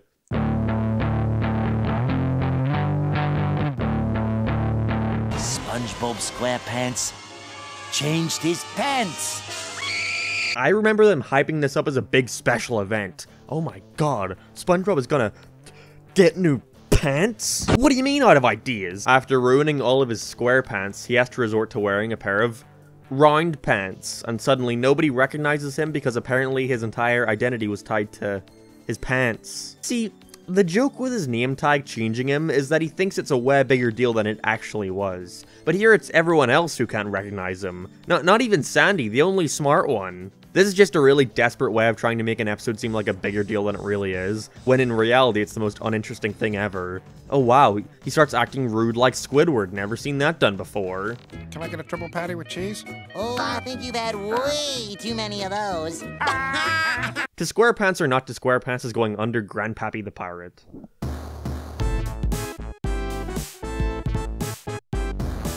Can you give us our murmurang back? We only got the one. Sure thing. Oh, don't throw... Shufflebob and Patrick have to fill in for Mermaid Man and Barnacle Boy after breaking their backs, and have to go to a shuffleboarding competition. And then they start just going overboard and start impersonating them to fight crime and such. Dude, this is another one of those examples I was talking about in Season 4. Genuinely, as a kid, I could not wait to see them go shuffleboarding. I don't know why. But then we suddenly learn that they've already won. There is no way we can lose with these costumes on! We already won the tournament. There's some funny gags in here, I honestly liked it a lot. Reminds me of Sandy's Rocket in a way, with the two capturing everyone in town for doing nothing. Shuffleboarding is going above Krusty Crushers. Neat seeing Manoray again. I brought you flowers. You never brought me flowers. Patrick, go home and check your mailbox.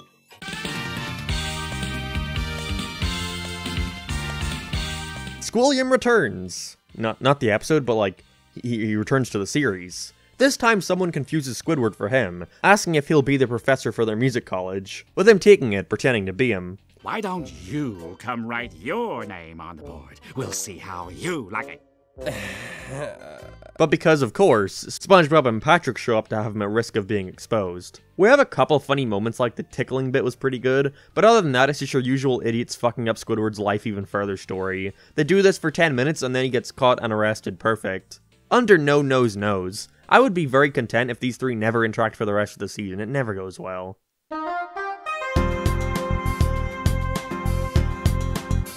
The two find this gross worm thing that lays a bunch of eggs before leaving, meaning SpongeBob has to now go around town finding a home for these disgusting creatures.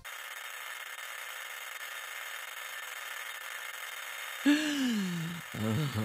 visuals are awful. They spit out this weird mucusy liquid at people, and it really confused me as a youngin' why Larry the Lobster acted like he had never met SpongeBob before. Aside from all that, it's just whatever. Mr. Krabs randomly comes in at the end and sells him off for money. This one is gross, I was never a fan. It's gonna be going right above Choir Boys. My eye is burning and I don't know why! Blink. Oh yeah, thanks for reminding me. Not thinking she does him any good, Plankton builds a bunch of new machines to be a replacement. It's a rather simple story, and I like the way that Karen and him work off each other with their endless squabbling. But it's just him trying to enact a plan of stealing the formula with the use of his 3 new bots, which all have pretty fun designs. I actually like this one, it's good. Plankton continues to prove he's the one character who hasn't gotten worse over the seasons.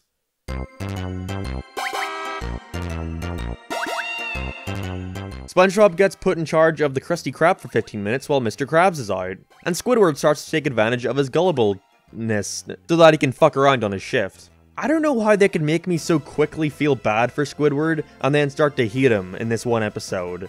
Fucking with him just to get him in trouble for no reason other than... well, there is no reason. There's nothing to it. It's rather unremarkable. In a season like this, it's more middle of the road, going above Professor Squidward.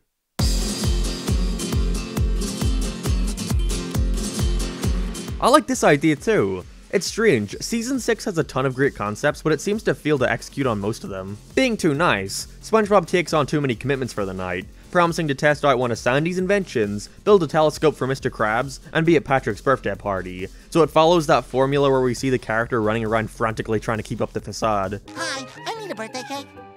This is what I got. Sorry about the scabies. All around fun one here. They do a good job at raising the tension throughout. Sandy, Krabs, and Patrick are kinda dicks, but it works in context to the story, so it's not a big deal.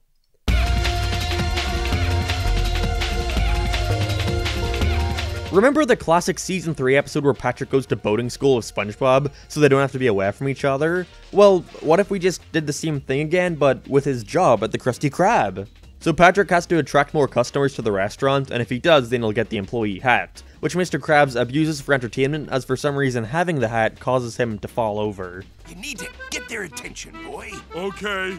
Mr. Krabs is a complete prick here, making him fall continuously so others will pay to see, risking his death. I don't really know what to say, he's just falling over and over again for the funny.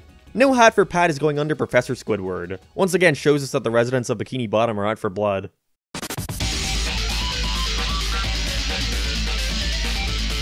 As a kid, this was the first SpongeBob episode to make me realize that I actively didn't enjoy the show anymore, and the way the characters are being portrayed, with them acting like literal babies, crying over how much they want to go into the new toy store in town, and dancing around like children when they get there. Like, Jesus, what a fucking loser still cares about toys. The two decide that they're going to stay in the store overnight, and freak out thinking that the toys are evil and want to get them. Some of the backgrounds are well painted, but other than that they're just annoying and unbearable to listen to at this point. It's not good when 12-year-old me actively wanted them to feel in situations like these.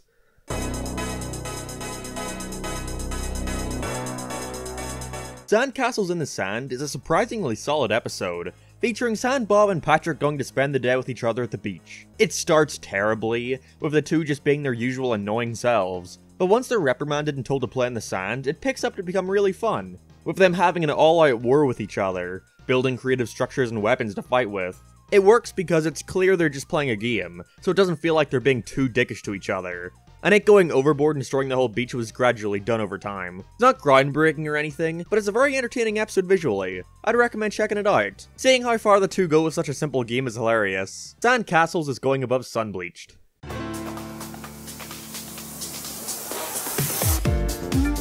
After accidentally breaking his shell, SpongeBob has got to find a new one for Gary, who looks just fucking gross without one. I like Angry Jack's shell commercial a lot. He might be one of my favorite one-off characters so far. Hey! Get those numbers out of my face! That just makes me feel sorry for him more than anything, however, when SpongeBob starts clumsily breaking all of his inventory. Shell Shocked is good. Season is picking up. 2 solid ones in a row. Nice to see that again.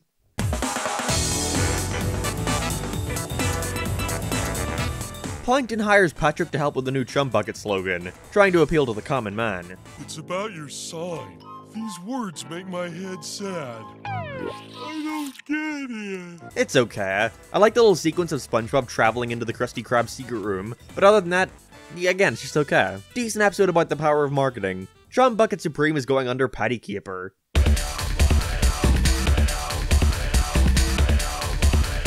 It's Plankton and Karen's anniversary, and he's got to get a nice gift for her, from the heart, asking for the assistance of SpongeBob and Patrick in writing a song for her. It's not the funniest one out there, but I gotta say, makes up for it by being very sweet. It's nice to see him care about his wife for once, and the song is cute. Single Cell Anniversary is going under Porous Pockets.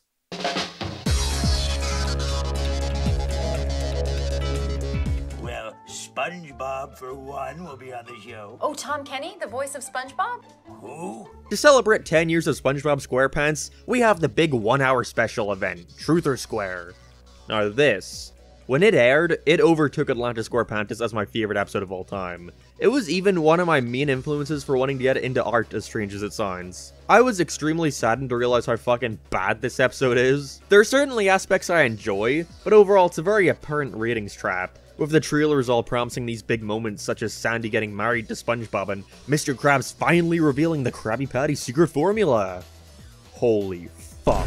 Then you watch the episode and realize that the entire thing is characters sitting in the vents of the Krusty Krab doing shitty Family Guy cutaways. And this only takes up about half of the entire special. Cool. The rest is filled with beloved Patchy segments. And by god, are they the worst and most unfunny so far. Look on this, it's Cosmo. Best episode confirmed.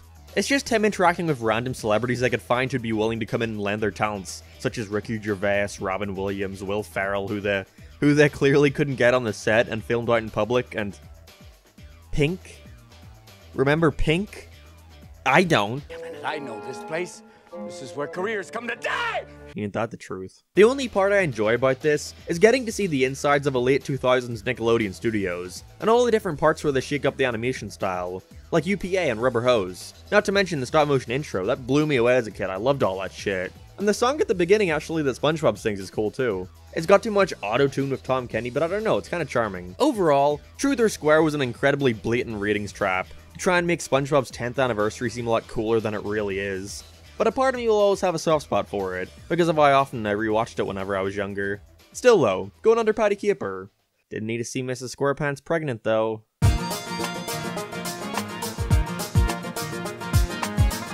A storm has come into Bikini Bottom and oh what the fuck! Squidward has to stay inside SpongeBob's house with him and Patrick, where he gets so infuriated that he splits off the house into borders, with them all going crazy over food.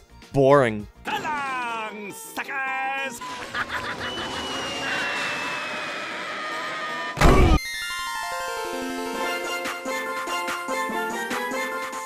End of this season has been quite plankton heavy, hasn't it? This time he finds a cavern under his restaurant, and decides to turn it into a venue for the Chum Bucket, with people being able to visit. I really hate the designs for these cave dweller things with them spitting over everyone. I'm really not a fan of the new designs they do for the show now. Chum Caverns is alright. It doesn't really go anywhere with him and Mr. Krabs trying to bury each other further and further before getting stuck themselves, but by then there's like 2 minutes left so they don't really do much with it. It's going under Chum Bucket Supreme.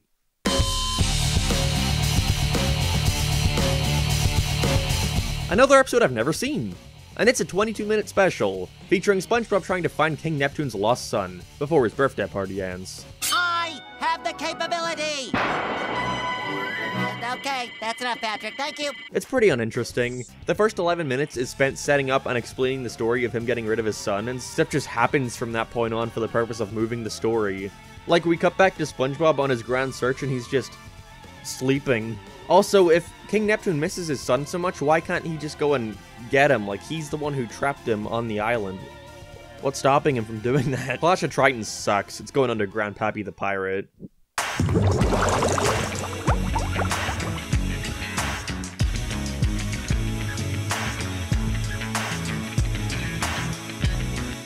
Season 6 is without a doubt the worst so far. There were almost no episodes I enjoyed, and way more of them were simply bad. Not to mention more and more desperate attempts at drawing in viewers. This does mark the first season though, where there are episodes I've never seen before, so I'm hoping that season 7 will at least be something new for me. I'm wondering how long this Dark Age is gonna last, since I've heard it does pick up again at some point. Guess we gotta wait and see.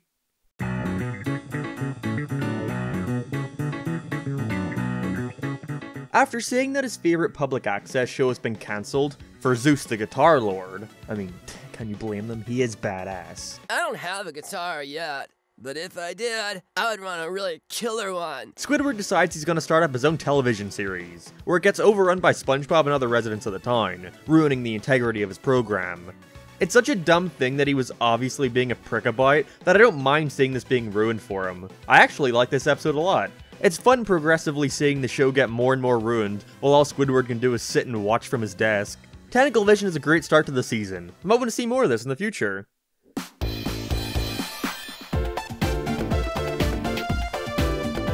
Pretty sure we already had a SpongeBob and Squidward dancing episode, but alright then. In this one, SpongeBob has dancing fever and can't seem to stop, so he gets invited to an audition to be a backup dancer for none other than Squilliam Fancy Son from band camp. That is the stupidest dance move I've ever seen. Hope it's you on the planet.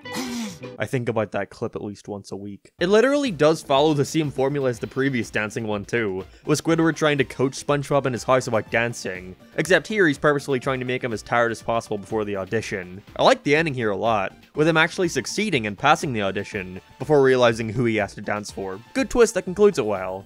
I Heart Dancing is solid. I enjoy it. Going on to the last. Who put you on the planet? Ugh.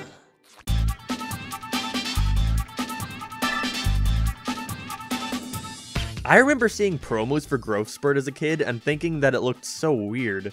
And sad to say, that's exactly what it ended up being. Pearl is suffering from a growth sprite and demands food, forcing Mr. Krabs to run around Bikini Bottom at night searching for stuff to feed her. All the close-up shots for growing are gross. They put way too much detail into some of these. Everything here is gross, like Mrs. Puff's creepy mucus-spitting worm garden.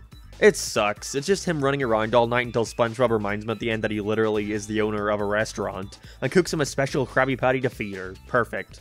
What a shit one, bottom of the list.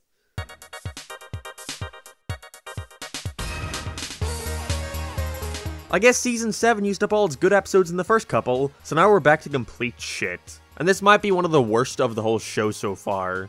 String Bob accidentally slips on a bar of soap, and gets stuck in the wringer that he uses to dry after a shower, in which Patrick enters the scene and glues him to the thing forever. This would be fine if it remained as one of the usual, "Oh no, how am I gonna do my job now" episodes. Aw, thanks, pal.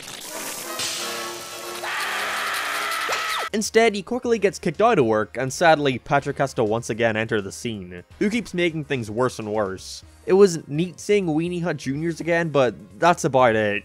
SpongeBob blows up and calls Patrick out for being such a bad friend who put him in this situation, but then everyone gets mad at SpongeBob for this, telling him that he fucking deserves to be in the ringer.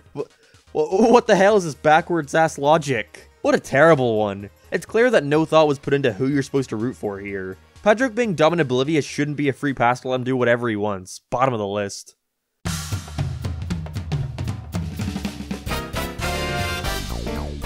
This is another I remember the promos for. They'd always play "Oh Pretty Woman" with Sandy walking down the street. Weird. Here Plankton sneaks into Sandy's house and steals her fur coat, leaving her having to run around the town hairless, with everyone making fun of her. As we get a repeat of Imitation Krabs, as he uses her coat like a mech to trick SpongeBob into getting up close with a patty. I don't know what it is about their sudden obsession with these purposefully disgusting shots, I hate it. And as a kid, Sandy's coat walking around like a lifeless corpse always crept me out. Yeah, no, don't enjoy it at all. Ignoring the awful visuals, the episode itself is just fucking boring. The whole joke here is how everyone goes along with such an obviously bad idea, and when I'm not utterly bored by the Plankton shit, I just feel bad for Sandy who did nothing wrong, and gets fucking arrested at the end for nudism. Great. Going under Growth Sprite.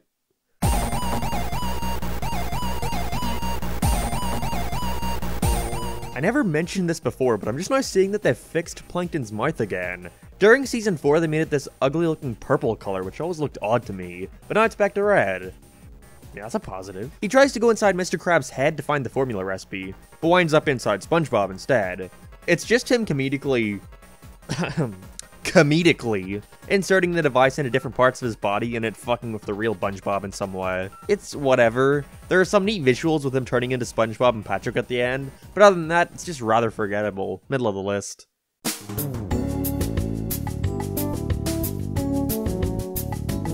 Remember the first few seasons where we'd only get around 3 to 4 Plankton episodes in total? Here we have fucking 3 in a row. With this time, him and Mr. Krabs getting in a grease war, both trying to sell the most greasy food they can to appeal to the Chungai of Bikini Bottom. It's quite repetitive. It's just scenes of them stealing each other's customers with new grease-themed products over and over again. Greasy Buffoons is going under the inside job, but this season has completely started to nosedive. I hope it picks up again soon.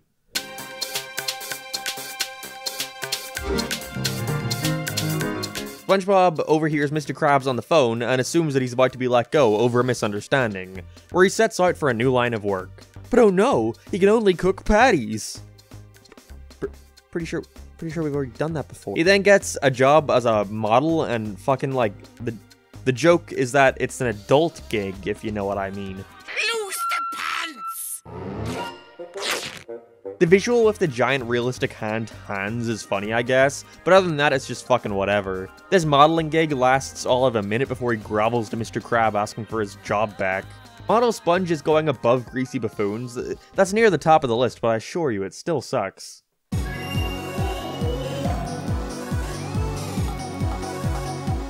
Squiddy gets tasked with doing community service around Bikini Bottom, and challenges Squilliam by saying he can clean up the entire town by the end of the day. Once again, you just feel bad for Squidward here. He did nothing wrong and everything keeps going bad for the guy. Not to mention SpongeBob forces himself into the story halfway through and demands to take part. Again, there's just nothing to this that follows such a simple formula, which wasn't an issue in the earlier ones since they'd just used these stories to their advantage with the really funny gags, but here they just think punishing a character for existing and making him eat shit is a substitute for comedy. I get mean-spiritedness in kids' cartoons is a meme, like, this one internet reviewer cried over the moral of a children's show. But that's not what this is about. What I'm talking about is whether or not something is funny or makes for an engaging story. And watching Squidward get shit on for 11 minutes isn't funny and it's not engaging. And when that exact formula is in like half of your episodes now, it results in the show being super repetitive and boring. I thought a large aspect of comedy was the subversiveness, not doing something you expected. That's why the surreal jokes of the original seasons worked so well. But was anyone really not expecting Squidward to be shit on now? Are they breaking new comedic grounds? Or are they just doing it because that's his character and it's all they can think about doing with him? Sorry for the tangent, but it's going under Growth Sprite.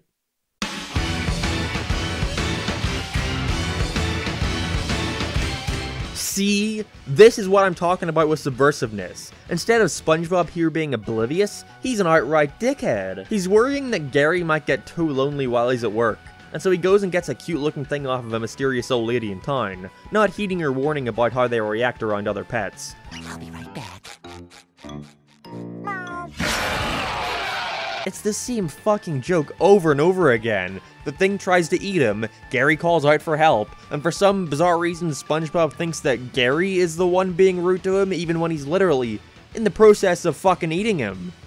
I just don't understand who's meant to find this funny. Even as a kid it annoyed me to all hell. This might be the worst SpongeBob has been in a single episode. Gary! You put Fluffy down right now! A pal for Gary is at the bottom of the list for sure. It was pretty close between this and Stuck in the Ringer, but that one could have worked. Pal for Gary is simply bad to the core concept.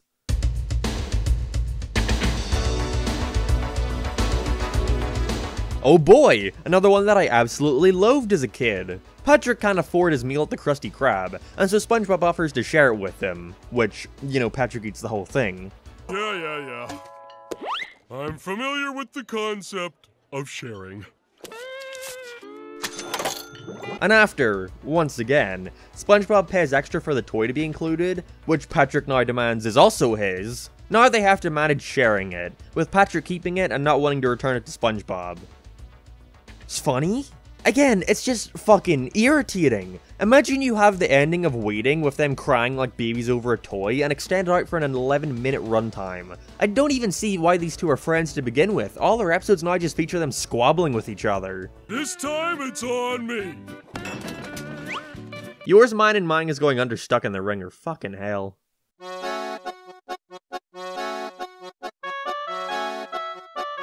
Krabs gets nominated by his fellow cheapskate friends for the Cheapest Crab Award, and so takes SpongeBob with him to the venue. It sucks. I like that their nominee videos are presented as short films, but other than that, there's nothing going on. You're not getting it, are you? Cracked Krabs isn't good, but it's ending up near the middle of the list. Shows how bad most of these other ones have been.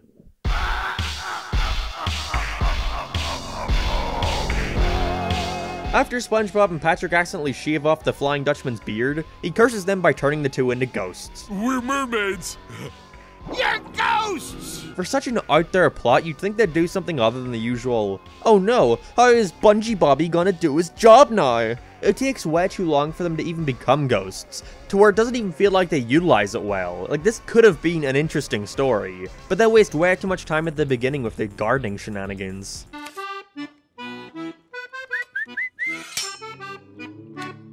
There, that's the one visual gag I enjoyed. Now you can skip this one. It's going under Model Sponge.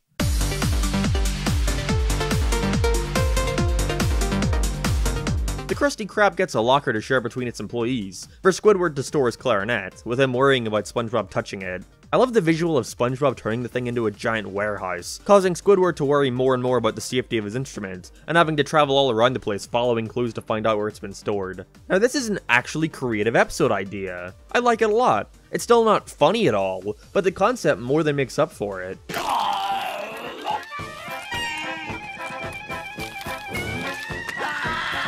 It avoids SpongeBob coming off as unlikable because it's clear Squidward is just hallucinating all this stuff. I know I've said it before, but it really does feel like an idea from a creepypasta with how cryptic it is, especially the sound design. Strangely enough though, I enjoyed Squidward in Clarinet Land. It's like a better version of the one where he visits SpongeBob's house. It's going under Tentacle Vision.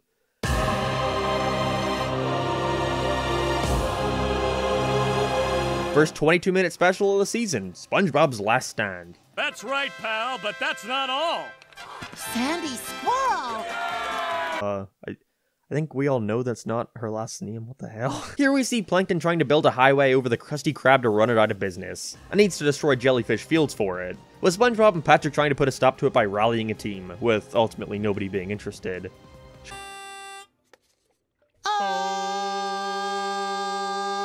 No! God, please, no! No! I like the Give Peace a Chance parody, and Patrick's hippie outfit looks funny. But other than that, it's just decent. It's nice to see SpongeBob acting at least somewhat like his former self by being not brainless. And there are some neat bits of animation and backgrounds. The colors for Bikini Bottom after the highway is built looks great for the sort of vibe they want to give off. The shading is very good. But overall, SpongeBob's Last Stand is alright. It's definitely good compared to the rest of the season. It's going under I Heart Dancing. This doesn't look good at all, Patrick. Does this?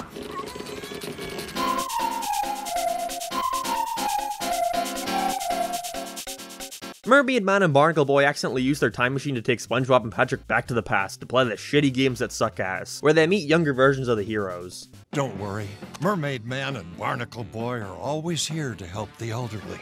Holy shit, I had no idea he was voiced by Adam West, that's great. Anyways, the two of them cause a time paradox, ruining the future and having to travel back just before they arrived again and again, multiplying themselves. The design for the bad future is neat, but other than that, it's just okay, going under the previous.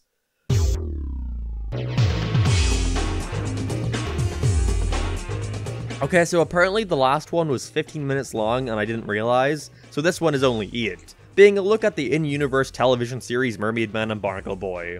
I don't have a ton to say, like, it's fine. I appreciate what they were trying to do, but they just don't go far enough with it. I think maybe trying to emulate an old superhero cartoon's art style would have been more interesting, but other than that, it's cool getting to see more of their villains. But, meh.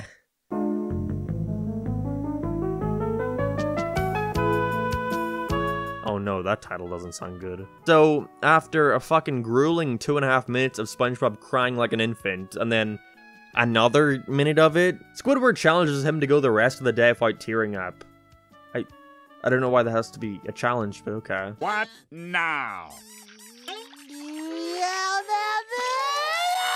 It's just fucking boring. I don't know what else to say. I've been trying my best not to say that about a lot of episodes because I'm aware I came to that conclusion a bunch with Family Guy. So I'm trying to at least have something more to say here, but it's nothing but Squidward and SpongeBob seeing something sad, Squidward trying to make him cry, then moving on. That's it. Episode over. Have the like credits playing over that. Mrs. Puff crashes into the Krusty Krab and so has to work during the summer with SpongeBob to pay it off.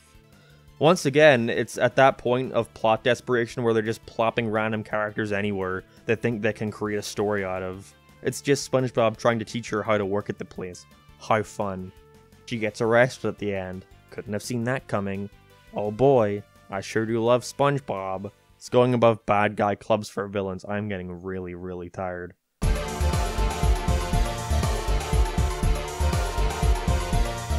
Mr. Krabs notices that Plankton is extremely afraid of his daughter Pearl, as they're the cause for most of his family being eaten, and so Mr. Krabs uses this to his advantage by torturing him with the threat of being cannibalized. This would have been fine if it remained solely as a way of preventing him from taking the formula, like Plankton tries to come in, he uses Pearl to scare him off, would have been fine, you know? But here Mr. Krabs goes out of his way to disguise himself as his daughter and threaten him constantly, to the point where he sits in front of the road and tries to kill himself. Go away, cheesehead! Can't you see I'm trying to get run over? It's nowhere near as terrible as people claim. Like, I get it, they're joking about KYSing yourself and stuff. But that sort of stuff can be done better than the way they do it here. That's my problem with it. It's just not done in a funny way. It's not amusing to watch Plankton slowly go insane and not want to live anymore. It's sad. And once again, makes me question why I'm supposed to like Mr. Krabs. One course meal is going under someone's in the kitchen with Sandy.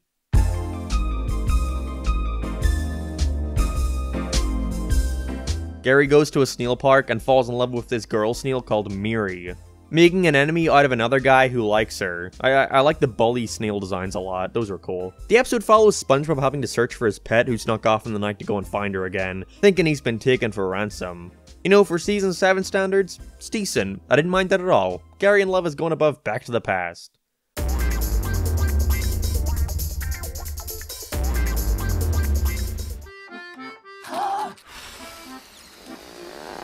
Oh look, there's the screenshot every clickbait video. 10 adult things you didn't notice in SpongeBob uses. Squidward wants to put on a play at the Krusty Krab, which is just him narrating the different aspects of his job, complaining about it, all while people visiting the place just want to get their food. But who will refill the empty chasm in my soul? I don't know, man. It's just the same gag over and over again, with the customers wanting their patties but Squidward ignoring them. Again, it just follows the same trend as the talent show one from season 1, with them buying products to throw at them at the end. Perfect. Even has the same ending joke with Krabs saying he's gonna add more shows. What a waste. Going under greasy buffoons.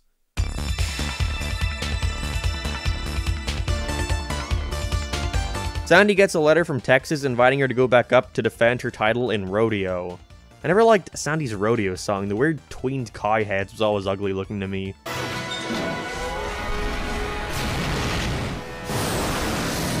After the overly long intro explaining what a rodeo is, taking up literally half the time of the episode, and SpongeBob trying to find someone who will come with him to Texas to protect her from the, for some reason, dangerous rodeo, he kidnaps everyone to take up to the surface to help her, like literally everyone, the entirety of Bikini Bottom. Rodeo Diaz is awful, there's nothing to it. Feels like a big waste of time. The terrible tweened animation at the end sucks too, it's like a worse version of Pressure. Going under Growth Sprite.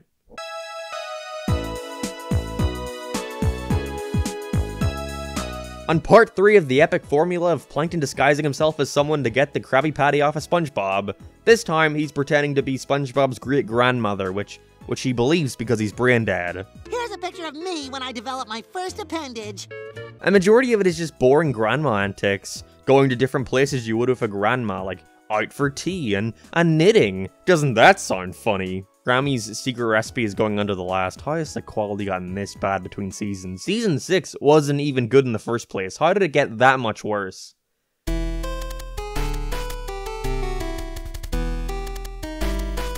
Krabs finds out that Gary is good at attracting money for some reason, like a magnet, and so abuses this to find as much cash as possible.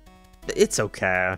Mr. Krabs is being a dick to Gary, who gets put in a lot of pain, but I don't really mind here since he does get his comeuppance by the end, so it's not a big deal. For this season, I take it over a bunch of the other ones we've seen. I'll be putting it above Cracked Krabs. What are you doing out here? Oh, you know, unwinding, enjoying the free parking. Okay, that was a good joke.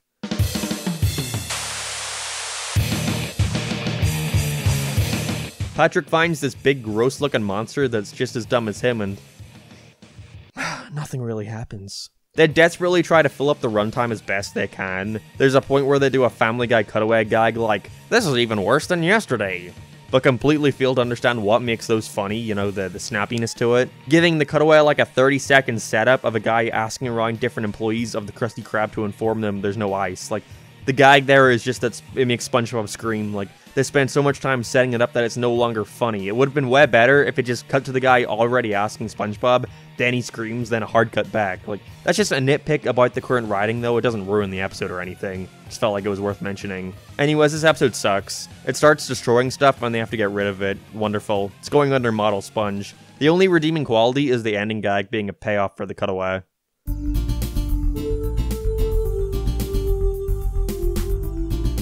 Okay, so I'm just not realizing these few episodes, including the last, were part of some weird gimmick they had going on called Legends of Bikini Bottom, where each one of them is taking on some supernatural theme, like the last being monsters and this being about the Bikini Bottom Triangle, with a strange mist coming into town overnight and causing a bunch of possessions to be stolen from the residents, and them having to enter the triangle to get it all back. It's a neat idea. I like that it was caused by mermaids. I think this did the whole mysterious element gimmick better than the last, with SpongeBob having to convince them to give them their stuff back. I like this one a lot, something different. It's going under SpongeBob's Last Stand.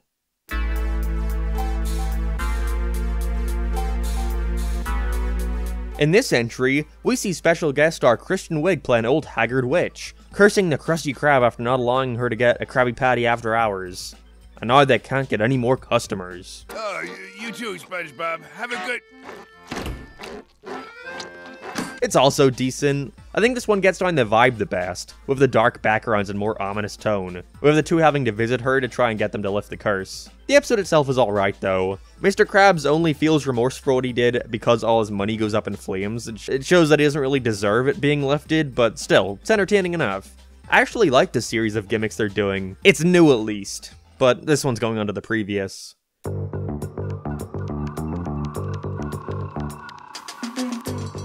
I do not want a Krabby Patty. You sure? Don't touch me. After Adrian and the Krusty Krab gets backed up, Krabs refuses to let anyone unplug it, out of fear of an old story featuring Adrian sucking in the entire ocean, which honestly isn't that bad of a concept considering what is stopping all the water from going down when they unplug one when they're already underwater. I'm not a fan though they waste this potential. It's SpongeBob and Patrick walking around like idiots to try and find Adrian for no real reason other than finding it, and the twist at the end is lame. Also, the cop-out, it was all his story ending sucks. It's going under Greasy Buffoons.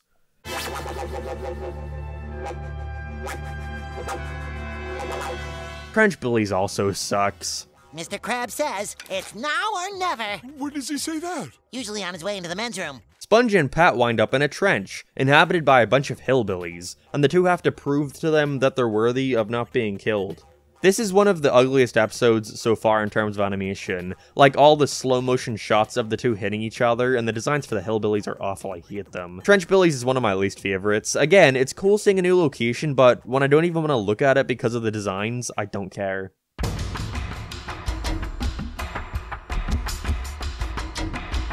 In the next edition of Legends of Bikini Bottom, we see a volcano which has apparently always been here, threaten life as they know it with it raining lava everywhere, and needing a sacrifice to settle it.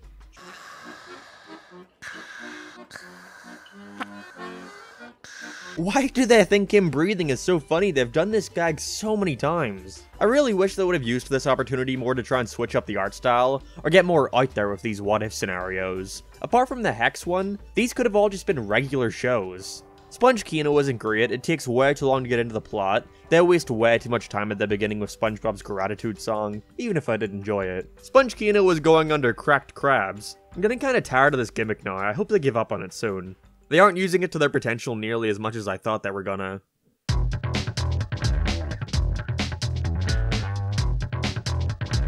In our next 22-minute special, we have The Great Patty Keeper, where Mr. Krabs hides the secret formula somewhere far away to stay safe from plankton. That is, before making a fresh batch of patties for the restaurant. And now SpongeBob and Patrick have to immediately travel to way far out Townsville by train to retrieve it, with plankton following close behind. This? No. This is the key to me heart. The new setting of a tree and mystery is cool to see the show try and tackle, with the key to the safe going missing and SpongeBob having to figure out who stole it, but it starts to derail by the end, quite literally, with the two having to stop the runaway train, and Mr. Krabs then just shows up during the ending. Like, what the fuck did he send them there then? For what it is though, The Great Patty Keeper is alright. I'm gonna be putting it above Gary and Love.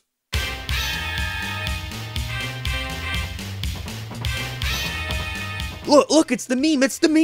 After Squidward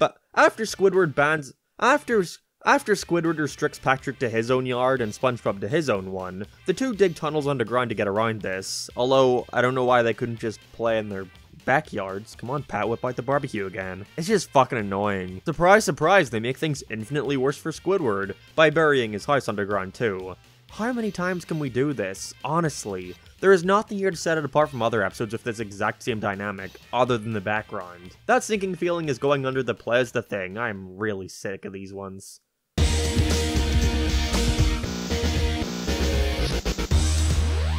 I guess it would only make sense to follow up an awful Squidward episode with an awful Patrick one. After demanding that SpongeBob teach him how to do karate, Patrick starts running around the town abusing his power to get free stuff. It's like a lesser version of the one where he becomes a king, just instead of forcing people to do what he wants through authority, he does it through physical violence.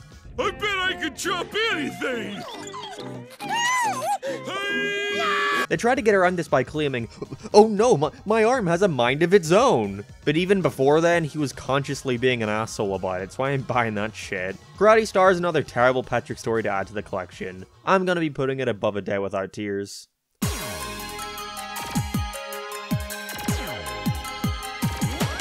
Krabs decides to turn an old tartar sauce container into a time capsule, asking people to come and drop stuff into it so it can be buried for future generations to enjoy. This leads into SpongeBob, Patrick, and Squidward all getting trapped inside, with Plankton also trying to get into the thing as Mr. Krabs puts the formula for the patty inside it. I dream of a town with the perfect blend of commerce and irrigation. Not to mention the breathtaking views. Other than that and Patrick's Shivingale bit, which I remember laughing at a bunch when I was younger, this one is mostly forgettable. It's not the worst though. It ends on a shot of Plankton trying to take a shit, so take that for what you will. It's going under Gary and Lev.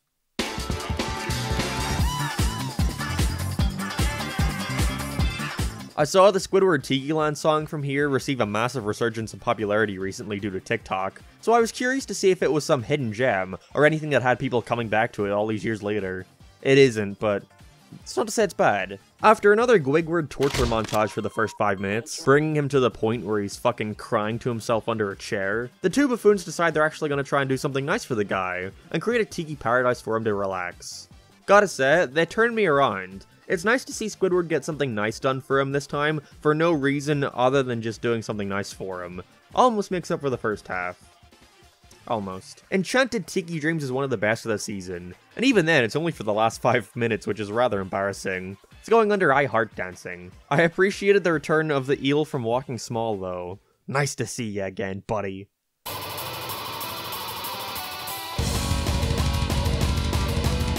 Once again, here's a concept that I really enjoy, and hope to see them use well, with SpongeBob realizing that he's a big pushover, and is unable to say no to people, and so gains an abrasive side, being that little green, rough part of a sponge that I have no idea what it's for. Reminds me a lot of Suds, you know? Taking advantage of SpongeBob being well, the sponge, with him becoming a huge asshole anytime the abrasive side takes over. I wouldn't hang out with you for all the money in Krabs' mattress. You don't know how long I've waited to hear those words. It does follow that same formula as many others, where this cool idea is just met with a montage of him interacting with the same 4 friends he always does, and being rude to them, then going back to them all again to ask for help removing it. It's quite repetitive. But still, the idea is solid enough to entertain me all the way through. Abrasive Side is going under Squidward and Clarinet Land. I liked it a lot.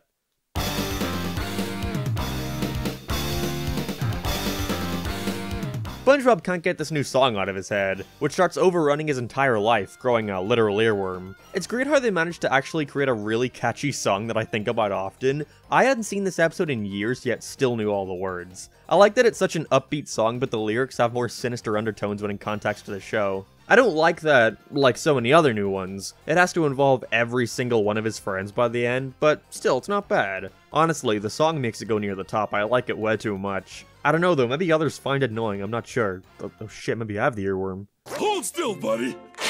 Either way, earworm is going under Tentacle Vision.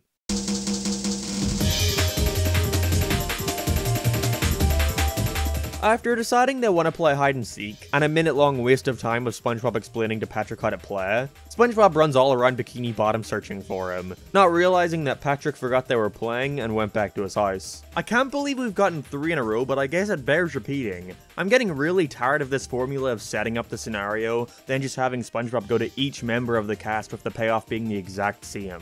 Him playing hide and seek is not interesting enough to carry this lackluster story progression. Hide and then what happens is going under Growth Sprite. It's so uninteresting, despite some alright visuals like the end of the world.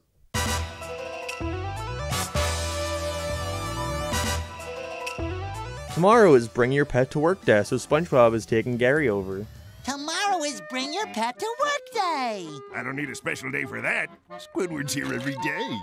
On our hopeful finale of Season 7's obsession with Plankton disguising himself to get into the Krusty Krab, he's pretending to be Gary so he can get close to them making a new batch of patties. It's going under the Patty Keeper. It's decent, there are quite a few good jokes. Mostly coming from Plankton himself. He's still a highlight of the series, I can see why they rely on him so much now.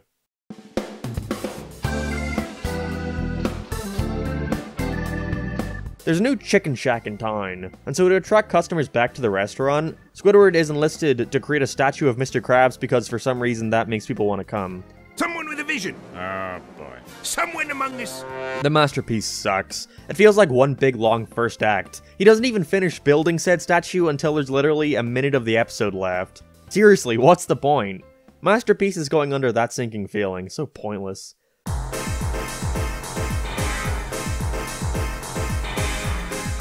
Alright, Sonny.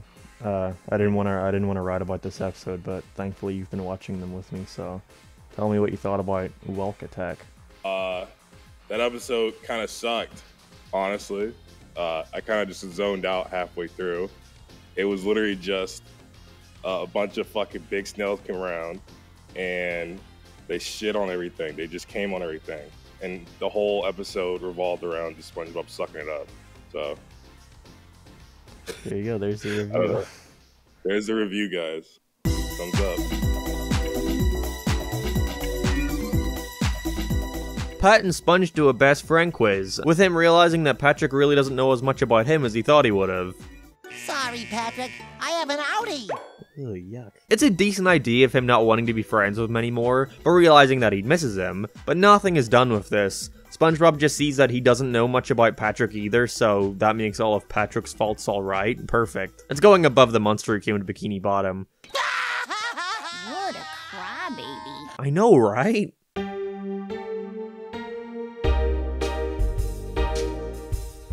While at Glove World, Pearl gets stuck hanging around SpongeBob in the Tunnel of Love, getting stuck inside and having to pass the time together, kinda like a sequel to The Chaperone in a way. It's nowhere near as good as that one, sadly, with them just walking out of the place and SpongeBob scaring her. Honestly, the best part about it is the Patrick side story with him accidentally destroying the ride from the outside. I don't mind it here since it's so low stakes. Tunnel of Glove is fine, going under Curse of the Hex.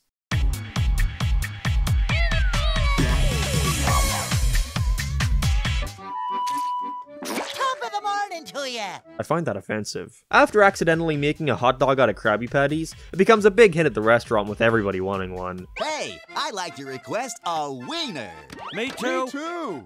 Wieners! Wieners! The conflict here is that SpongeBob throws a fit over Krabby Patties being taken off the menu in favor of the dogs, which is dumb because, like, just have both.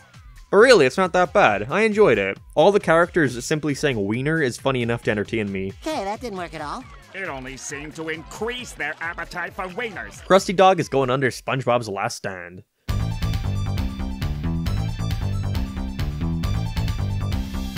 This time, the two find a sunken pirate ship called the Mauna Loa, and try to keep it a secret from people like Mr. Krabs who wants the treasure. I actually like it, with the twist that it's actually an old amusement park with Krabs trying to profit off of it despite the dangerous rides, and upsetting the two as they wanted to keep it between them. Wreck of the Mauna Loa is going above the Bikini Bottom triangle. Not the best one out there, but hey, it's fun.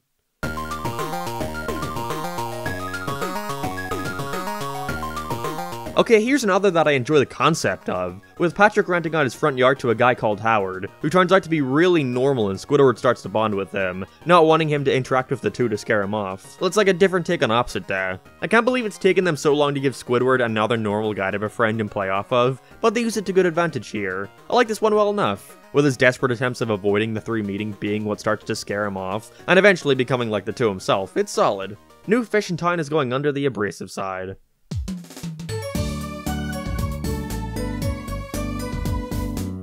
In another story that I'm shocked they've never done before, Squidward falls in love with a new girl in town, Squivilia, and so SpongeBob has to teach him how to be smooth with the ladies. Class, style, grace, and looks only matched by yours truly. It's a rather simple episode, with him trying to work on his speaking skills on SpongeBob pretending to be a girl, but it's fun. I enjoyed it. It's nice seeing Squidward not completely be shit on. Happy to see Season 7 at least got a little bit better by the end. Better lit than never. I think she's giving me the cutesy eye.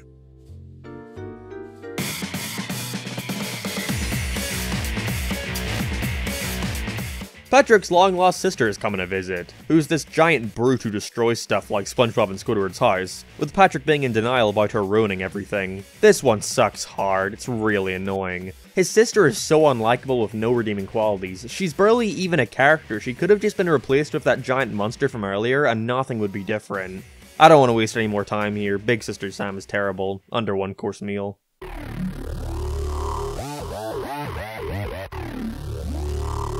Plankton and Sandy actually seem like the most natural pairing for them to make, considering they both like science, with them becoming friends and SpongeBob feeling left out as our main lab partner. Mr. Krabs! There's a strange sound coming from the restroom!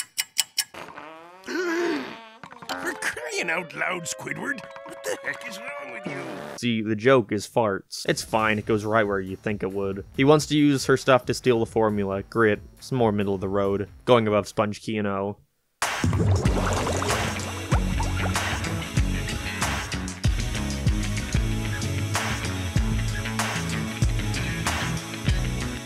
I can't lie, Season 7 was really bad. It's not completely devoid of good episodes and did pick up near the end. If anything, I think there were way more good ones here compared to Season 6, but the worst managed to be way worse. Not to mention these newer seasons have been extending from around 40 episodes to an upwards of 50 fucking 2. It's becoming a real slog to get through. You have no idea. A show like this is not meant to be binged. It's becoming very painful.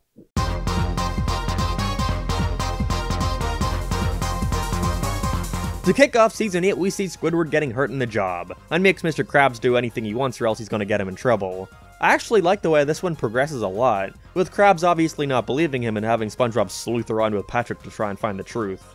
I could see the twist coming from a mile away, with Squidward sleeping in the job and therefore absolving Krabs of responsibility, but they barely try to hide it, so it's not that big a deal. A patty bun with 10 seeds instead of 11. And thankfully it remains entertaining throughout, so the predictable resolution isn't a big deal. I liked SpongeBob calling in the OWS guy to try and help him figure out what happened, despite Krabs' whole reason for asking him to sleuth around was so that he didn't have to call the guy. Accidents will happen is a good start to the season. Hope to see it keep like this.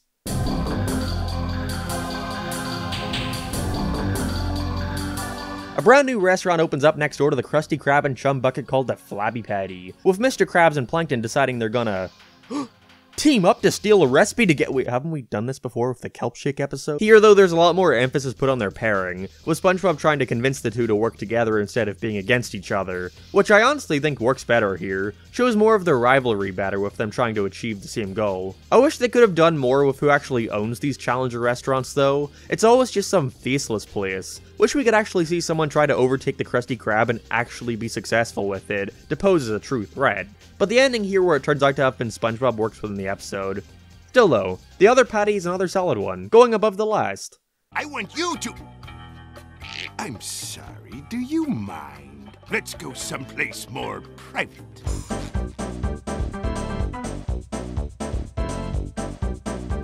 Season 8's been a tad Krusty Krab heavy so far, hasn't it? This time Mr. K decides he's gonna integrate a drive-thru into the place, for extra money, with him trying to troubleshoot each issue that arises without spending a single dime. Oh, here comes one now! Hey, go around! Go around! It's quite a repetitive plot. It's just a series of gags of someone coming up to the drive-thru, something going wrong from the cheapness, and then him bringing in a new fix, over and over again until it's over. But I don't mind that as much as the jokes they do have are pretty good. Drive-thru is going at the top. It's weird, I always heard that Season 8 was the worst, but I've been enjoying it a lot so far. Oh.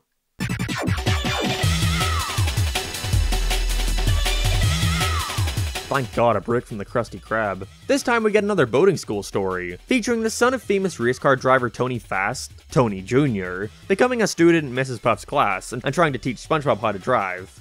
There's only so many concepts you can make out of the guy at boating school. He can only learn and unlearn how to drive so many times, you know? But I think here they do a decent job with it, with SpongeBob initially playing it cool and relaxed, which helps him, but then going out for a joyride and ruining Bikini Bottom. SpongeBob driving a race car always reminded me of the creature from the Krusty Krab video game, which is absolute fucking nightmare fuel. Honestly, it's got a rather chill vibe with the two just driving around getting into mischief. Definitely not the funniest episode out there, but the dynamic between SpongeBob and Tony makes up for that.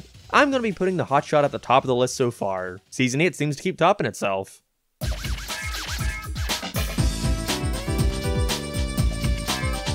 During a thunderstorm, SpongeBob and Patrick decide to build a mini golf course inside his house, trying to keep things as quiet as possible as to not upset Squidward. What follows is a brief construction montage.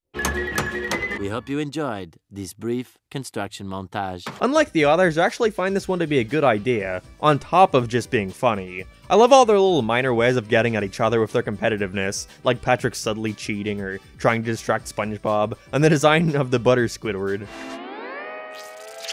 A friendly game is my new favorite of the season. Just simple, plain fun. Reminds me of the Sandcastles one a lot, which is...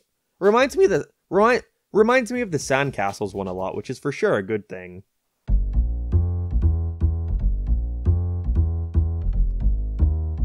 Patrick decides to show SpongeBob the joys of not throwing anything away, making him more sentimental towards his possessions, basically becoming a hoarder. Throwing away Pete? It's rather forgettable, I'm not a fan. His house eventually gets condemned, with Squidward of course getting kicked out of his too for SpongeBob's trash leading all the way to his one. Brilliant. SpongeBob having to throw his junk away isn't emotional or funny enough for me to care about it. It's going at the bottom of the list. Just hope this is a one-off dud. I gotta say though, there's this one song at the end that they play, which has appeared since season 1. It's the one that plays when SpongeBob is moving out from the nematodes, but I finally decided to look it up and it's called South Pacific Island 2. It's really good. Go listen to it. No, go do it. The video will be here when you get back.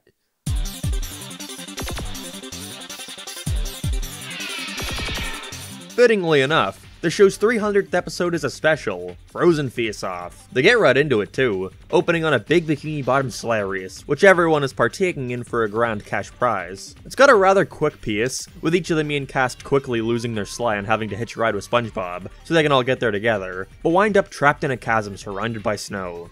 For some reason, they also have a giant stop-motion abominable squiddy snow mollusk thing chasing them. Random for sure, but it's animated well, so I don't mind. This quick pace works to the special's benefit a lot. With so much going on, like Krabs eventually double-crossing them for money, finding out Plankton was merely using the event as a way to steal a formula while everyone is distracted, and each member having to use their own abilities to help them out of their predicaments. Frozen Face-Off isn't anywhere near the best special we've seen, but I'd definitely put it over the Westerner Johnny Depp one. It's going above Accidents Will Happen. Atom by atom! Uh-oh.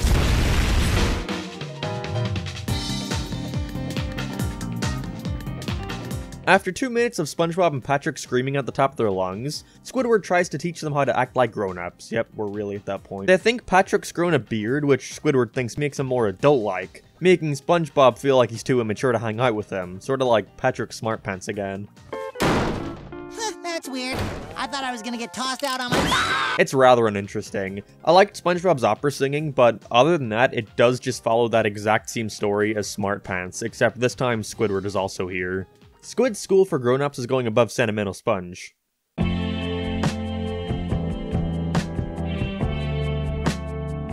SpongeBob is worried about giving an oral report back at his boating school, and has to seek help from his friends in making him more confident. Just focus on me, huh? Alright. Not a fan. Patrick's just a dick to him while he's trying to practice his speech, which goes on for way too long and overstays its welcome. And Sandy just gives him a pair of goggles that lets him see people in their underwear. Whoa. Oral report sucks. I don't like it at all. It's going at the bottom so far. It's a nice idea for an episode, but they don't execute it well at all.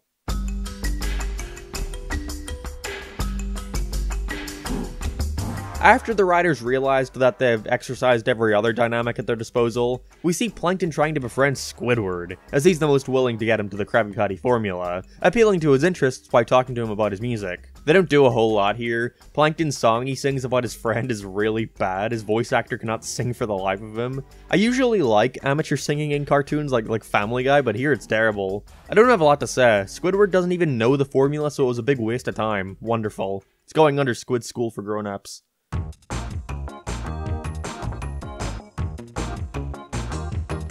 Focusing on another one of Squidward's abilities, this time his artistry. Patrick wants to be one too, creating this rock covered in googly eyes, which everybody ends up loving way more than his own.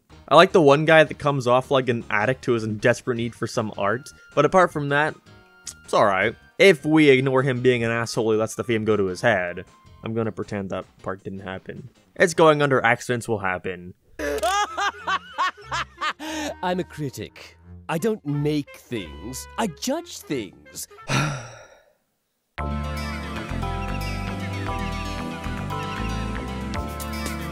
Another special so soon? And not just any special, but similarly enough to the Legends of Bikini Bottom saga, this next batch of episodes follow along each member of the cast showing the rest of the gang a projector slideshow of them going on their respective vacations. I vividly remember this being the point where I stopped caring about the show. I used to watch it every day, but from this point on, it was only really when I was watching TV, which wasn't as often anymore as I started getting obsessed with Let's Plays. In our first part, SpongeBob is going on a road trip with his parents, and also Patrick is joining too for some reason. It's nice getting to see Mr. and Mrs. Squarepants more. I think they have more screen time here than in the entirety of the rest of the series. But other than that, it's rather boring, honestly. They're desperately trying to fill out the runtime like a 2-minute segment of the car flying all around the place, and the road song is also one of the weakest so far. I never liked it.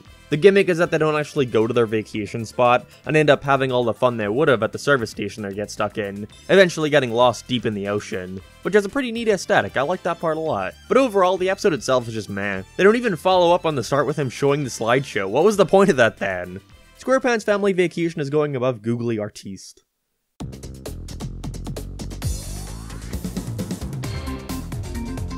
In the next part, we see Patrick's vacation, despite joining SpongeBob the last time. I mean, it's not even like it matters since it just takes place in Patrick's house. What was the point in these special episodes being loosely tied together if they could have just been normal ones with no ties to it? This time, Patrick wants to have a staycation, with SpongeBob offering to help him have a good time, which he takes advantage of, becoming a huge, entitled prick to him. And eventually Squidward too, wanting to stay in all of their houses and forcing them to do his bidding. It's like a worse version of the Krusty Hotel. Patrick's staycation is the new worst of the season. I don't know why anytime Patrick is the, for lack of a better term, star of an episode, he always has to be characterized this way. It's not funny or entertaining, it just makes me not like the guy.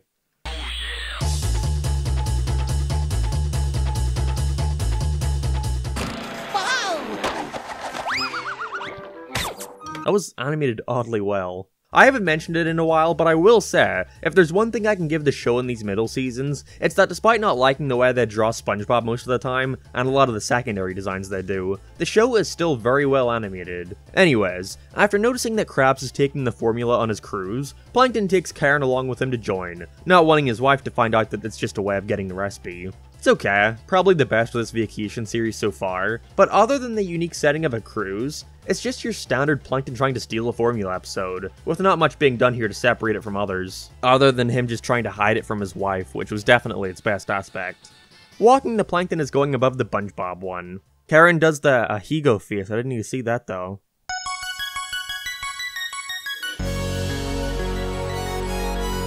Man, if I had a nickel for every time SpongeBob screwed up Sandy's trip to the moon, I'd have 2 nickels. Which admittedly isn't a lot, but it's weird that it happened twice. Sandy's going to the moon, and SpongeBob comes to join by mistake, causing the two to be stranded in space and eventually doing extreme sports on the planet. For such an out-there episode, it sure is filled with a whole bunch of nothing.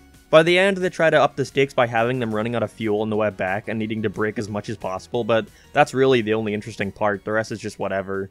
Mooncation is going under the last.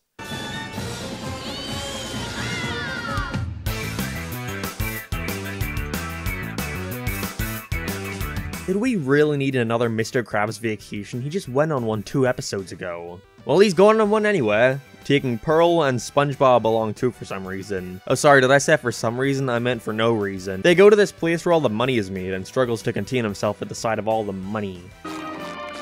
Isn't this the most exciting day of your life? Not really. It's the finale of the vacation saga. That's it, that's all I have to say, I'm glad it's over.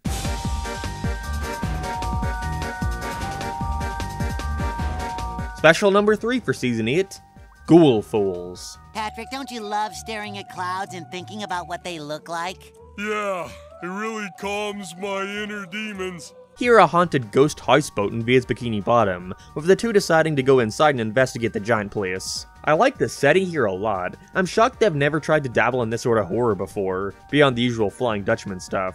It's a very visually creative episode, with all the different ways the ghost and his crew try to scare them, and eventually needing them to help out with some tasks, threatening to keep their souls if they don't. Ghoulfuls might be the best special we've had so far. I enjoyed it a lot. Wish they didn't have to once again bring everyone in halfway through and it just becoming about them trying to steal the money from Mr. Krabs. It could have worked as just a standalone Sponge and Pat show, but that's a minor complaint. I liked it anyways. It's going under a friendly game.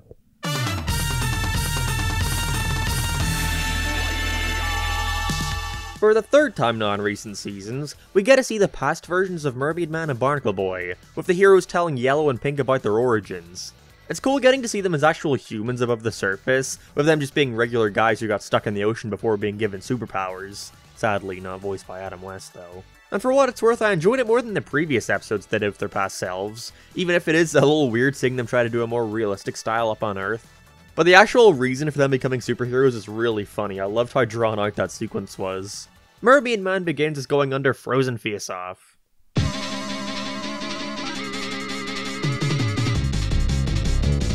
Much like the one where Patrick gains a nose, we see an episode concept made out of nothing more than a design choice, with Plankton realizing that his one eye is seriously hindering his ability to get the formula, so he grows himself a second one to help with depth perception. Other than just being a dumb idea, it feels way too similar to the Inside Job to stand out, where his new eye is made out of SpongeBob's DNA and causes him to start acting like him for some reason. Only difference here is he isn't just restricted to inside his body. I found it lying on the ground! So I'm giving it back to you, take it. Despite the reused idea, I think it's better than the Inside Job, for that very reason of making him able to interact with others. It's fine. Plankton's good eye is going above walking the plankton.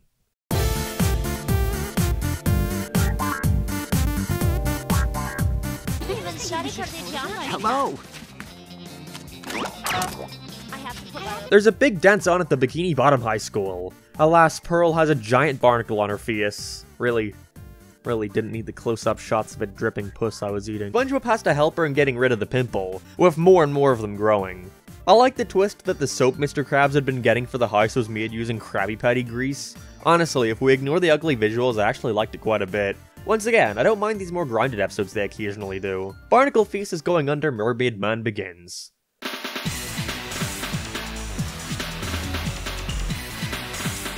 SpongeBob has to travel to his grandmother's birthday and asks Patrick to come and take care of Gary. You got it! He's safe with me! It becomes quite obvious from the start that this isn't gonna go well. It's that same thing from earlier, where they think that anytime Patrick is the protagonist of an episode, it means they can just let him get away with whatever he wants. Because we're basically just watching him torture SpongeBob's pet, refusing to feed him, walk him. There's even a part where he straight up wants to kill him with salt, and then tries to shoot him with a flamethrower. I just don't understand how this is meant to be funny, other than the joke being that he's incompetent. It's definitely not as egregious as people claim, which seems to be a common trend I'm noticing with a lot of these more infamous shows. But just because they're not as awful as I was expecting, doesn't make them good by any means. Seeing Patrick torture an animal for an episode isn't funny. Pet Sitter Pat is going above Patrick's dedication. I'm certainly noticing a trend between the ones I find the worst.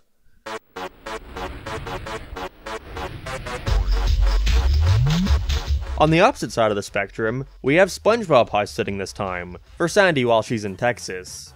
Everything is fine until, predictably, Patrick literally worms his way in to wreak havoc by screwing with everything, and causing her robots to activate and break her tree dome. Well, 'cause we can't breathe in Sandy's tree dome, remember? Oh yeah, thanks for reminding me. I almost forgot. Reminds me a lot of Wet Painters, where they mess everything up yet it turns out to not have mattered in the end, as Sandy was able to fix everything easily. Except it reminds me of Wet Painters but done in an infinitely worse way.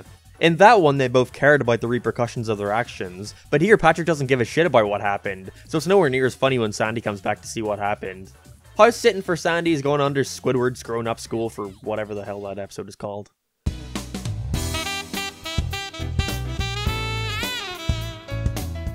Oh boy, is it already time to destroy another one of Squidward's dreams? In this one he gets a ticket to a Kelpie G concert, with it getting eaten by Patrick. But it's all good because SpongeBob has won both of them backstage passes. Phew, crisis averted. I think it would have been fine if it remained the way it originally starts to go, with SpongeBob embarrassing him in front of the other squids. Like, it's not a terrible idea. Maybe through some comedic shenanigans, he learns that he was just trying to help Squid enjoy his time and take an interest in something he likes. I don't know, some bullshit like that. You know, I'm not asking them to all join hands and sing Kumbaya, but there should at least be some sort of progression, even in an episodic show. Anything would be better than what they do go with.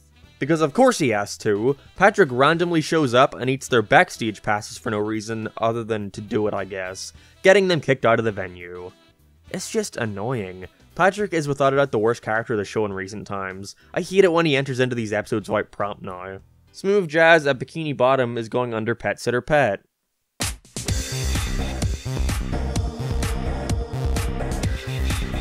Look at the title card here. I think that's a reference to the background from pre-hibernation week. I notice pointless shit like this, aren't you impressed? SpongeBob and Patrick start experimenting with different types of bubbles, using a spicy one to accidentally wreck Sandy's air machine, and now I have to help her get back up to the surface before she drowns. It's kinda strange seeing Sandy suck the air out of people like Mr. Krabs and Pearl, but despite that, it's cool seeing them make more unique stories out of the concept of them living underwater. I always liked it when they did that. Bubble Troubles is alright, going above the other patty.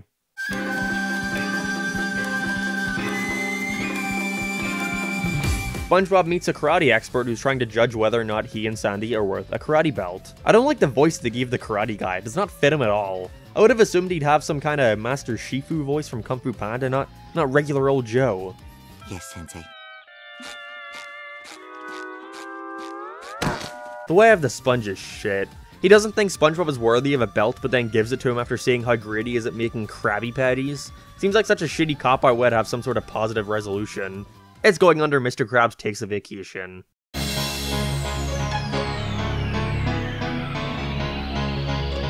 Mr. Krabs visits Sandy's Tree Dome for once, wanting to test out her new growth serum thing on one of his Krabby Patties to increase his profits. It's your usual Bikini Bottom in Panic from a Big Threat episodes, but with a different coat of paint. Even ends the same way a majority of them do as well, with SpongeBob absorbing the thing like in Welk Attack.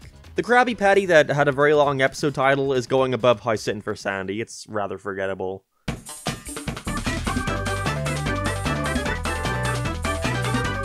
Wow, I didn't realize they were doing these so soon. And by these, I mean, let's make a sequel to a classic episode from the first 3 seasons because people like those ones. Yeah, they start doing this a bunch later on from what I hear, and I'm not entirely opposed to the idea if, 1, there was unexplored room for more stories in the original, or something new they could do with it, and 2, is just as good if not better than the original. Basically, as long as it doesn't come off like they're trying to do it for the sake of nostalgia, I'm on board. So let's see how Bubble Buddy Returns fares. They get right into it too, with a letter he sends to SpongeBob annoying everybody in town, just like in the original.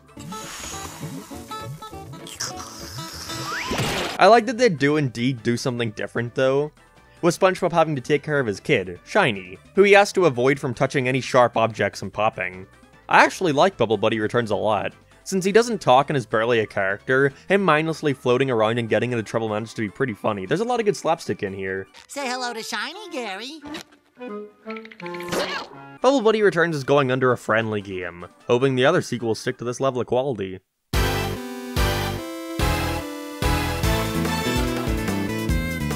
Squidward does the most reasonable thing ever, and puts a restraining order on SpongeBob, not allowing the guy within 15 feet of him. This is of course after an overly long segment torturing him to the brink of insanity though, naturally. Of course though, this has to end up backfiring, with Krabs hiring on Patrick to help deliver food under the restrictions, who ends up annoying him just as much as SpongeBob did. Is that too much?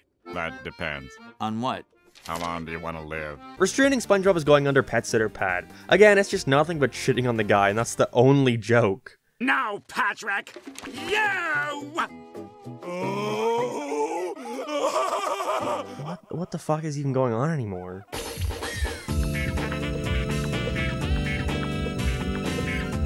Someone leaves a used plate at the Krusty Krab that looks like it was done by the famous artist Fiasco. And so Plankton steals it to try and reverse engineer Krabby Patty. What the fuck was that? It's a fun concept that he has no idea it's a famous art piece, and doesn't know why the cops are chasing him around all day. They don't do much interesting with it, however. By the time he realizes what it was, Patrick has already wandered in to ruin it all. Fiasco is going above the Krabby Patty that ate Bikini Bottom.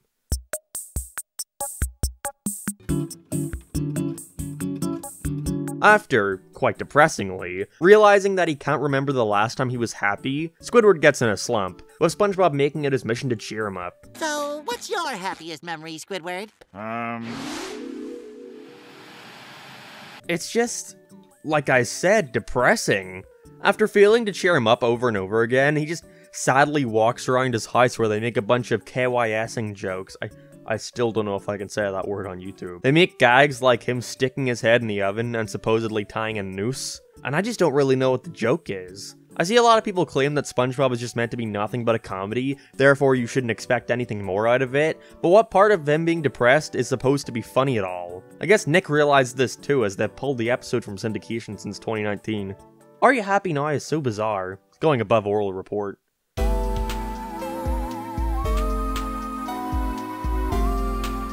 These strange jellyfish alien things invade Bikini Bottom, and what we get is a pretty solid homage to Invasion of the Body Snatchers, where they take over the residents of the town. Squidward and Mr. Krabs! Patrick too! And some random guy! They actually managed to build up the tension here pretty well, with the reveal of the weird alien creature kidnapping everybody. Planet of the Jellyfish is going near the top, probably above the hot shot. What it lacks in comedy, it definitely makes up for by just being such a solid story.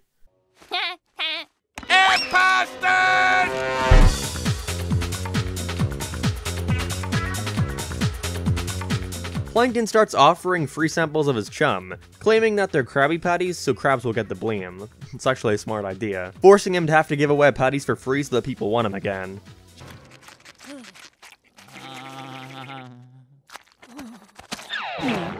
It's a shame such a good idea is wasted on a not funny episode, though. The resolution here is so simple. They refuse to eat the free ones from their reputation, which is a neat idea. It shows they'll have to try something else to convince them. But all he does is just offer them a second time and they eat it. Perfect. Free samples is going above how shitting for Sandy. How forgettable.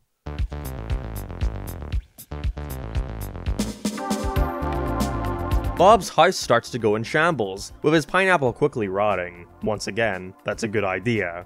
And the episode itself isn't bad either. It's nice seeing everybody work together to try and fix up his house before it completely falls apart, trying to add their own touches to his home. Home Sweet Rebel is good. I was surprised. I'm gonna be dropping it below the hot shot.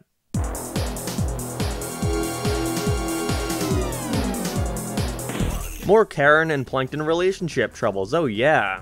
This time he's created a new computer wife, Karen too, who's just Karen, but yeah. It's cool that she then goes and works for the enemy, and by the enemy I mean our protagonist, although considering some of the stuff he does, maybe he is the enemy. But I enjoy this episode either way.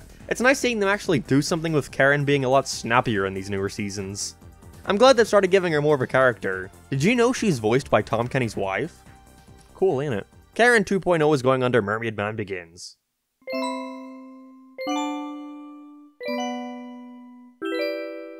When Mr. Krabs starts to claim that SpongeBob is an insomniac, we see him struggle to get some sleep, going around and trying to get help with it. Didn't think I don't know why. Didn't think I was gonna enjoy this one as much as I did, but it ended up being really creative on top of funny. Hey, that wasn't too bad. What was it? Coffee? Once he gets really tired, he starts to have these weird hallucinations, and the visuals get really entertaining by this point. I honestly wish it were like this for more of the episode. In Spongiac is going near the top. Under Bubble Buddy returns.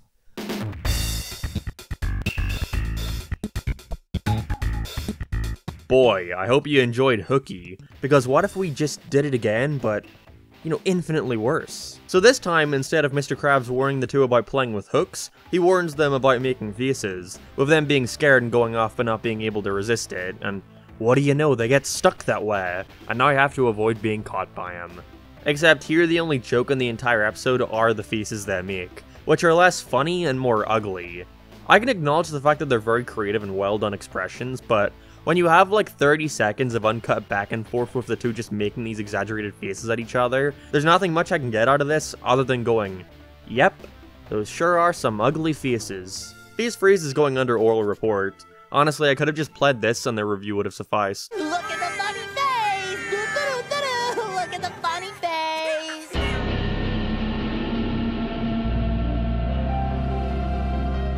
Can I get an RIP in the chat for Glove World, guys? It's shutting down. Close Glove World? Has the world gone mad? With it closing tomorrow, SpongeBob and Patrick decide to spend one last day there, with them getting injured on all the rides with the place being so run down. It starts to pick up a tad when the two start going around trying to make the place better, so it doesn't have to close, but screwing up the place even more. Although even then, it's a rather whatever episode, not bad, but not necessarily good either. Glove World RIP is going above Plankton's good eye.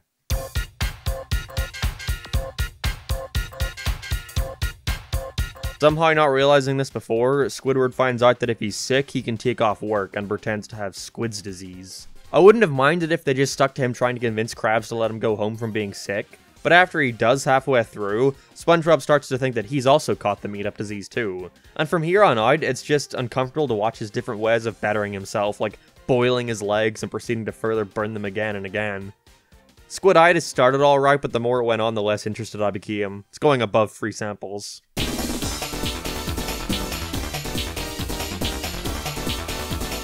To take the usual boating school stories to the extreme, SpongeBob causes Mrs. Puff's inflation sack to pop. From now on, I guess we'll have to call you Mrs. Pop. Tasteful. From this point on, she enters SpongeBob into a demolition derby with the intent to kill him. Yes, like actually kill him. That is her goal. I could finally be rid of SpongeBob. And I mean that in the worst possible way. I think I'm supposed to be rooting for SpongeBob to succeed here and win the derby, but considering he drove her to this point, I don't really care whether he lives or dies, but at the same time, I don't like her either because she's attempting to murder someone. Overall, it's just miserable and doesn't feel like a real episode. There's some cool bits of animation during the event. That can't make up for such a shit idea. Demolition Doofus is going under oral report.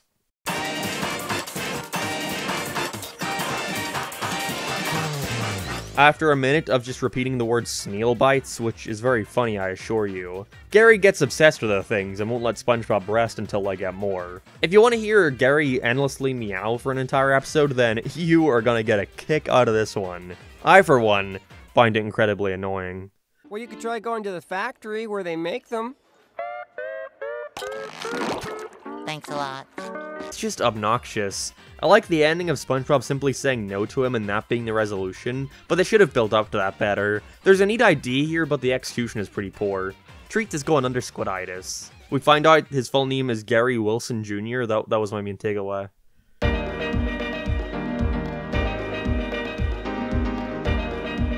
Plankton calls up the Business Bureau about not being allowed to enter a contest at the Krusty Krab to win a Krabby Patty, allowing him to win and obtain one. It's fun seeing Krabs in such a vulnerable position, and have to create diversions to stall for time. It's not the greatest episode out there, but I like the idea a bunch, with him getting so close to obtaining a patty but getting fucked over by the fine print. For Hero to Go is going above Frozen Face-Off.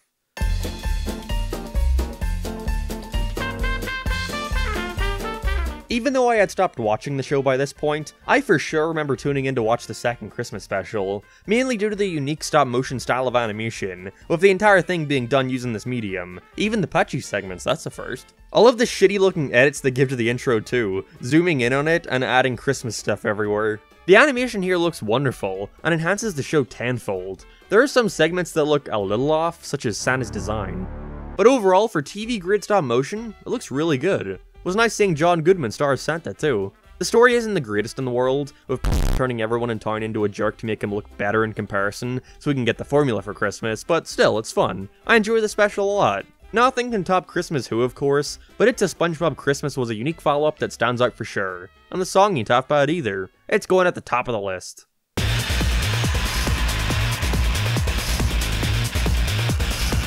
Glad we have a new contender for longest episode title. Plankton decides to form an alliance of evil friends so that he can no longer be a failure, teaming up with Man-Ray.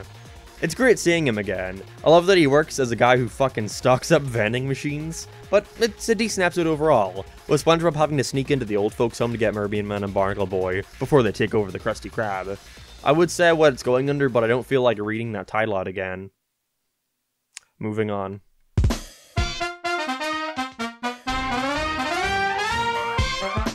because for some reason we needed 2 Squidward and Plankton team-up episodes in this season. We see him quit the Krusty Krab and start to work for the enemy, causing the Chum Bucket to actually be successful. This is way better compared to the previous one with these two. Again, it's always good to see Krabs on the defense, and Squidward ruining everything in the end due to his own ego is very in character, not to mention the conclusion is a funny callback to earlier in the show.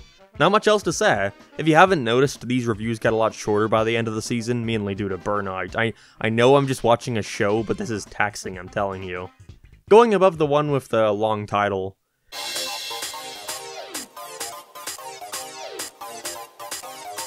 Spongebob and Patrick decide to spread the word of the Krusty Krab to those who have never eaten there before. There's some definite highlights like the graffiti segment, and I like that everybody's offended by the bizarre marketing tactics, yet it still manages to work on them and make them want to eat there. The good Krabby name is solid. So weird that these recent seasons always seem to pick up near the end.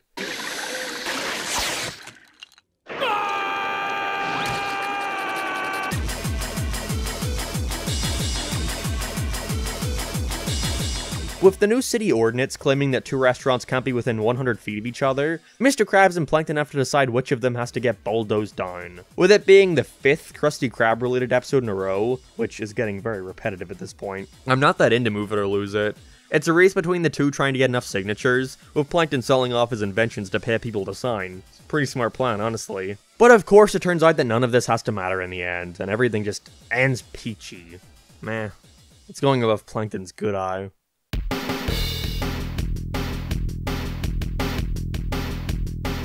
We end the season with our 5th and final special, Hello Bikini Bottom.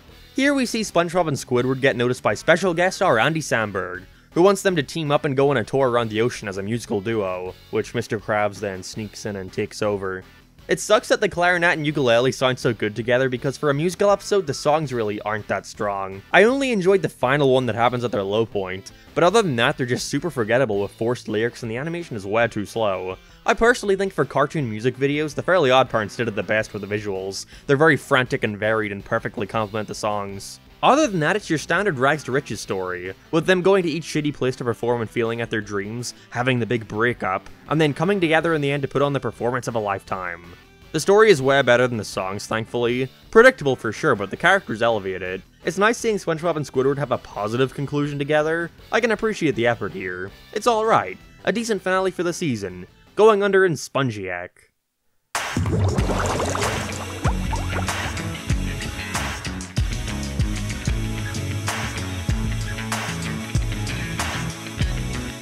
Thankfully, Season 8 was stronger than the last two in my opinion, although that still doesn't make it good by any means. There are still a lot of episodes in here that I absolutely hated, mainly starring Patrick. And if there's one thing I can say, it's that this is probably the least funny season of the show so far. In 6 and 7, there were maybe 3 or 4 jokes I remember laughing at. Not in an episode, but in the season as a whole, which is awful, I know. But I genuinely cannot remember a single gag or moment that had me laughing beyond the slightest. Season 9 is the turning point, though. I can feel it. I hear good things about this one, so I'm looking forward to seeing if it starts picking up again.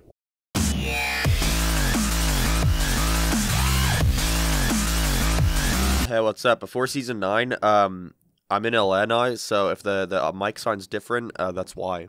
Sorry. Something I noticed immediately is how much more expressive the animation is with this one. Maybe it's my eyes playing tricks on me as this was the start of the show being HD, but either way, it looks really nice. Start off the season, we see SpongeBob and Patrick be blown away by a bunch of extreme sports guys, and want to join their crew, having to convince them that they can be extreme.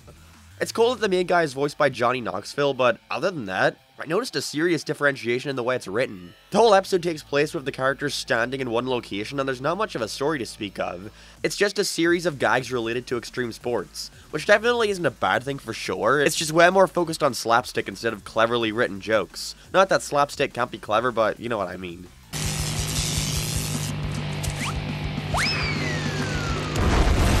Extreme Spots is decent. Certainly highlights the shift in the way the series looks and is written, however. I guess I hope that maybe it was a one-off because I honestly prefer the older way it was handled, rather than 11 minutes of slapstick and then Fade to Black with no real ending. My voice is dying, guys. This show is literally killing me.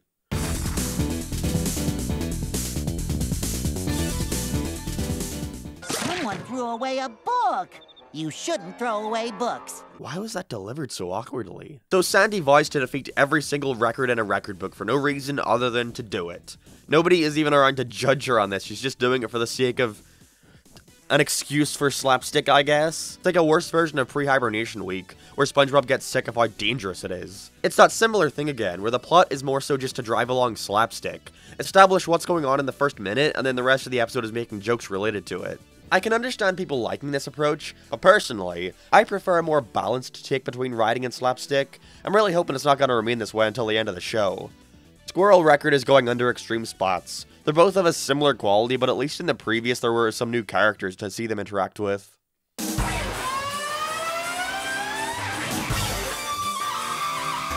This one is at least a funny concept, with a customer getting mad at SpongeBob for not renewing his milkshake license, and so he now has to return to Milkshake Academy.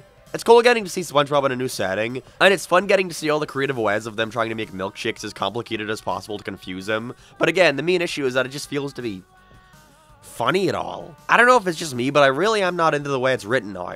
Maybe I'm just being weird, whatever. License to Milkshake is for sure at the top of the list now. I like the idea enough for it to have kept my interest the whole time.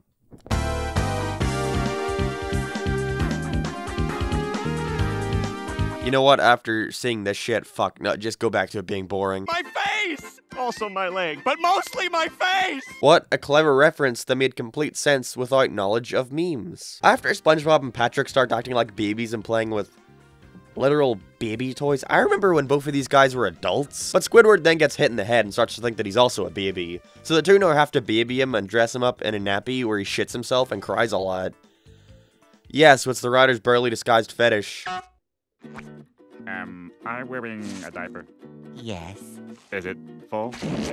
When it's not creepy and weird, we're just watching the two of them injure this baby for 11 minutes. Squid Baby is terrible. One of the worst in the show from the idea alone. It's so bizarre that this was even approved.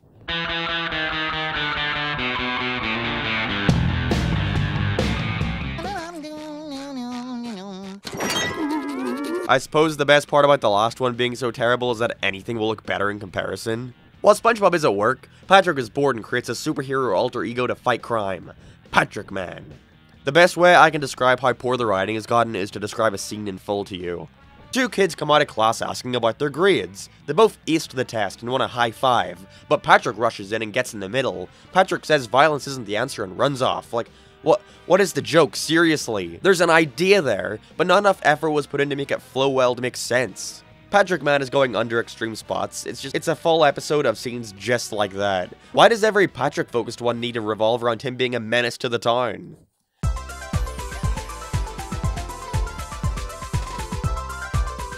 Can you tell I'm sick in my voice? I literally sat up one day watching SpongeBob for 10 hours straight in my Airbnb in the freezing cold, and that's why you're hearing me with the voice I have right now. I was doing the SpongeBob like that. Let's get on with the episode. SpongeBob wants to try and find Gary a new chew toy, so they go to the pet store and look for a new toy. Great. I like that SpongeBob starts to get jealous at the new thing, fighting for its attention, even though the whole reason he got it was to try and get him off his back for a bit.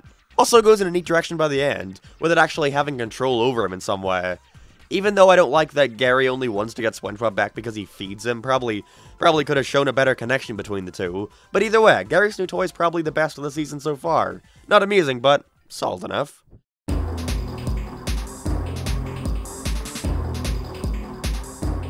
A sea urchin gets loose in the restaurant, which is basically treated like a rat, which gives Plankton the wise idea to disguise himself as one so everyone would avoid him.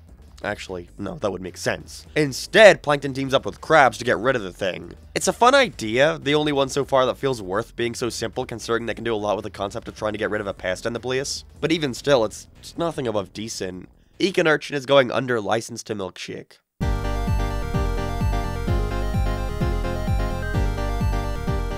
Sandy says you never know what kind of creepy creeper could be creeping creepily around any creepy corner. To learn how to protect himself, Squidward heads down to SpongeBob and Sandy to learn self-defense. It's so weird to me. Objectively speaking, seasons 6, 7, and 8 have much worse episodes, but I'd seriously watch anything from those compared to the stuff we're seeing here. Although I have heard positive things about the second half of the season, so I suppose I can look out for that. Squid's defense is mediocre, much like the other 5 we've seen so far. We're only 5 in, oh my god.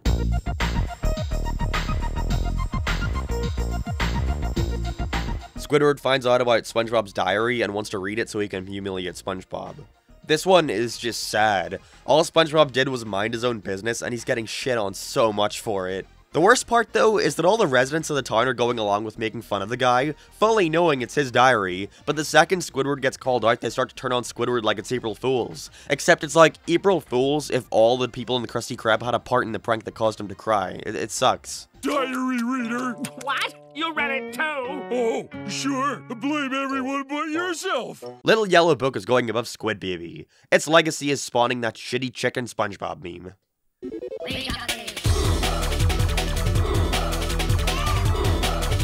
SpongeBob is told that he's unreachable at driving. SpongeBob is told that he's unteachable at driving for the millionth time, with Mrs. Puff deciding to try and take him on a real road, thinking his issue is that he's afraid of the course. This is like the gnarliest 3D movie ever. My favorite thing they did was follow that background trend from No Free Rides, where Mrs. Puff's painting is just a copy of whatever she's doing in the current frame. The backgrounds as a whole here look really cool for the dreary desert they visit, and I like the graffiti flower clouds. But other than that, it's just okay. Her plan works out until it doesn't, like all of her other episodes. Like I said previously, there's only so many times the guy can learn and unlearn to drive before it gets old. Bumper to bumper, more like above squirrel records.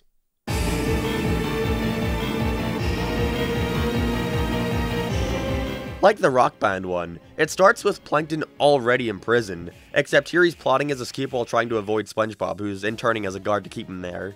It's funny that he finds out all the criminals in jail use chum to enact their crime, but other than that, again, it's just an excuse for visual gags. Like I said before, it feels like that balance is gone. I genuinely want to know if people prefer this way of SpongeBob over the old style, because I simply don't find it humorous at all. It puts me to sleep. How do you possibly make a jailbreak action sequence feel so slow and lifeless? Jailbreak is going under the last one, but seriously, all but a couple of these so far are incredibly close in terms of quality.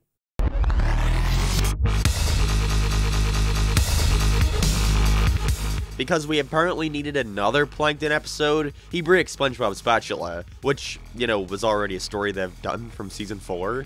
Except this time when he gets a new one, Plankton plants an evil one for him to take, with a microphone to talk with SpongeBob on the job. Evil spatula is alright. If I can give it anything, each scene moves the plot along. That's more than I can say about a majority of the others. How sad.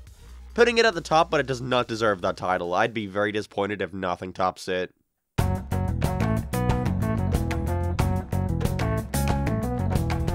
A brand new bank opens up in Bikini Bottom, and despite initially just wanting the free interest that comes with making a deposit, Mr. Krabs suddenly wants to go in and see all their money, getting locked in with it all night. It's decent. SpongeBob has to break into the bank to get him out before he runs out of oxygen, which is making him go crazy. Their heist inside is fun, but that's about it. There's not a whole lot to say.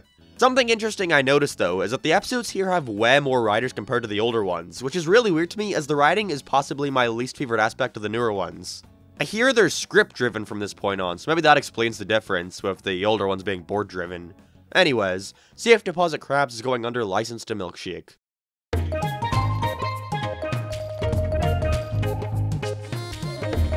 I was surprised how much I liked Plankton's pet.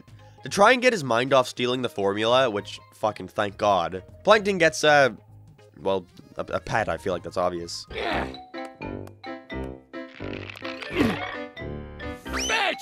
There really isn't a whole lot going on, but it's cute seeing him try and play with his pet, eventually treating him to get a Krabby Patty. The design for Spot is good, and it's genuinely sad when he thinks he's run away. Plankton's pet is very good. I'm glad it at least shows that Season 9 has the capabilities of producing good episodes. It's going at the top of the list. I like that it ends him keeping it too.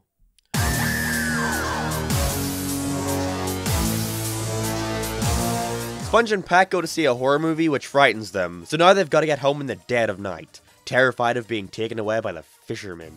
This is probably the funniest one so far in my opinion. There's a bunch of great moments like them both continuously walking each other home because they don't want to be alone, and Slasher McGee was a hilarious payoff. I don't like where they go with it though. The idea of Squidward trying to prank them as the fisherman is alright, but they shouldn't have revealed it was him until the very end. Would have been a neat payoff.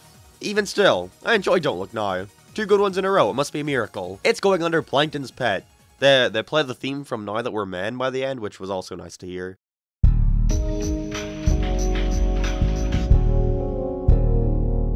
SpongeBob wants Patrick to help him perform a seance to find out about an old menu item from the restaurant that stood before the Krusty Krab, Rusty's Ribeye. The designs for all the old ghosts were cool, with more being summoned after smelling the old item, and SpongeBob needing to find a way to get them all out of the place. But it's boring, barely anything happens. Krabs runs in and chases them all out. Wonderful. It's going under, I don't know, it's going under one of them, I'm sure.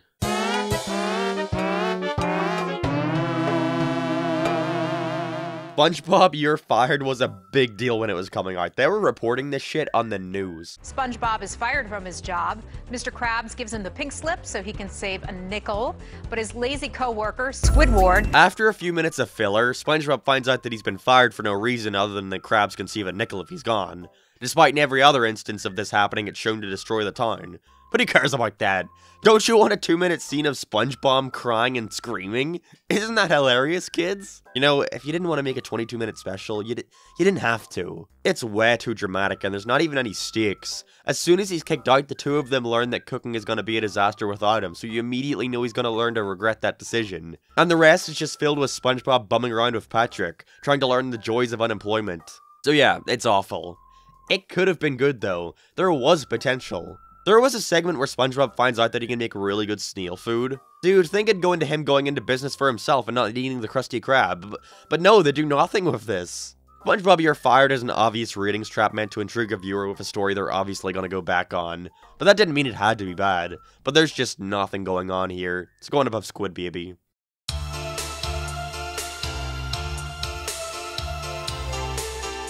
Oh great, just what we needed. 2 specials in a row.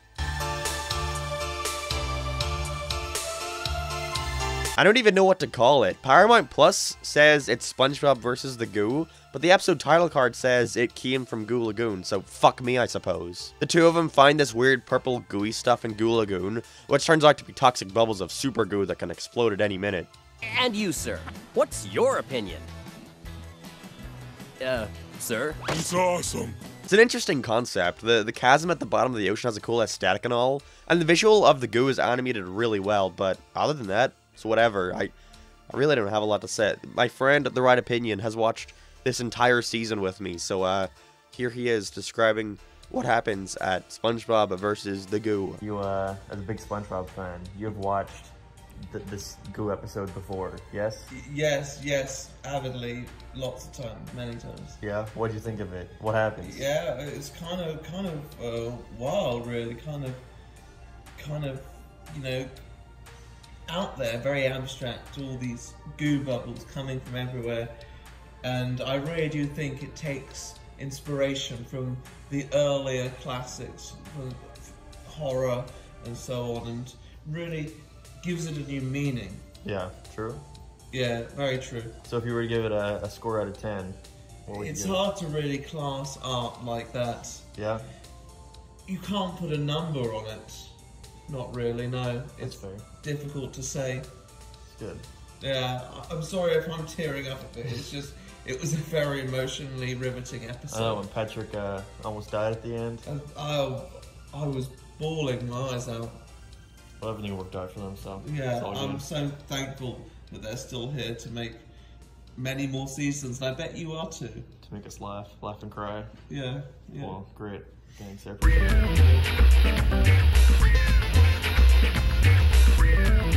Biz Markie, who's apparently a rapper of some sorts, guest stars as the classic character Kenny the Cat, SpongeBob's apparent idol, who has taken his obsession with him a little too far. Check it out. I really hate his design, but it is a funny idea that he tricked the whole ocean into thinking he can hold his breath underwater, yet is so clearly, desperately struggling for oxygen at all times, kind of like me right now. Kenny the Cat's alright. It's interesting seeing SpongeBob more jaded, finding out he's a fraud but having to help him keep it a secret despite being heartbroken. They barely do much with it though. Them hiding it lasts all of a minute. Still though, it's interesting enough to have kept my attention the whole time. Going above the evil spatula.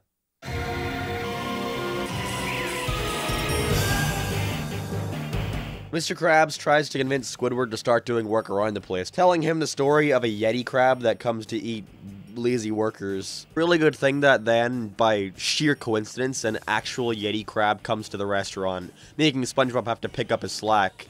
Even though he was already told by Krabs that it didn't matter what he did as long as Squidward still wasn't working, but I guess expecting them to stick to the rules their set would be too much to ask. Yeti Krabs is bad. It's nice seeing Squidward stick up for SpongeBob by the end, but that can't help how pointless it all feels. It's going above seance schmeance.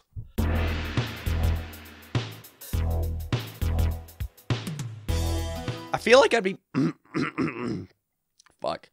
I feel like I've been more negative than ever this season, so I'd at least like to remind you of some of the good stuff. Like, I'd go out and say this is the best season so far visually. The colors are nice and saturated, and the expressions are wonderful to look at, but not at the point of being overboard yet. Anyways, Lost in Bikini Bottom has SpongeBob and Squidward.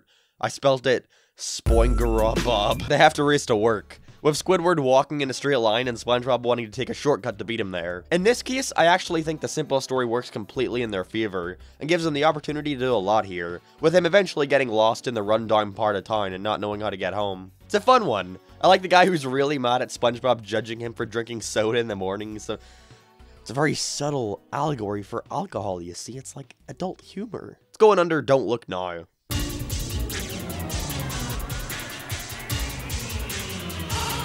SpongeBob fails his driving test yet again. Except since it starts affecting his work, Mr. Krabs decides to help him train how to drive a boat, and teaching him school is pointless. It's a pretty good idea. Is this the face of your final defeat? I enjoyed Mr. Krabs' dilemma in realizing that SpongeBob is unteachable, but other than that, it's just them doing the same joke over and over again with him crashing into the restaurant, which gets very old. There are some good moments though, like Squidward whacking the customer out of nowhere. Tudor Sauce is one of the better episodes of the season, going above the last.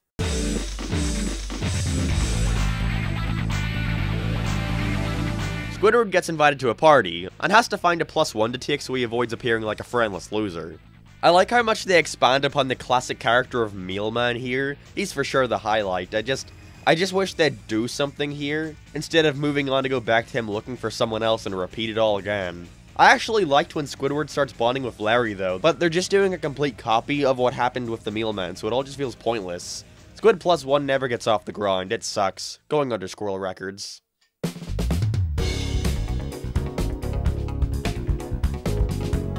Patrick wants the executive treatment at the Krusty Krab, which makes him get confused for a big business guy and taken to work in an office building.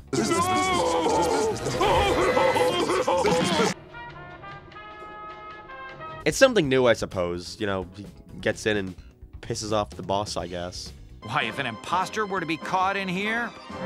Sick of that joke yet? That's how it feels to watch these episodes, except there aren't hour-long intervals between them. Executive treatment sucks. It feels like they had no clue where to take this. He continuously fucks up because he does a whole lot of nonsense. Great. Hilarious. Couldn't have expected that from Patrick.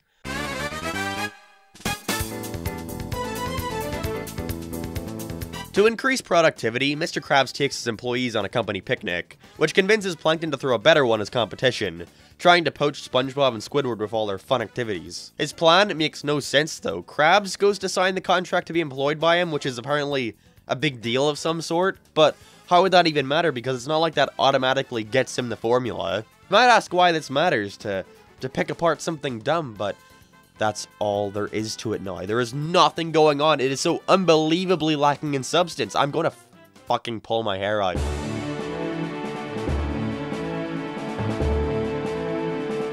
During a big storm, Mr. Krabs tells SpongeBob and Squidward a story of when he was back in the Navy as a cook, with his strict captain not wanting him to make good food for some reason. It's fine. It's interesting getting to see Mr. Krabs in the past, with each character representing someone from his past. Even if it doesn't make a lot of sense at times, like the Sandy Pirate not needing an air suit despite being a squirrel still, but that's just a nitpick, I'm aware. Pull Up a Barrel is one of the better episodes so far. It's going under It Came from Goo Lagoon.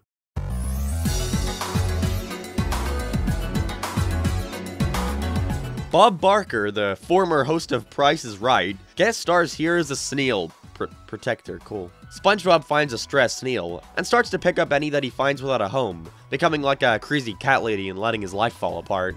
I'll call you Donnie. I like Sanctuary. Despite the gross visuals, it's a cool idea and I think they explore it well, with him ostracizing himself from everyone to protect them from being taken away. It's going under Kenny the Cat.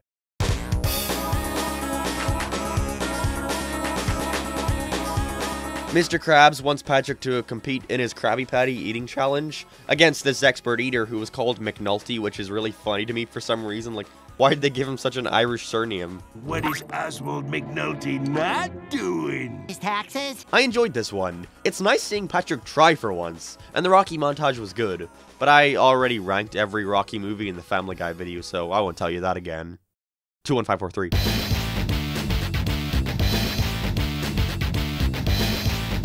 Patrick wants to invent a new game for them to play, with Squidward not thinking he's capable of it. I enjoy episodes and shows where characters play games they made up, and the board game he makes here is rather creative, even if I wish they explained the rules at the start so that it doesn't just seem like they're doing nonsense, but still, I also think that works in its favor, with Squidward constantly losing and not knowing why, which is funny.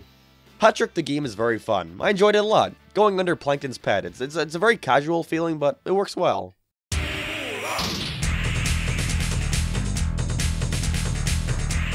While Mr. Krabs is out, he leaves Squidward in charge, again, who tells SpongeBob to go and flush shit down the toilet. And after realizing that they put his safe down there, they have to go to the sewers to grab it. The design of the sewer environment looks great. They do a lot with what could have been a very boring looking set, but other than that, yeah, it's alright, you know.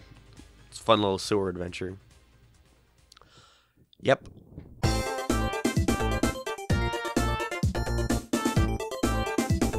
Remember the iconic episode where the whole gimmick is that SpongeBob gets round pants and it changes his whole personality? Well, what if he got long pants? Wouldn't that be interesting?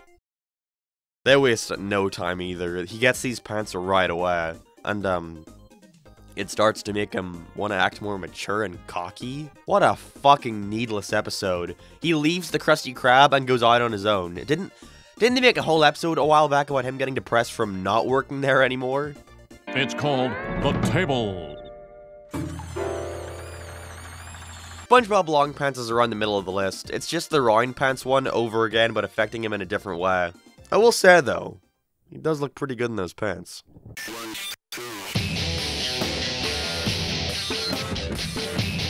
Larry opens up his own gym in town and guarantees that he can make SpongeBob buff. I appreciate seeing a secondary character get the starring role, especially considering they haven't used him very much in a while, so that's neat. SpongeBob getting all strong and manly by the end is funny, and I like his design a lot, and there are a few solid gags overall, but Larry's gym is just fine. It's one of the better episodes in the season. I hope to see more secondaries get the privilege of main character in the future, but wasn't a bad start to that, I guess.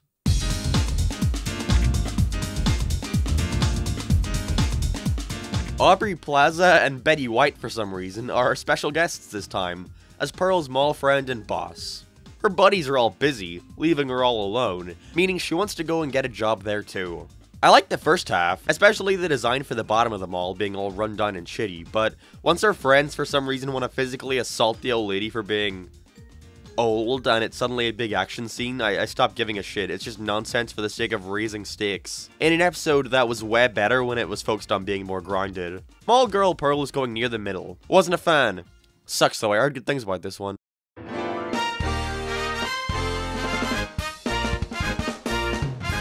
SpongeBob learns how good it feels to give people the thumbs up. Jesus Christ, are we seriously that desperate for good ideas? That way? Okay. SpongeBob learns the dangers of giving people 2 thumbs up when they don't deserve it, as it loses its impact after a while and makes people appreciate it less.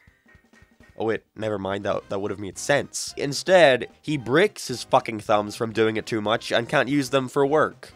I thought it would have been a ripped pants ripoff, but instead it's shit. The only part I enjoyed was the thumb song, which is just random enough to work. But other than that, like, who cares? Seriously, did this need to be an episode?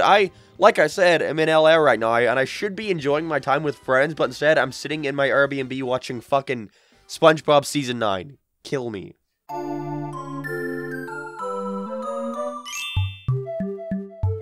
Sandy wants to study the behavior of people in Bikini Bottom. Why? Just cuz?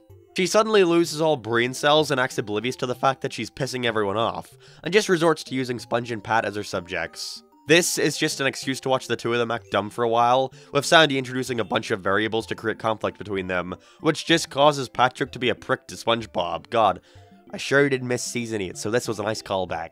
Fishbowl is average. It's cool to base an episode off the Stanford prison experiment, but could have been handled way better.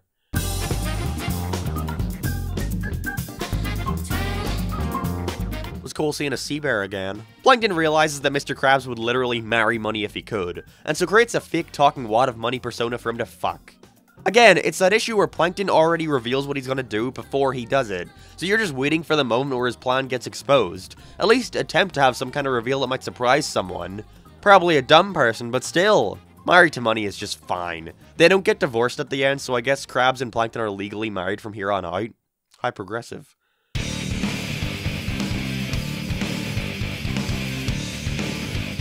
The Fonz? The Fonz? A Better Call Saul actor, and some other guy guest star here. A lot of guests this season. A cool gang wants SpongeBob to join their crew, not realizing that they're revered around town. I like the shark's design, but that's about it. It gets more interesting when their rivals, the Pods, are introduced, with Squidward not wanting to be a part of their showdown.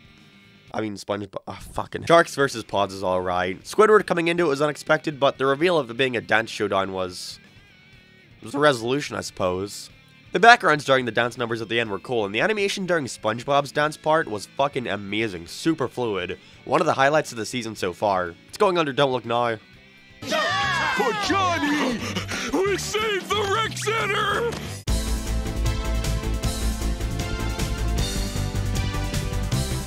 For his newest scheme to steal a formula, Plankton has cloned SpongeBob, but he won't give him the formula because it's a secret. How many times does he need to learn that conclusion before he fucking remembers it?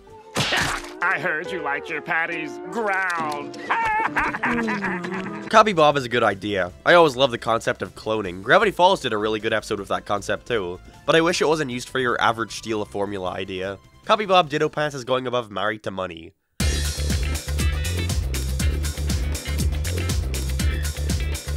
I enjoy the inciting incident here, with a guy on a TV ad claiming that he can sell any home, which Patrick misinterprets as meaning his home has been sold, going to SpongeBob, who also sees the commercial. After this, it simply follows them both living in a pile of junk outside the Krusty Krab, making whatever gags they can out of that idea, with Squidward trying to convince him that others have already moved into their homes. It's alright, it's a funny idea for an episode, and I liked it quite a bit. Going near the top of the list.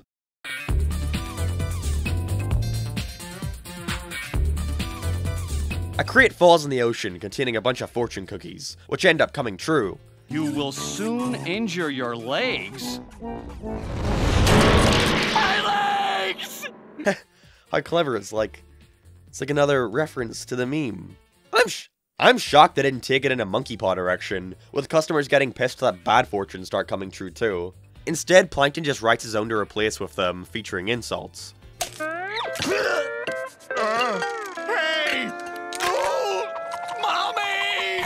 Lehman Fortune is fine, but it could have been so much better, just like a majority of these season.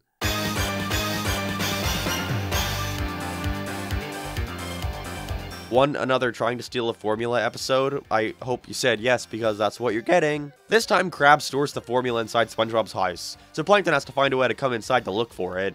It's an interesting pairing having Gary and Plankton having a rivalry here. It's a new place to take such a tired formula, I guess. And the visuals for inside his shell are very creative, and there's some good jokes too. Pineapple Invasion is going above the last.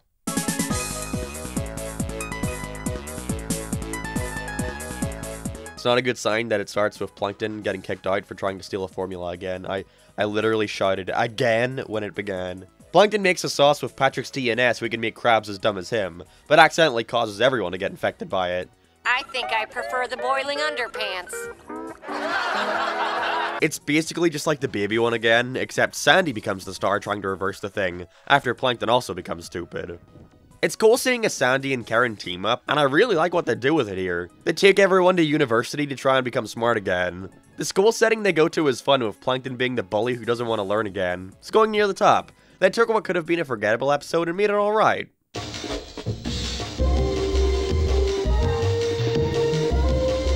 Near the start, Sandy pulls out her karate gloves, but they're pink.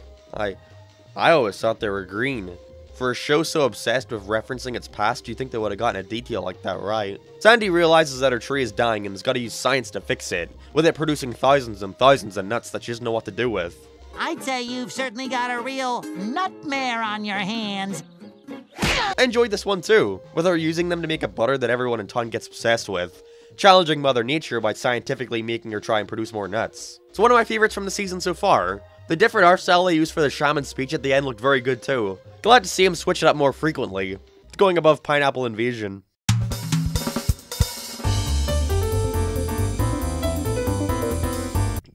idea how much my throat hurts.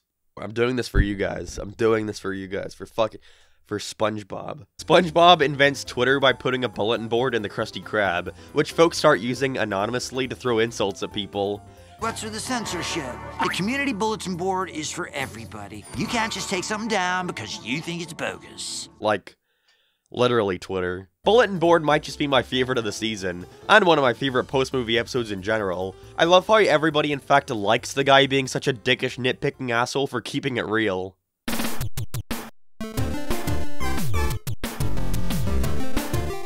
The gang get lost on a road trip to FoodCon, which honestly is probably for the better. You ever been to a convention? Shit smells. It's funny seeing them all bicker in the car, but I am getting sick and tired of them going somewhere and getting lost in the jungle on the way. There's only so many times I can take that before I just want to see them go to the place for Christ's sake. FoodCon Castaways is going above Lehman Fortune.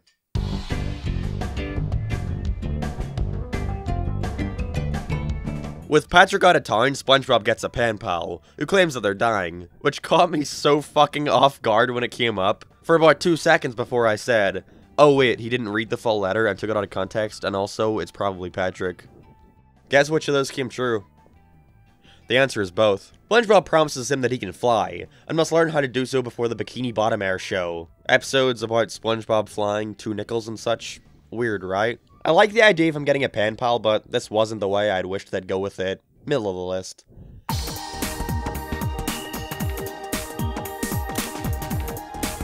The Krusty Krab gets taken away by a pirate ship and caught flying through the sky, with the customers wanting to throw Mr. Krabs overboard. Gotta be honest, it feels like this one didn't even kick off. It just keeps bringing them into new settings where they need to be saved by the captain. There are a lot of good expressions here though that I noticed. Once again, it's the best animated season of the whole show.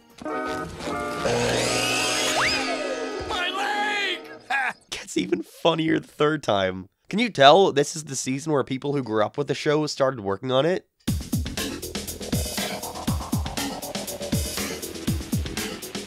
Patrick has got to go to the dentist but is afraid of it, finding out he still has a baby tooth but not wanting the dentist to extract it. The whole joke here is that he treats it like an actual baby, trying to be in denial about hurting it and acting like a mother who knows what's best for her child. Seeing Patrick with a sore tooth does not an interesting story make.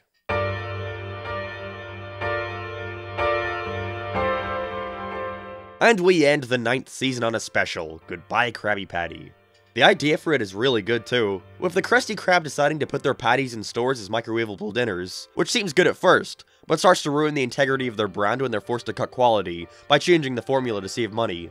What Goodbye Krabby Patty lacks in comedy, it more than makes up for by being a solid, entertaining story. I enjoyed this one a lot, especially the relationship between SpongeBob and Patrick. Come on, someone fix that broken robot. Huh? What are you doing with that?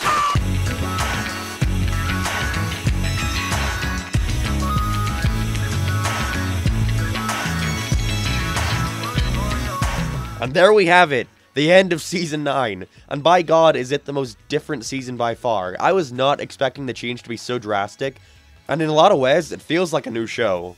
I want to clarify here because I know this season was very negative, but a lot of these ended up landing around the middle of the overall list. If there's one thing I can say is that there weren't many episodes I'd consider awful.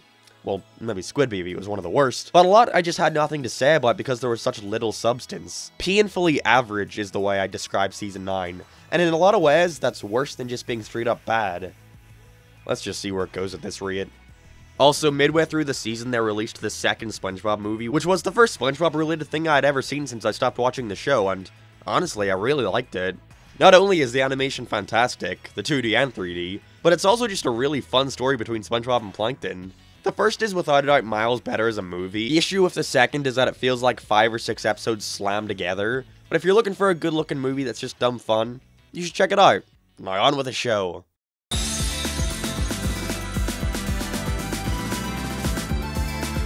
The beginning here really reminds me of a Ren and Stimpy episode more than SpongeBob, with them sitting around bored before seeing a brand new toy commercial, for a toy that takes your brain up in the air like a drone so you can see the world from anywhere you want. What definitely doesn't help the comparisons is the animation, which is way more focused on giving the character 5 different wacky expressions every minute. Impressive for sure, it's animated super well, but there are a few times where I feel the joke is simply supposed to be the face, with multiple few-second long reaction shots where the joke is simply, look at the funny face, doo-doo-doo-doo. The episode itself is alright though. The idea sucks, but they execute on it well, with them going and fucking with people around the town before getting their brains kidnapped by an old man like a ball in his yard, which was funny. Whirly Brains was a fun premiere, honestly. It's a very different show, even compared to Season 9, but different doesn't mean bad in this case.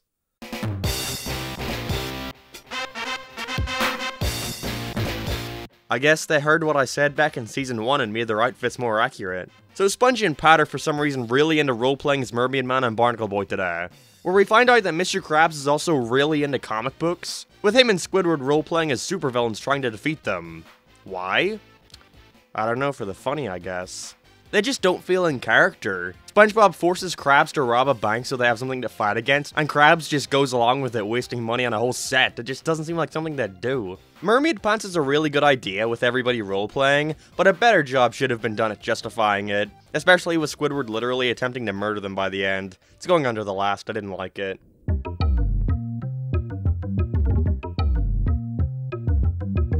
SpongeBob starts mimicking people around the town, getting more and more out of control with it to the point where he loses his own identity.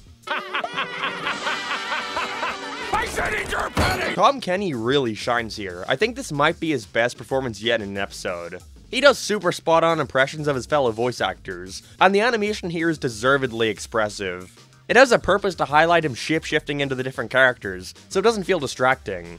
Mimic Madness is all around fantastic, especially the song SpongeBob sings. The somber to triumphant tone it sets is wonderful. Overall, this is just a way better place to take one of those SpongeBob gets out of control doing something concepts. Mimic Madness is not only the best of the season so far, but one of the best in the whole show.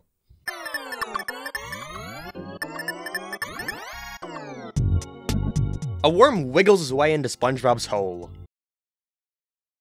But anyways, he lets him stay in there, immediately bringing his friends into party. Which is very different to jellyfish jam, I assure you. See, this time they're worms and nothing else. It goes in a slightly different direction, and by that I mean it combines that with him not being able to perform his job, and it ruining his life. Oh? You gotta help me! I've got that thing, that, the hole phobia thing, so this freaks me out. Especially the close-up of his hand covered in holes. But aside from that, it's whatever, it's going under Whirly Brains.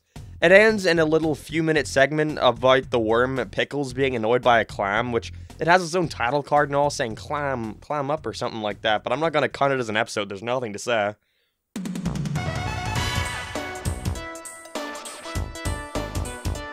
Squidward can't get to sleep, but after spending the night in SpongeBob's house, they can't seem to wake him up at all, so the two need to find a way to get him up.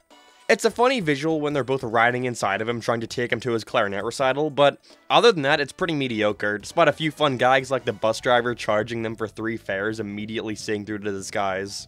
I'm noticing more that they're using wacky faces as excuse for jokes way more often in simple talking scenes though. I see a lot of memes going around making fun of people criticizing this aspect of the newer seasons, claiming that the older ones also had goofy expressions and such, therefore justifying the newer ones. But I always thought that was a lame way to deflect criticism. The difference is it always had a purpose early on, and that was usually to elevate a joke. It was sparingly done, which made them stand out more and have a greater impact. But here it's just done for the sake of it, in the hopes that it might become the next big meme face. It doesn't feel deserved 90% of the time, given what they're saying not really needing a big wacky expression. And because of this, the jokes are much less reliant on what they're saying, and more so the face they're making when they're saying it. And I was never a fan of that sort of humor. It's not bad, I just don't like it, plain and simple. If you do, that's cool, but there we go, that's my 2 cents on the matter.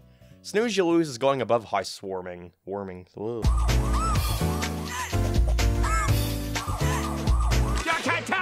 The food! Just pick one!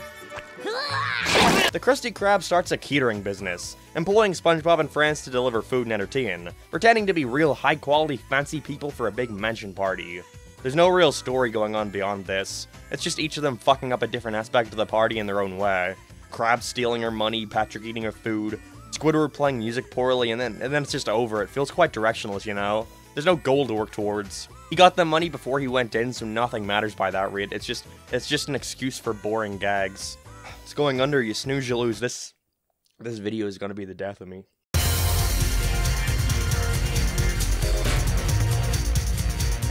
People start to associate SpongeBob with the Krusty Krab more than Mr. Krabs himself, making him jealous and demanding that SpongeBob go home so he can take over fry cook responsibilities, with Robert having to figure out how to keep himself occupied away from work, which, you know, they've done before. We know where this is gonna go. I like where it does, though, with everyone coming to SpongeBob's house to get their fix, which, you know, it's also been done before, but either way, it's fine.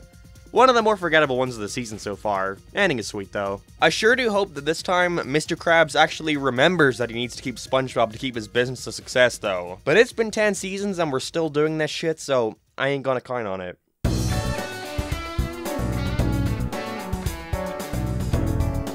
Plankton pisses off Karen for the final time as she kicks him out of the chum bucket and has to stay with SpongeBob.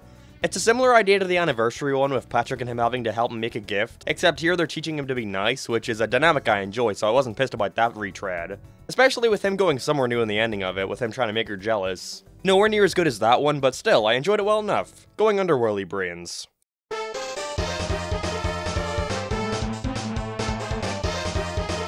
SpongeBob buys him and Patrick life insurance, with them wanting to hurt each other, thinking that it'll make them impervious to damage. Literally just them trying different ways to injure themselves, with Squidward eventually getting in on it too. Getting cocky and predictably, getting hurt. I have nothing to say. There's nothing interesting here at all. It's under the catering one.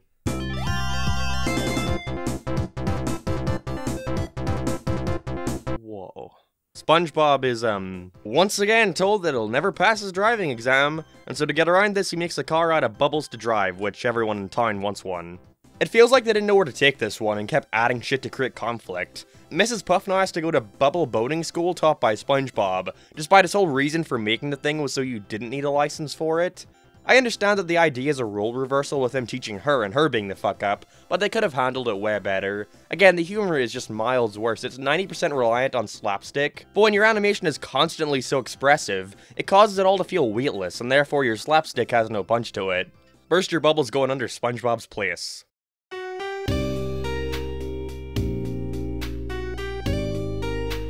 Plankton is once again trying and failing to steal the formula, except this time he decides to call it quits and retires.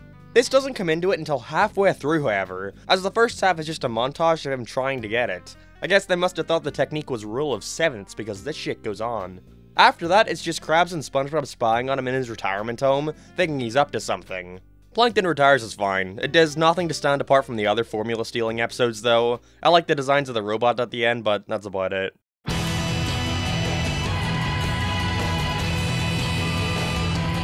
Interestingly, the title card here is animated and has narration. It's a first. King Neptune returns, getting his trident mixed up with SpongeBob's spatula. Reminds me a lot of Sorcerer's Apprentice in a way, with him using it to make walking Krabby Patties, with him eventually starting to cause problems around town. Trident Trouble is okay. It's a fun idea. Although I don't get the gimmick of the cloaked guys talking in the background of everything, I find them annoying. Trident Trouble is under whirly brains.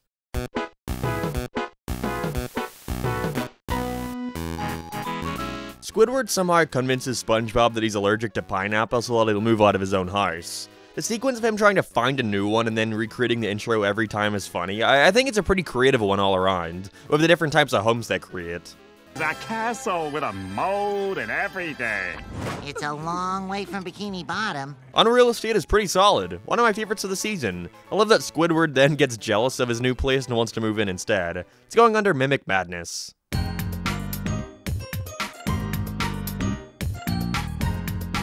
SpongeBob follows Squidward into the hospital so that he can get a nose job, and decides to go around trying to help patients around the place, predictably being confused as a doctor. I was ready to say I wasn't a fan with it just being scenes of SpongeBob dealing with different patients and eventually Squidward himself, but those little detours actually ended up being pretty funny, especially the one with the guy who has all his bones broken and the ending with Squidward, with him fucking chopping him to bits.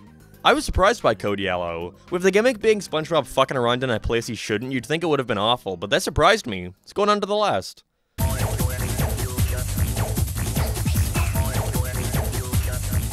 There's been so many more boating school episodes in recent times I've noticed, which is strange because it's one of the only common plots in the show with the least amount of story potential.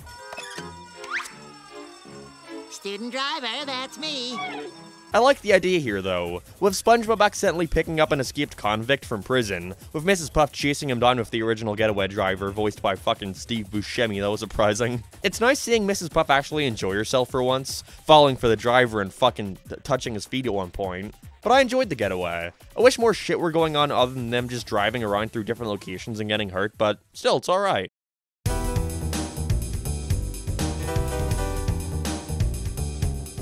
After a kid loses his toy in the Krusty Krab, SpongeBob is tasked with heading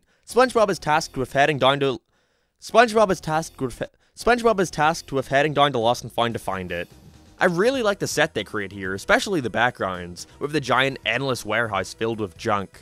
And it's shallow for sure, but I loved seeing all the different references they have in the backgrounds, such as all the Goofy Goober stuff, King Neptune's Crown, and Squidward's dessert from Naughty Nautical Neighbors in Season 1. Lost and Found is alright. Solid little adventure. It's going under Whirly Brains.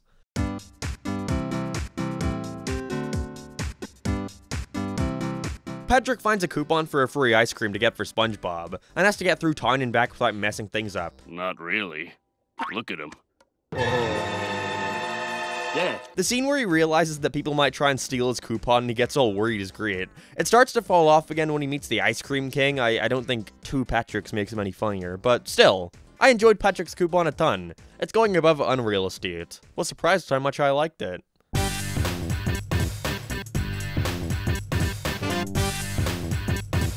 Witness the beauty! Mr. Krabs comes and buys all of Squidward's art, in the hopes of it rising in value over time, realizing that if he dies, then he'll get more for them. It's kind of fucked, honestly, that he shows no remorse about killing the guy, and the episode itself is just him going to wacky, dangerous locations trying to deliver food to them. It's just kind of boring. I'm putting out of the picture under Krusty Catering. There's a neat idea here, but they don't go far enough with it. If you want to have a story of Krabs trying to kill Squidward, then go all out.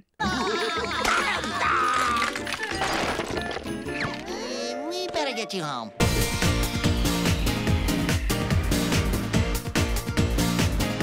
Oh shit, live-action Patchy returns after being gone for so long. Nice to see him again. With him telling us that it's time for an event that only happens once every 100 years, where each of the residents of Bikini Bottom turn feral into their natural predators and prey.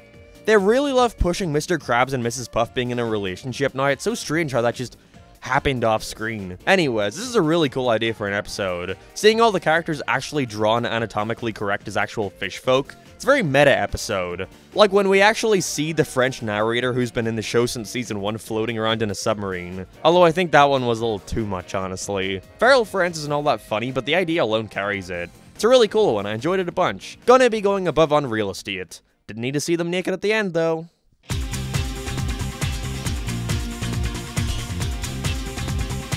Since the last was a 15-minute episode, this next one is only around 7, with the story revolving around Patrick sleepwalking around SpongeBob's house and having to protect him from danger. It's fine. It's very repetitive, but it doesn't overstay its welcome, so that's alright. Patrick goes somewhere, SpongeBob saves him but gets injured in the process, rinse and repeat. Going under Trident trouble.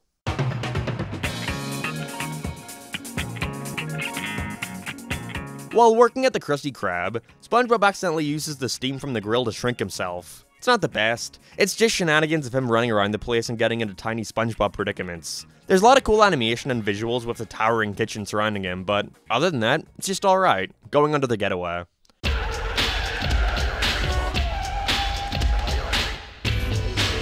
SpongeBob and Patrick find a bunch of sports equipment, not knowing what it's for, like golfing, despite, you know, the other season featuring an entire episode focused on them golfing. The whole joke is that Squidward teaches them how to play wrongly so that they injure themselves, but get this, due to an insane set of circumstances, it winds up hurting him in the end. Couldn't have seen that coming. Sports is average, the joke gets old quick. But hey, you're seeing them do something new for a change.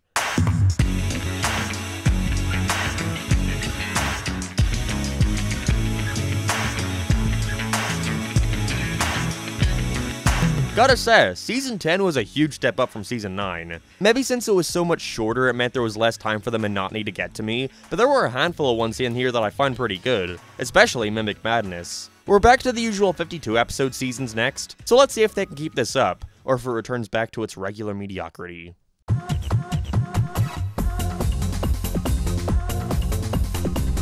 I like that the one exception they make in terms of continuity for the show is allowing Plankton to keep his pet. In this one, he finds out that his pet is pregnant, having to take care of his thousands of new amoeba. From here, it follows a similar formula to that one where SpongeBob was left full of worm babies, although well less gross. I think, if anything, it's a good way to show how different they can both handle the same plot within different eras. For example, and don't quote me on this, but I think we're getting to that era where the artists are starting to insert themselves into background shots. Like, these guys are way too specific to not be referenced off someone. How would I look as a background SpongeBob fish? Draw it and send it to my Twitter. Thanks for the free art. Spot Returns was another charming episode featuring Plankton's pet, and I thoroughly enjoyed it. Hopefully they continue to use him.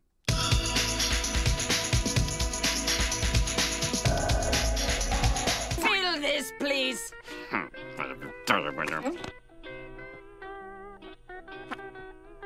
Mr. Krabs is afraid of getting his checkup at work, and so SpongeBob and Squidward have got to perform it without him knowing, or else they're gonna close the restaurant.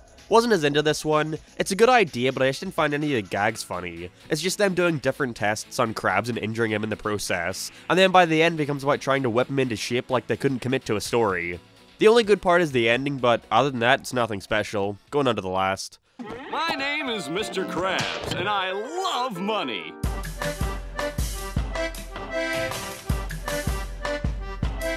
While screwing around in some caves, SpongeBob unknowingly brings home a cave sponge, who had been frozen in ice. I'm really shocked they didn't use this opportunity to use SpongeGar with how much they adore referencing their own memes. Instead, we get this random guy that just sounds like Tom Kenny doing his best sumo from Clarence voice. Good morning, Squidward. It was. I like the Sonic Adventure 2-esque story they take it in, with the regular Bob being framed for all the crimes being committed around town. Honestly, I was surprised at how much I liked Cave Dwelling Sponge. Doppelganger stories have always been some of my favorites, so I'm happy this one didn't disappoint, especially their little song and dance at the end. Top of the list. Mr. Squarepants, I'm afraid you're under arrest.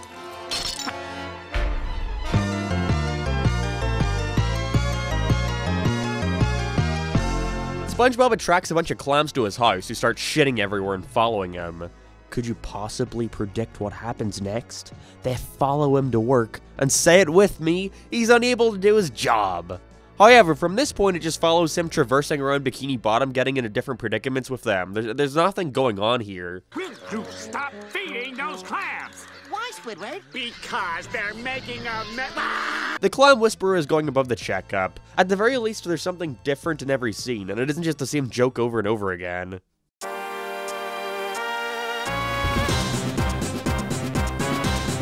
Man Ray returns! You know, after the last time he returned. Except this time he's renting out Squidward's house for the week, with the two idiots trying to figure out what his evil plan is. Ah, here's my scuba. Them bringing back Man Ray only reminds me of how sad it is that the voice actors for Mermaid Man and Barnacle Boy passed away some time ago, being delegated now to only background non-speaking roles, with them trying to find reasons for them not to appear, like here they're cryogenically frozen, which, you know, I'd rather them just not appear at all and let their characters rest too, but what can you do?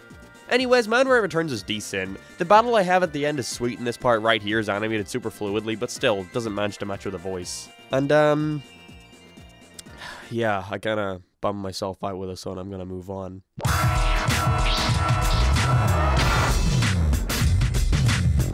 So Mr. Krabs can take a vacation. He hires Larry to be the floor manager at the Krusty Krab. Take a random, put them somewhere they shouldn't. There you go, got a new story. I hate the way Larry is characterized here, turning the whole place into a gym-themed restaurant. Not to mention, for some reason, he starts referring to himself in the first person for no reason. I guess it's meant to be funny? Larry the floor manager sucks. It's going above Clam Whisperer.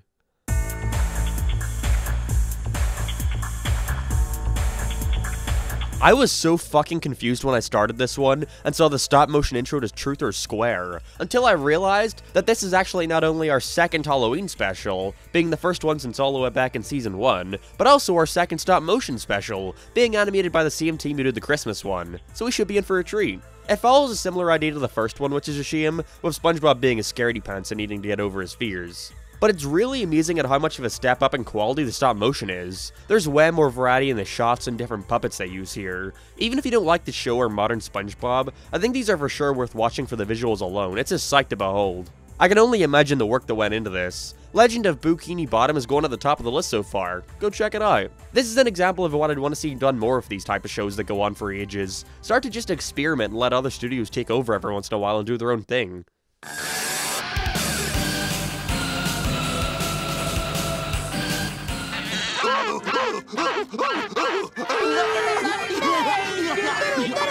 With customers getting more bored of the same old Krabby Patties, Sandy helps Krabs make a special gooey burger that turns people who eat it into gross, disgusting monsters.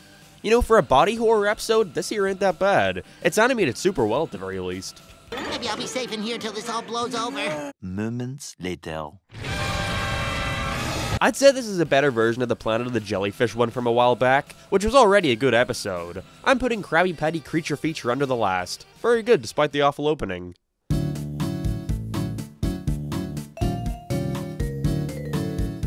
Aw yeah, another boating school episode. My favorite. This time it's Plankton and Mr. Krabs who have to go back to class. Although for some dumb reason the class is empty, SpongeBob shows up randomly and Mrs. Puff doesn't acknowledge her and Krabs being in a relationship.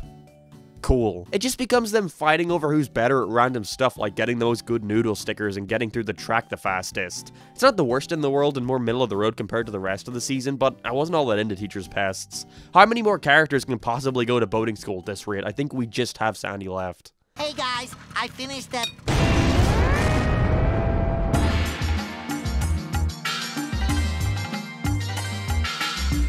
By the way, I feel it's worth mentioning that the episodes may be out of order in some cases, as a lot of these seasons were watched on different sites, including Paramount Plus, which bizarrely features them out of order, so what can you do? In Spin the Bottle, we see Plankton disguise himself as a genie to get himself inside the secret formula bottle. See, this somehow makes sense? I seriously thought that this plan was so outlandish that it was simply for the intro to set up the real plot, possibly about how desperate his plans are getting, but nope. Anyway, he winds up in SpongeBob's possession, who makes him do wishes for all his friends, and shockingly, it didn't wind up being that bad. Quite funny as a matter of fact. My favorite part is for sure the Patrick segment, and it's funny seeing them all fight over the thing. All around good one. It's going above Man Rare Returns.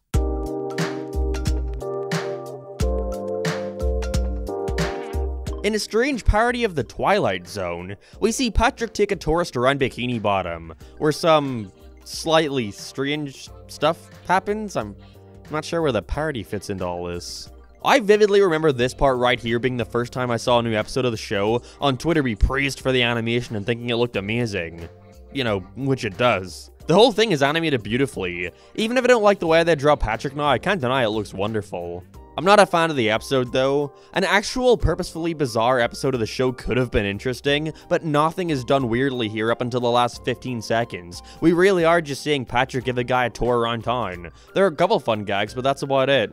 Going above Teacher's Pests.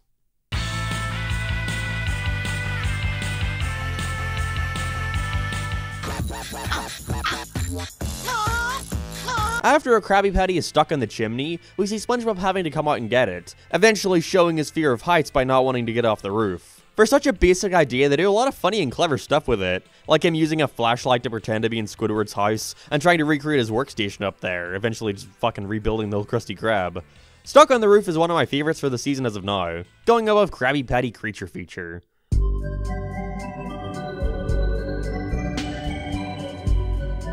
After a bunch of hippies find their way inside the restaurant and stay inside the brand new soup they're preparing, SpongeBob has gotta get 'em out.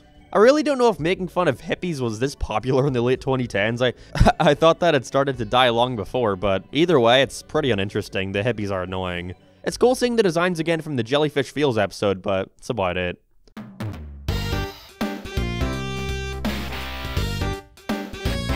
After getting in trouble with the garbage inspectors, Krabs tasks SpongeBob and Squidward with cleaning up all the trash in Bikini Bottom. Oh, all this fresh air feels great in my holes. It's a fine little adventure between the two. They work off each other well, and there's some solid moments like the part where the doll exclaims how it wants to fucking kill Squidward, and the robot fight was random but cool. Sanitation Insanity goes under Spot Returns.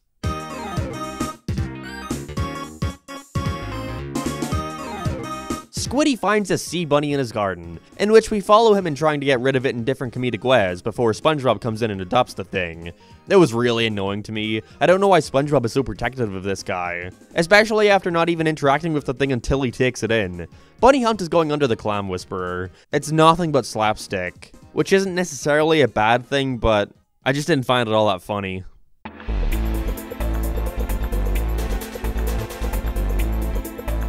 Similarly to the stop-motion ones, I appreciate Squid Noir for presenting its story in a unique way, compared to the rest of the series, with his clarinet going missing and needing to find out who took it, being shown in an old black and white noir style, which looks pretty cool. I wish there were more done with it, especially in making the visuals a lot harsher like the use of darker blacks, but still, I appreciate the effort in the first place. The mystery is fairly weak honestly, with it simply being taken by the jellyfish, but still, it's a good one. Going under spot returns.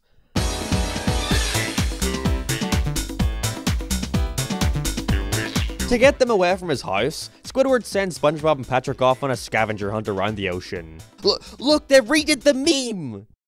Why aren't you laughing? It's fun seeing all the new places they visit like Scotland, and making them go find his long-lost brother who doesn't exist. Overall, it's one of the stronger ones of the season. Although I wish Squidward had more to do when they're away, we only ever see him just fucking around. But the ending of his mother adopting SpongeBob and Patrick is hilarious.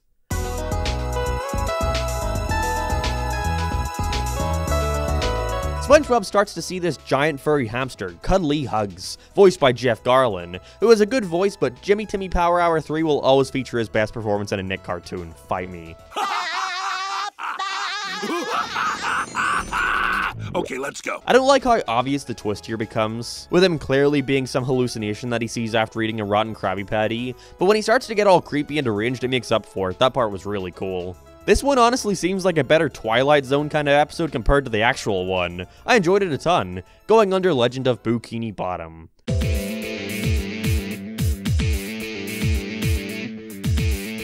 Pat the horse makes Patrick realize that he can be anything he wants, with him claiming to be a horse. This is definitely the new contender for worst episode idea. Now look at your old pile of dog food. It simply jokes about the absurdity of Patrick being a horse and SpongeBob having to come and rescue him and challenge Squidward's horse to a race. Did I say Squidward's horse? I mean Squid Horse, like he's the horse. I don't know, it's going at the bottom of the list. I have no fucking idea how this idea got approved.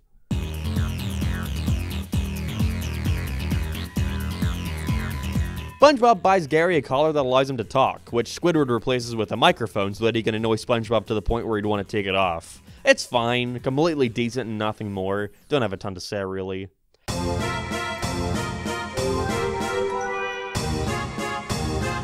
SpongeBob befriends a circus clown and tries to help him find a new calling in life. I really like his design, that poses him super well.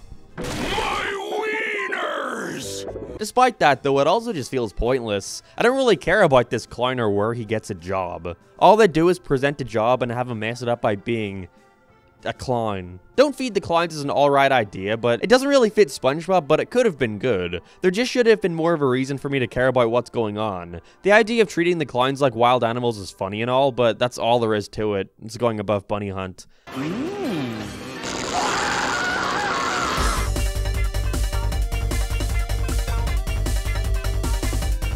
Spongebob gets a self-driving boat, so he can use one without a license, which is just a parody of Knight Rider, with it talking and having a personality of its own. Except he's got an attitude, only wanting SpongeBob to do what he wants. It's a neat premise for the show, even if a little similar to the third act of Gone, and it's something different from the usual boating school shit. Drive Happy is decent. My biggest issue with it is probably the boarding, especially on Patrick. He's way too exaggerated to the point where it's distracting. But thankfully he doesn't appear often, so it doesn't get in the way that much. Going under Spin the Bottle.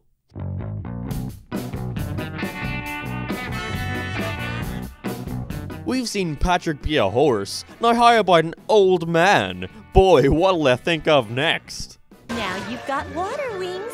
Try them. So Patrick gets mistaken for an old person just because he got out of the pool all wrinkly. Great. And SpongeBob has to convince him to leave the old folks' home. Patrick, it's me! Remember? Who lived in a pineapple under the sea? A little on the nose, don't you think? If you want to see Patrick take part in boring old people nonsense, and act like said boring old people, then you're gonna get a kick out of this one. But me personally, I only find enjoyment from the epic Five Nights at Freddy's parody. That's what this is, right?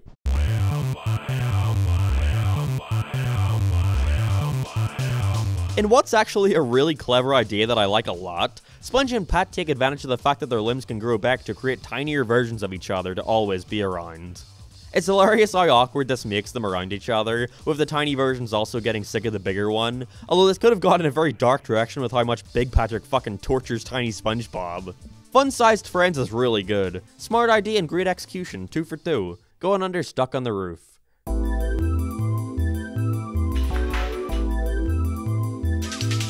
We finally get the return of beloved character Plankton's grandmother. Oh joy. Here he's reminded that he promised his grandma he'd own the Krusty Krab by her 90th birthday, and now he's gotta pretend that he owns it. You know, I have a grandma too. It's nice that everyone, including Mr. Krabs, joins in to help him lie to her, and the twist that she's also evil and wants to steal the formula, backstabbing Plankton, is pretty funny. Grandmom's the word is going above drive happy.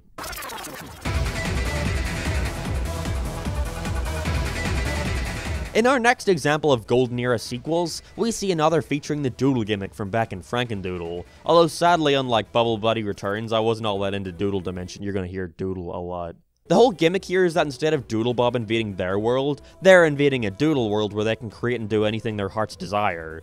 It's a cool idea and there's a lot of neat animation, but other than that, the general plot just feels like too much, and that their only idea for making Frankendoodle better was to have more of it, with the whole gang presented as crude drawings. Once again, it just feels like too much. If the original Doodlebob was just the two fucking around and doing anything they wanted for 11 minutes, then it wouldn't have been anywhere near as iconic. The funny part is this little crude drawing that speaks gibberish wanting to be the new SpongeBob. Whereas here, Doodlebob just randomly shows up out of nowhere halfway through. It wasn't done for any other reason than to reference an episode people like. Doodle Dimension is decent on its own. Again, it's very creative and you can definitely tell whoever worked on it tried really hard and cared about the original a lot. But as a sequel, it's terrible. It just feels like complete pandering. Like their only idea for a sequel is to do the same thing again, but more.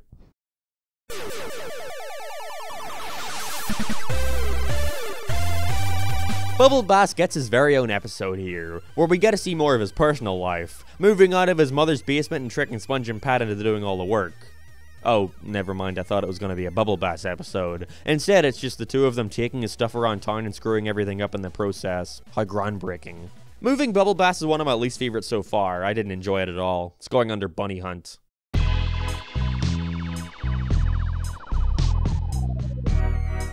For some reason, SpongeBob is attempting a high sea dive to the surface. Sorry, did I say for some reason? I meant to say for no reason. I enjoy that when he gets there, he comes to see the ocean is covered in trash, with the whole time believing that if they give their wishes to the sky, then Neptune will deliver it in the form of trash, with it just being given by Old Man Jenkins, who I failed to mention is a name associated with like 50 different character designs in the series. But other than that, this one is nothing special, one of the more forgettable episodes so far. It's a shame. I actually wanted to see him try and prove himself with the dive instead of them just forgetting about that. Definitely feels like it could have done with another rewrite to make it fit together more.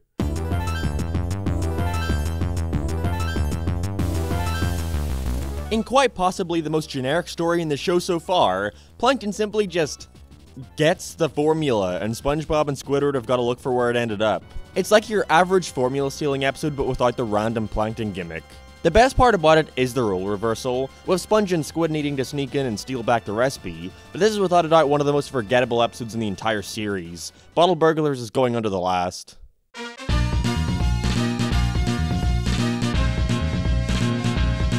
My leg just makes me fucking groan. So, you know that really funny background soundbite of the guy screaming "my leg"? One that if you don't know the meme doesn't have too much attention drawn to it, but if you do, then it's a funny little thing to keep an ear out for, I guess. Hello, Fred. Your leg looks great. Stay away from my leg, SpongeBob! Yeah, let's just have an episode that completely runs it into the ground where SpongeBob tries to protect him from hurting his leg, and every time a character says "my leg," they do it in the same way as him. Because I rip our pants! I can appreciate them trying to do something deeper with this, with them revealing he does it on purpose to meet the nurse which he likes, but I simply can't get over how lame this all is. What is anybody supposed to get out of this without knowing of this random meme that completely gets less and less funny the more they say it? It's going under the checkup. It's not the worst out there, but like I said, it's so fucking lame, especially singing a whole fucking song about it.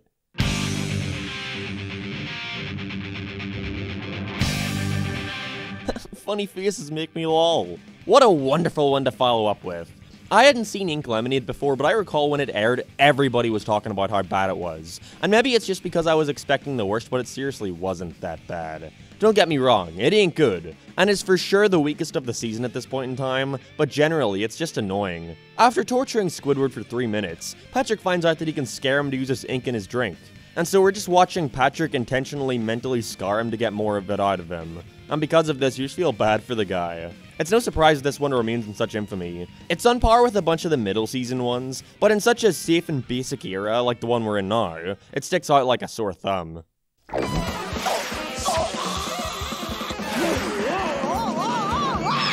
It's just noise.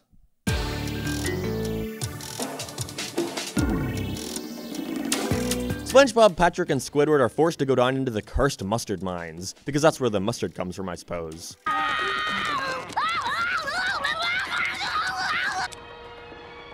Mustard Mine is decent. The design of the mines is dope, especially the train station, but it's not all that funny or interesting. The best thing about it, like most, is the animation. Going above Larry the Floor Manager.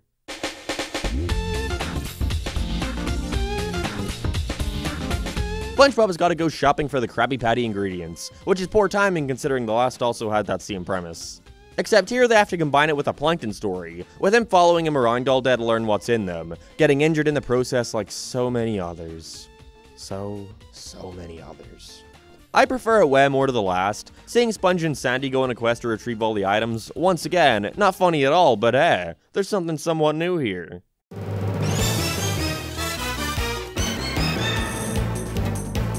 Another Pearl-centered episode we have. Here's hoping it's better than the last one. Here we see Pearl having to sneak out to a party while Squidward is stuck babysitting her, which was a neat bit of history to learn that he used to babysit her as a kid. Small, but I appreciated it. I enjoy that they actually bothered to give Squidward some sort of motivation here beyond just being a stick-in-the-mud loser, with Mr. Krabs fucking threatening him if anything happens to her, and therefore his motivation makes sense and you want to see him succeed. All around, it's a really solid one here, and the stop-motion ending looked fantastic. It's strange they always seem to do really well with these newer episodes that have a more grounded story. Allows you to spend some more time with the characters for a bit in a lower stakes situation, which I always love. It's neat getting to see Squidward and Pearl bond together by the end. Whale watching is below stuck on the roof.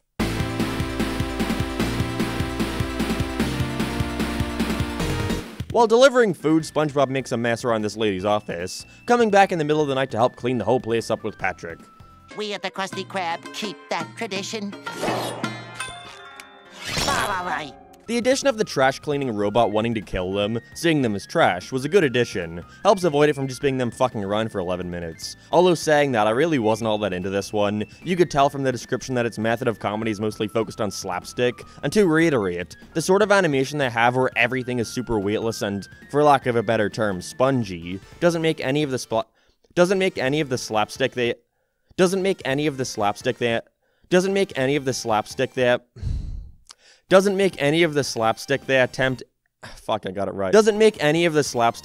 impactful enough to become funny, so I wasn't very engaged with this one. It's going above shopping list.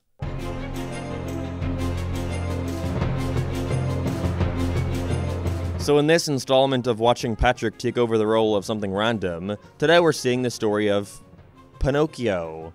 I think this would have been more intriguing if they switched up the art style here to match the storybook theme, or at the very least, had it take place in a unique setting. Literally, Patrick and eventually Plankton are the only characters different here. I saw a lot of people talk about this one when it came out, as it's the first time we see the characters actually go inside Goofy Goobers within the show, but like, what does that have to do with anything other than a reference? What about the writing? What about the comedy? In regards to everything else, it's just Plankton trying to trick Patrick into getting the formula, while making occasional references to Pinocchio. I have nothing to say here, going near the bottom.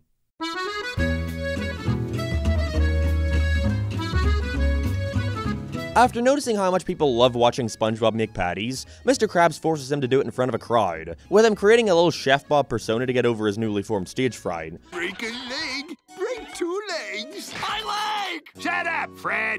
Was the entire episode dedicated to him not enough? Seriously, let it die already. It's already a fun idea, but it gets really great once he starts to have a mind of his own, insulting the audience like a more extreme squirrel jokes. Guilty as charged! Ha ha ha! Chef Bob is a surprisingly hilarious episode that's completely based off how good a character he is. Favorite of the season and very high up on my top ones of the show as a whole. He must have been born on a highway, because that's where most accidents happen.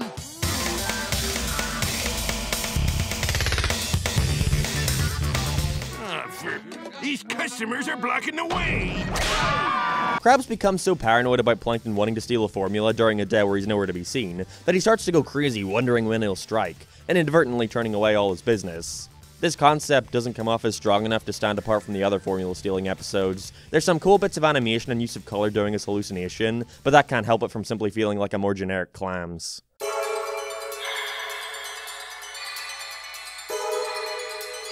Actually deciding to utilize SpongeBob owning a giant fucking library in his home, he shows Patrick the joys of reading books, becoming addicted and getting smart. Didn't we do this already? All that comes from this is Patrick starts acting intelligent and cocky, and yeah, that's kind of it. They gotta make him dumb again. The first act was definitely the best. The scene of him reading and the visualization of inside his head was the best part. But the rest literally is just a worse version of Patrick Smartpants, except the entire thing takes place within his library, as his giant head is unable to get out. At least that one had some character drama with it causing a rift in their friendship. I'd feel bad for giving names, but I wanted to see reviews for this one to see if I was in the minority with my thoughts. I wasn't, but I did stumble upon this amazing review that says, I would rate it a 9 out of 13, but the hilarious booger scene makes it 11 out of 13. A divine episode. That's who this is made for.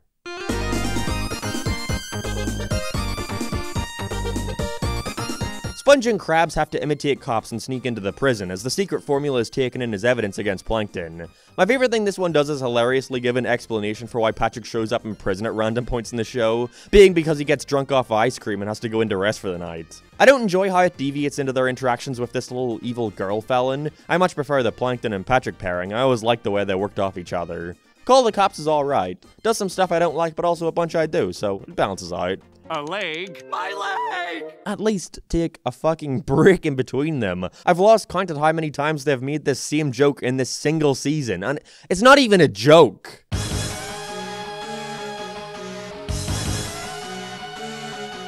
The whole sequence at the start with SpongeBob flying off to fight Plankton in his evil fortress we've never seen before was for sure the highlight. What the f- Get off your fucking motorcycle. But that's not to say the rest was bad at all. Sandy wants to win a ship in a bottle contest, and enlists the help of Mr. Krabs, who's overly strict about everything she makes, wanting to do it all himself. This all culminates in a giant chase around town as he's taken her house, turning it into the giant ship in a bottle. There's a lot of fun action here, and a Sandy-Mr. Krabs rivalry is rarely seen, which is cool. I enjoyed it a ton, going near the top.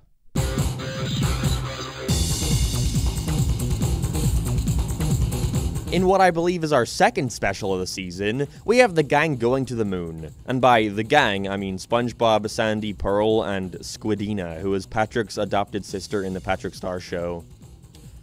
Really didn't need to be reminded of its existence. Also, how many times can these guys go up on the moon before it loses its spectacle? This might be the least interesting plot for one of their specials so far, and that's because there literally is no plot. They're just going up there for a camping trip.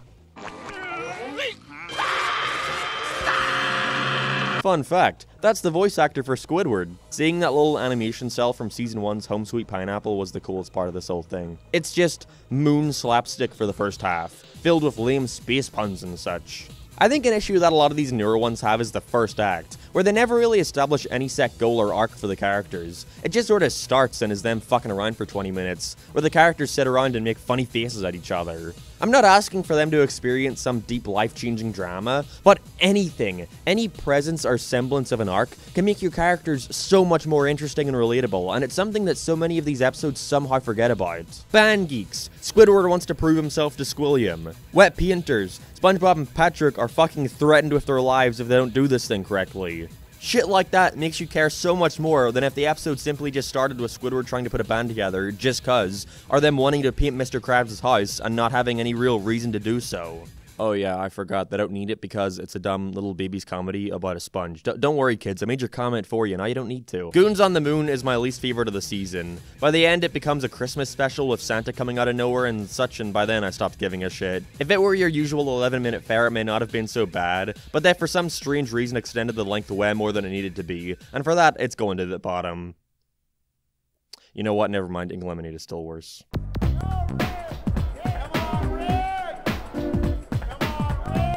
SpongeBob can't wait to see the premiere of the long-lost Mermaid Man and Barnacle Boy episode, and immediately I knew he wasn't gonna get to see it in the end, because like I said, the voice actors aren't with us anymore, so what can they do? That isn't the episode's fault though, I'm aware. Can you imagine if I genuinely got mad at it because of that? I'd be a serious asshole. It's like a different take on that one where SpongeBob promises a bunch of friends he'd do something the same night, getting pulled away by everyone on his way home, causing him to miss the program. This one does a much better job at raising the tension. You really feel every minute he's dragged away from his goal and feel awful for him, but that one is by far way funnier. Still though, I like Appointment TV well enough. But while it is nice his friends put on a show for him reenacting their own version of the program, I would still be fucking pissed they made me miss it, screw them.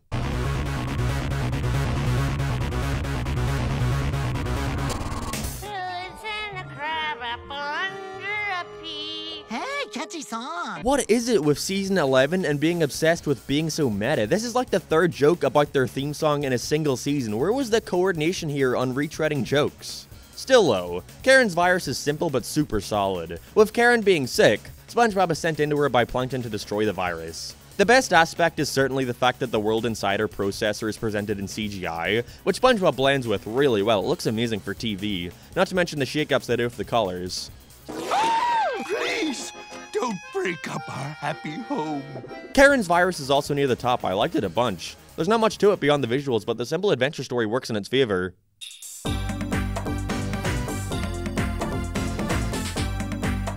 This time, the grill is stolen by a bunch of ill-mannered kids, who demand to take part in a race between carts to determine who gets to keep it. Wasn't terrible. The race itself was well boarded to be action-packed and interesting enough to keep me invested, but there's not much to it other than that. It's going under Appointment TV.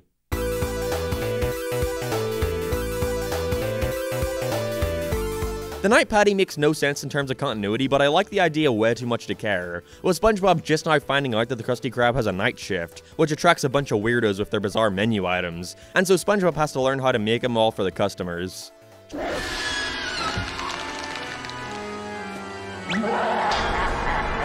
Nosferatu! Remember when that was a silly little one-off gag from 20 years ago that was funny because there was no elaboration on it? Well, you know, what if we elaborated on it, because maybe if we do it again, people will laugh twice as hard. Still, it's cool seeing the place with a different vibe. The night patty was a lot of fun. Also, a better Twilight Zone parody than the actual one.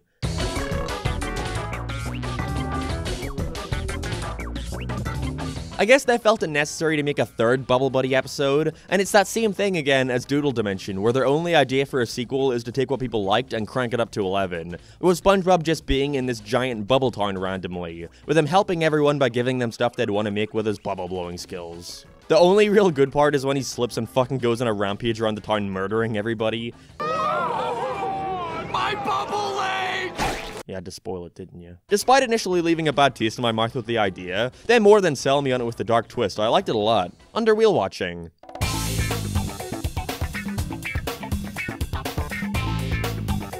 In the most unusual threesome, poor choice of words. In the most unusual matchup of the series, we find out that Karen, Sandy, and Mrs. Puff meet on the regular to have a girls' night out. It's fun seeing them all work off each other, with Sandy wanting to give them a fun time after being tortured all day from their respective nuisances, pranking Plankton and SpongeBob to get back at them. Girls' Night Out is pretty good. There's a bunch of strong ones in this season thus far. I was not expecting that at all. Wouldn't mind them doing these random team-ups more often, if it means more episodes like this one.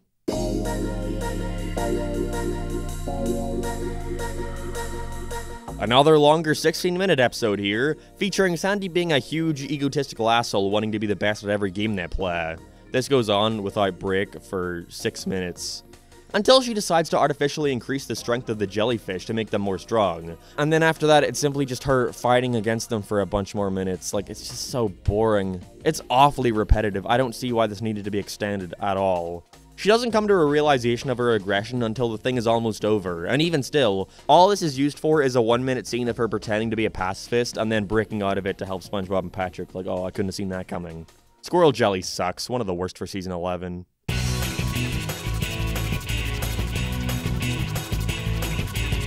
The string is a 5-minute short that's naturally lacking in substance, but is pretty charming all around, with SpongeBob finding a tiny thread that's seemingly never-ending, following it wherever it goes. Lots of cool animation here. Again, it's a charming little way to end the season.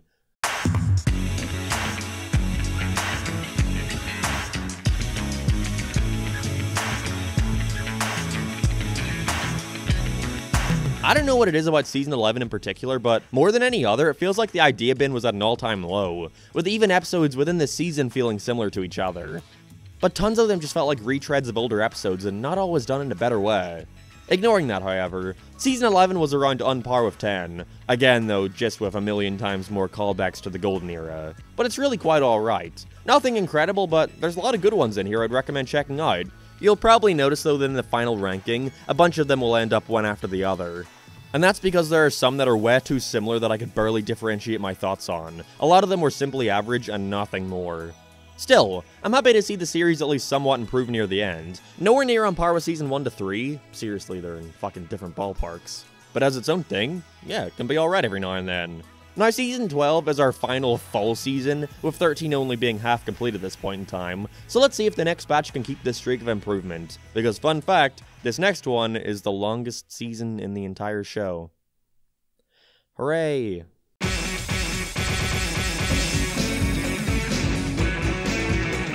SpongeBob and Patrick have got to work on Old Man Jenkins' farm to pay off what Krabs owes him, and as you could probably guess, it's nothing but a variety of scenes with them approaching some farming-related thing and fucking it up. It really seems like the idea here simply came from going, well, we haven't seen a farm in the SpongeBob universe yet, why don't we just throw him in there and have at it? The funniest part was Patrick's fishing license implying he can legally murder, and the rest is just super bland. We've seen this done a million times by now. They're desperately trying to be random and funny by adding pointless shit like aliens and stuff at the end, but it's not humorous in the slightest. Farmer Bob is one of the weakest premieres by far.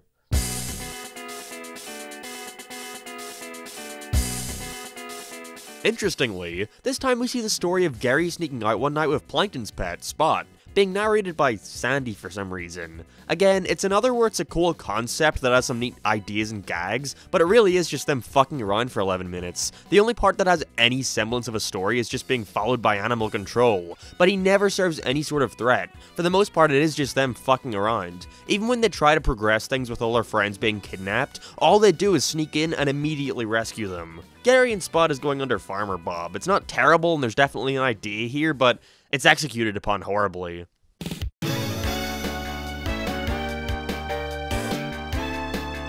The voice of Uncle Grandpa guest stars today as the king of ice cream from Patrick's Coupon, who's the leader of this nitwit club who, honestly, given his previous work, fits pretty well. I mean, he is literally just doing his Uncle Grandpa voice. The whole gag here is that this club roams around Bikini Bottom acting like idiots trying to help the neighborhood, but instead it's a complete nuisance to society. That idea sounds awful, I'm aware. But don't worry, it is. I hated the nitwitting a ton. It's just that same gag again constantly where you're supposed to find a random dumbass funny, and half of these jokes are simply random exaggerated faces. I don't know who was meant to find this shit funny, especially when they do it in every single episode now. It's not surprising, it's just the norm. Nitwitting is one of my least favorites in the entire show, bottom of the list.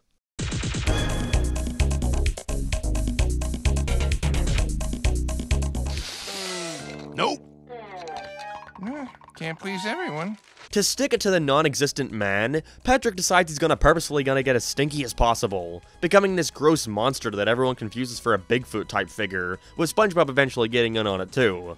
Up until the ending, it sucks. The first 8 or so minutes is just a montage of them running around getting into messy scenarios. But the ending reveal of it not even being Patrick and actually some monster was funny. Jesus, Season 12 sure is off to a terrible start. Ballad of Filthy Muck is going above the nitwitting. The substance here is at an all-time low. And here's the thing, I gotta reiterate, I don't need an episode to feature every scene and move the story along. It would be nice, but I understand that there's something to appreciate in a cartoon where you're just fucking around for a bit. Some sense of surrealness and escapism. But my problem is, this is a pre-established show, where they did more than just that early on. And I think most would agree that it's the better approach than what they're doing right now. Whatever, I'm not gonna convince anyone here, I'm still gonna be labeled as nostalgia blind no matter what. See? I told you this town was pet-friendly! The fuck?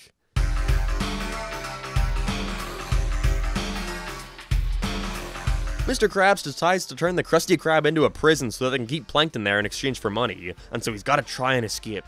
I don't really understand what they're trying to go for here. It feels like the idea of them turning the place into a prison came to them without any sort of place to take it. Once Plankton leaves the place, all that happens is Krabs realizes that running a prison costs money. Like, you think he would have known that before the plot demanded it. The Krusty Slammer has nothing going for it. It's funny that all the prisoners end up loving being there with SpongeBob, but that's about it. I enjoyed the ending, it's going under Gary spot.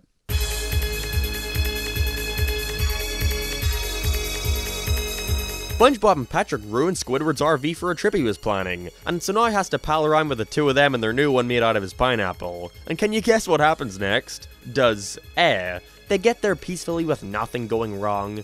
B, some other conflict comes into play and ruins their plans, or forces them to have to work towards their goal. Or C, they annoy and injure Squidward every step of the way, ruining the experience for him, with that being the only joke they tell the entire time. I think you know where this is going. There's one point where he decides to abandon them and go home without the two, but has a change of heart and feels bad coming back to defend them, but I was genuinely wanting him to just leave. He comes back to rescue them only to get fucked up by sea bears, with Sponge and Pat telling him how to defend himself, but the only reason that was so funny in the camping episode is because of the 11-minute build-up of Squidward being a prick throughout the entire thing. All he does here is fucking do the right thing and protect two assholes who seriously don't deserve it. This isn't an argument of morals, it's an argument of making your characters likable. Terrible episode, going above the nitwitting.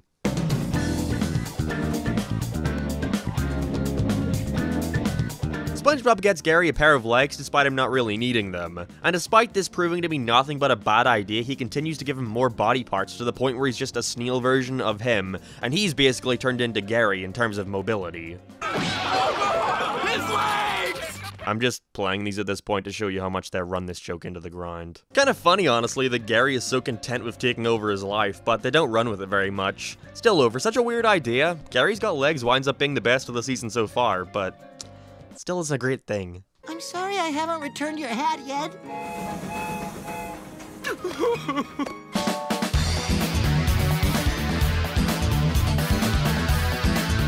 You know that child we were planning on having? Let's forget it. I'm surprised it's taken them this long to explore the concept of little sea monkeys you'd put in an aquarium, with Karen taking care of SpongeBob's for the day and Plankton finally being bigger than something, becoming their king. I actually liked this one, with him becoming such a dickhead that they end up trying to sacrifice him, and there's quite a few good jokes and gags too, but the conclusion sucks with Patrick just eating them, like how did he even end up there? King Plankton is going above Farmer Bob. Not that bad.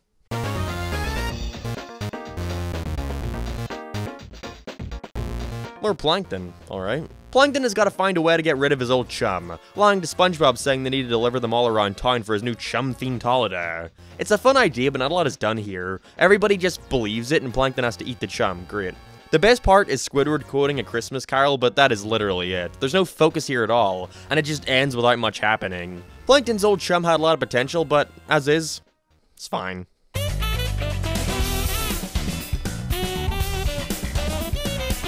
SpongeBob befriends a fucking cloud, even though I thought all the clouds were represented by flowers, but I can excuse that, I suppose.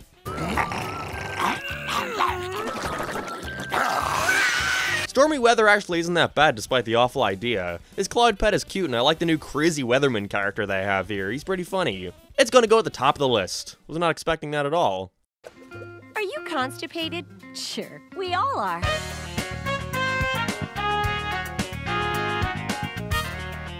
In another non-canonical one, SpongeBob tells Gary the story of Bubble Bass going on a play date with Patrick and getting lost in the swamp, which, what the, I'm keeping that in. They really didn't need the storytelling beginning here, nobody would have batted an eye if it weren't. The design for the swamp itself is amazing though, I love the colors they use with that mix of purple and green, and the tiny firefly effect they add looks good too. I wasn't expecting much here since I don't really care for Bubble Bass or Patrick. I seriously don't know why they're so obsessed with using this secondary character now, especially considering he was barely in the older ones, mostly because, you know, he's so unlikable that he rarely works as the protagonist, but their journey here somehow works well. I like the antagonists they face along the way, like the two crocodile guys, their designs were good. Same with the guy who stole his action figure, reminds me of the villain from Rayman. This is one of the only modern episodes where I felt the extended length was worth it, going at the top of the list so far. It's always nice to see the Chief again too.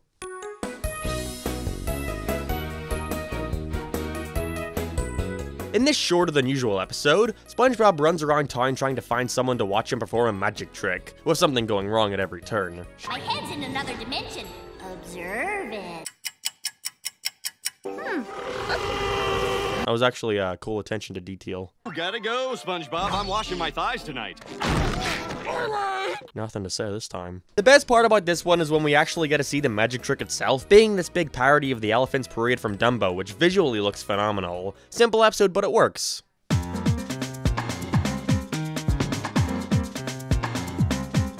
Fucking around with DNA again, Plankton makes a fusion clone of himself and Mr. Krabs, since he'd know where the formula is and how to get it. He's got a funny design, and I love that everybody loves him, going rogue and taking over not only the Krusty Krab, but the Chum Bucket too, so now they've got to team up and get him the fuck out. I'm not sure how they turned it around so much, but Season 12 has gone from starting with a batch of terrible episodes to actually good ones. The Krusty Bucket is pretty solid, definitely one of my favorites featuring them working together, going under Swamp Meats.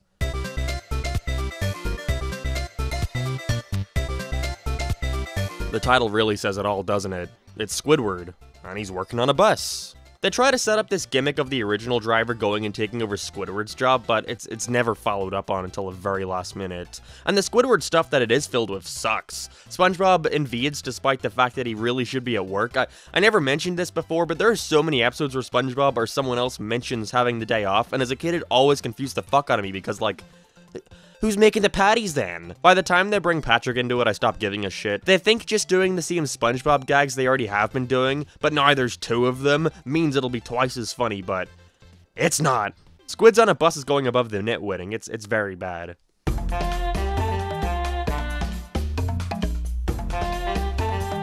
Learning more about Sandy's family, her aunt drops off her 3 nieces who I'm just going to refer to as Huey, Dewey, and Louie because that's just what they are, except 10 times more annoying. Being menaces around town, and you're supposed to find it funny because cute kids, I assume. Except like I said, they're fucking obnoxious and constantly speak in rhyme.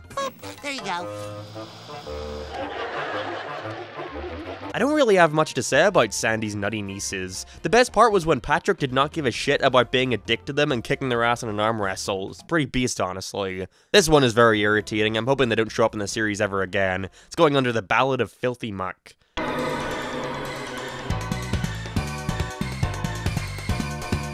Okay, so you take Squids on a bus and replace it with him trying to put his painting in a museum instead of driving a bus. Seriously, when they're short on ideas, they must just go back to the bin of Squidward is annoyed by SpongeBob and Patrick in blank location. It's nothing to say. It's not as bad as Pineapple RV or Squids on a bus, but it's still nowhere near good. They don't even act upon this idea of him trying to sneak the painting in until there's like 2 minutes left, with the whole middle portion simply being them screwing around the place. It's going under the Krusty Slammer. I'm letting this dog out.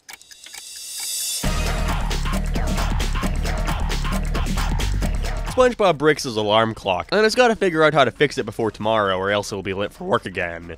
The whole gag here is that each alarm clock is a different object, waking him up in a different way and causing him to be late over and over again to the point where his job is threatened. That one in your living room is clearly working just fine. Why not just use it? You're literally asking about what you're gonna do to get an alarm clock as the alarm clock just goes off at a time.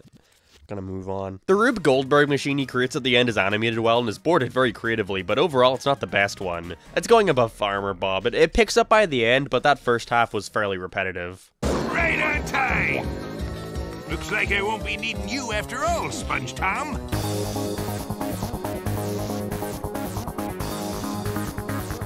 Karen has a baby delivered to her in Plankton, being this little calculator she names Chip. At least it can't get more annoying. Hello? This might as well be his introduction to every episode where he isn't the main character. It's actually quite funny. I like how they go through this full cycle of raising him within the single episode, and Plankton bonding with him by the end is quite sweet. Wasn't expecting much, but I ended up liking Karen's baby a lot. Why does Karen of all characters get the best episodes now?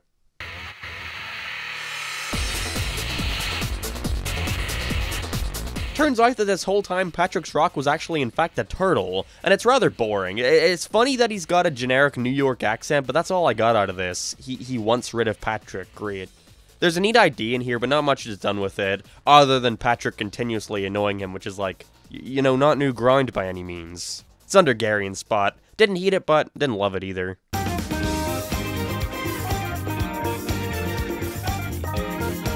Mr. Krabs has got to try and chase Old Man Jenkins out of his restaurant without letting people know he's discriminating against old people. The part where they start pulling all their relatives in so they can get the ultimate respect was a pretty funny way to take it, but everything until then is just whatever.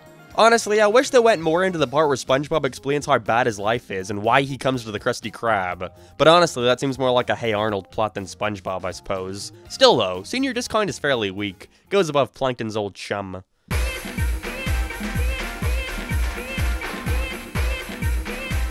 In our next episode themed around a simple design choice, Squidward drills SpongeBob's buck teeth together to stop a whistle which gives him a wonderful singing voice. Did you know that the shot where he drilled them was cut out of the UK airing, which honestly I'd say is for the better because I did not need to see that. It's a fun dynamic seeing Squidward be friendly and appreciate SpongeBob to impress everyone at the local jazz club. I guess he's cool? Mind the Gap is pretty good. Almost like it's because the characters have a goal they want to accomplish. Who could have known that would make your story all the more engaging?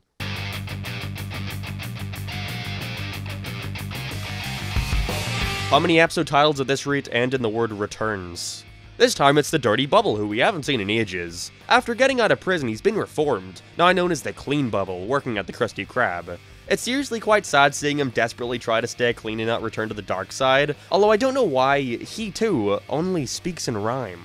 It was cool seeing the quick comic book style switch up too, despite how short it was, mostly because I'm 99% sure these were just colored in storyboards with a filter attached, but the episode is also pretty great. One of the best for the season so far. Cool seeing this classic character back again.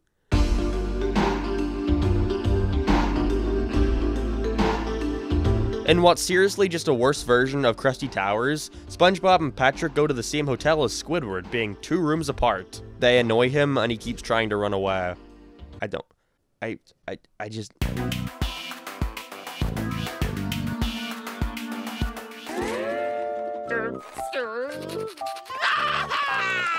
I did not need to be reminded of Squid Baby right now. For no real reason, the two of them have started a babysitting service this time.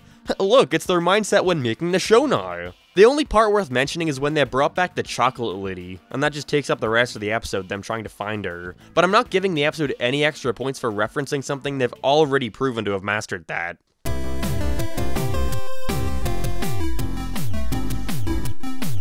In our first hour-long special since, I want to say Truth or Square, we fittingly have our celebration of the series' 20th anniversary, where the budget has clearly gotten much higher. I mean, just look at the camera quality of these patchy segments.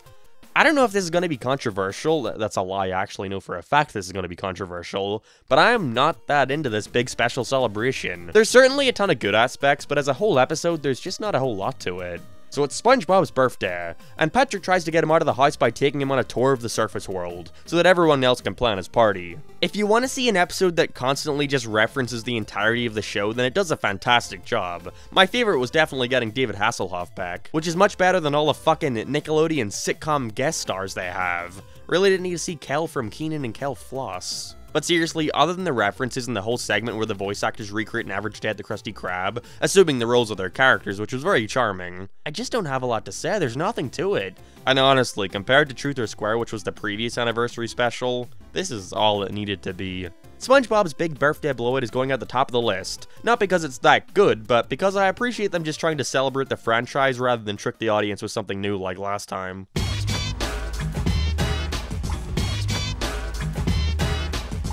Seemingly trying to replicate the magic of pizza delivery, the Krusty Krab has a delivery ordered towards Random Land, with SpongeBob and Squidward being sent off there, to a place where anything goes. The only thing worth noting here is the fucking amazing Squidward's KYS creepypasta they had in the official episode that Nickelodeon banned from being re-aired and replaced it with a baby Squidward shitting itself. Yeah, that's much better for kids. SpongeBob and Random Land is fine, but it's clearly just trying to do pizza delivery again, and does a much worse job at it.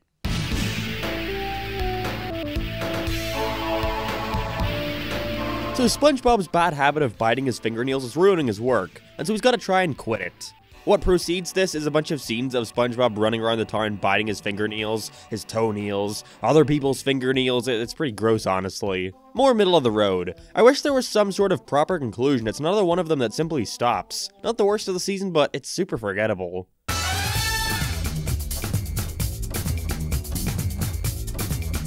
After losing the local arm wrestling competition in Bikini Bottom, Plankton Frankenstein's giant chum bucket had to win against Mr. Krabs, gaining a mind of its own and having to put a stop to it. It was actually fairly alright until it shoehorned SpongeBob into it halfway through, whose big solution was to call in his giant hand from the intro, singing it and everything. Oh, in a pineapple under the sea. You do. I'm fine with meta humor, but the way they go about it is in the most lame, easiest way possible. Pandemonium starts good, but seriously falls near the end, going under Garion's spot.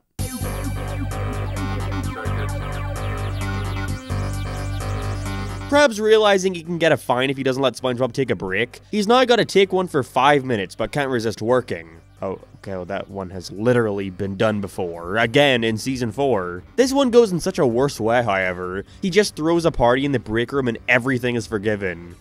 I didn't realize until after it was done that this was a 7-minute short.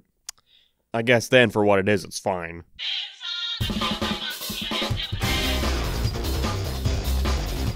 After being injured, Mr. Krabs has to go to the hospital. And get this, amazingly, he leaves SpongeBob in charge. Who could have seen that happening? They're really breaking new ground even 12 seasons in. To differentiate itself from that one, this one has, instead, nothing else going on. Here it's just various scenes of him seeing an issue at work, then trying to fix it doing what Mr. Krabs would do. I think the issue I figured out with these later ones in terms of pacing their episodes is that all the middle portions from after the story is established to the conclusion where things are wrapping up could more often than not be placed in any order at all and you wouldn't be able to realize, and therefore it causes them to just meander around the middle, causing the substance to be non-existent. Boss for a day is not very good.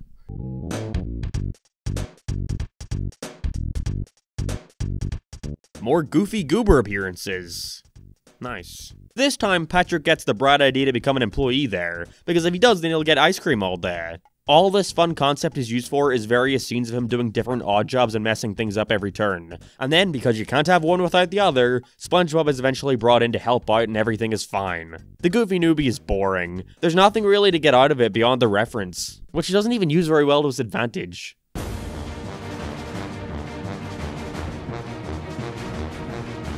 Plankton turns himself into a ghost so that he can steal a formula, needing to be trained from the Flying Dutchman to be able to touch objects. Ghost Plankton is animated really well. He's one of the best looking characters in the whole show in terms of how they're animated. Once again though, it follows this incredibly basic formula that it causes me to run out of things to say. The entire thing from here is just formatted as a lesson plan through different things a ghost should do. If anyone has anything nice to say about Sheldon, this would be the time. It's kind of funny how much he didn't think through this plan he thought would be super simple, and the part where he walks in on his own funeral. And they at least try to somewhat tie together the loose story with the whole lesson plan thing. Seriously, not that it should be, but Ghost of Plankton is one of the stronger episodes so far.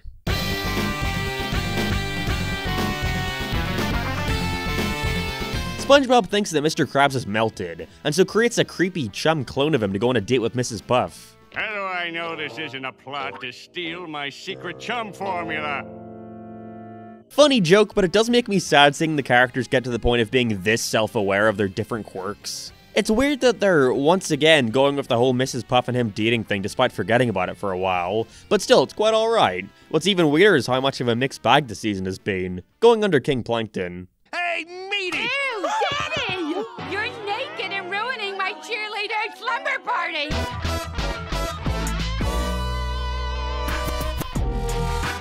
SpongeBob is entrusted with taking care of Mr. Krabs' house, with the big rule being no opening the door for anyone. And for this one, I'm in fact very thankful that it's a retread on Wet Painters, one of my favourite episodes, as it shows us directly how much better the old seasons handled the very same plot, where the tension is immediately removed. He right away fucks up on breaking one of the biggest rules, and after screaming about it for a second, stops caring. All that happens after this is the generic place any kid show would, where SpongeBob watches a horror movie and worries about who's at the door with it being Krabs himself. I'm pretty sure I've seen a Doug episode with that exact same plot, just mixed with a little bit of Home Alone. Knock Knock Who's There is alright, but generic is all hell for SpongeBob standards. No, you're Patrick! Please, hurry!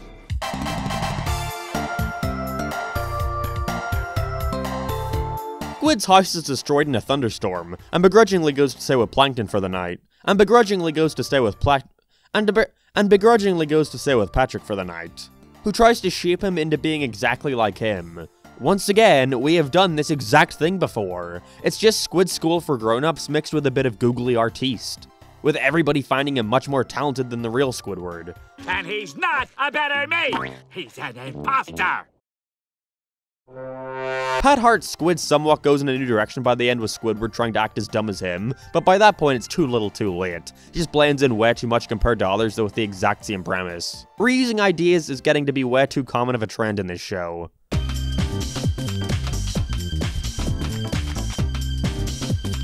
You ever notice that big lighthouse in Mrs. Puff's boating school? No? Well, what if we made a whole episode about it? I'm sure it's just ripe for story-making potential.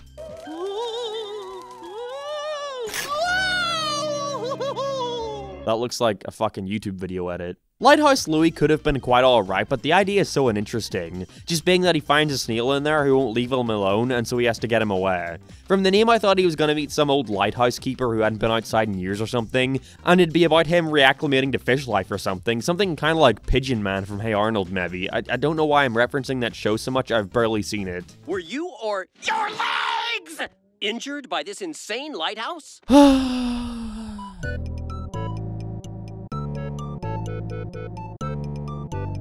SpongeBob gets the hiccup, which starts messing with his job, and so he's gotta get help in getting rid of them. It's fun that it's basically just a big chase around town, with each person being able to transfer the curse to someone else like the cheese touch or something. It's one of the only times where the simple story with no progression works because we're switching viewpoints to so many different characters, so there's always something new going on. I liked it a bunch. Put the pickle under your tongue! Okay, that one wasn't even clever.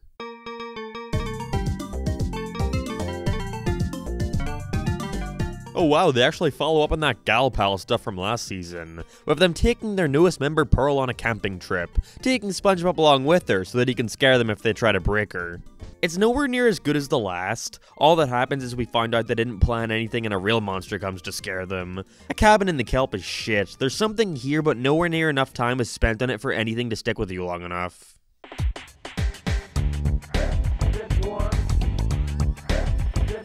Gilbert Gottfried guest stars as this old food truck owner, who SpongeBob finds out has been making chum for Mr. Krabs, as it turns out he secretly really likes chum. It's a neat idea having to have him come to Plankton for help in feeding his addiction, but all he does is ask for the formula. Krabs eventually says no after being double-crossed, and that's the fucking end of it. They keep taking what could actually be interesting ideas and ruining it by not choosing to do anything with it other than the bare minimum.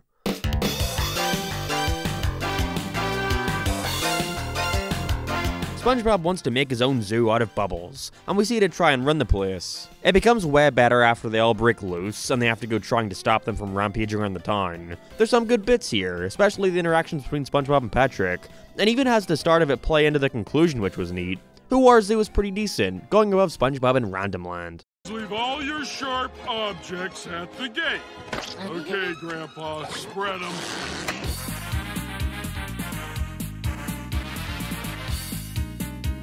In some of the worst timing in the series, this episode was planned to air during the pandemic, and ended up being shelved for like a year, I'm pretty sure, just not airing very recently. And it's pretty clear to see why they stalled it, featuring a health inspector randomly walking into the place when the plot needs to start, and putting the whole place into quarantine when finding out someone in there is sick. Quarantine schmarantine. I'm the great...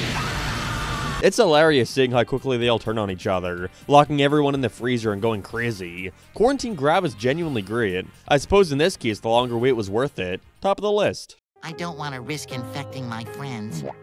Especially you, Squidward.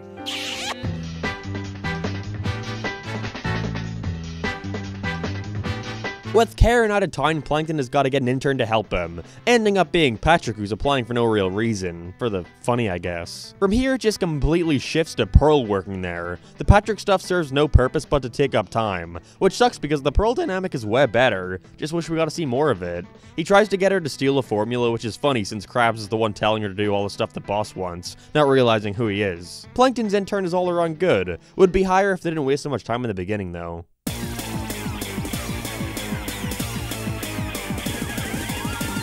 The title, Patrick's Tantrum, sends shivers down my spine. I can only imagine what this is like. So Patrick starts screaming and freaking out at the sound of a bell for the funny, I guess. Honestly, it wasn't nearly as bad or obnoxious as I thought it would have been given the idea. But all that happens is Mr. Krabs uses him to wrestle for money, while SpongeBob destroys all the bells around Bikini Bottom. Patrick's Tantrum is so unmemorable. There's no conflict here to speak of near the bottom.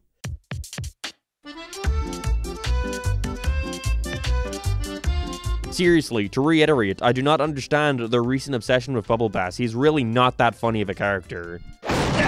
Squidward! That was so masculine! This time, SpongeBob and Squidward are sent off to collect his tab, having to play a real-life board game of 3 deadly challenges in order for him to pay.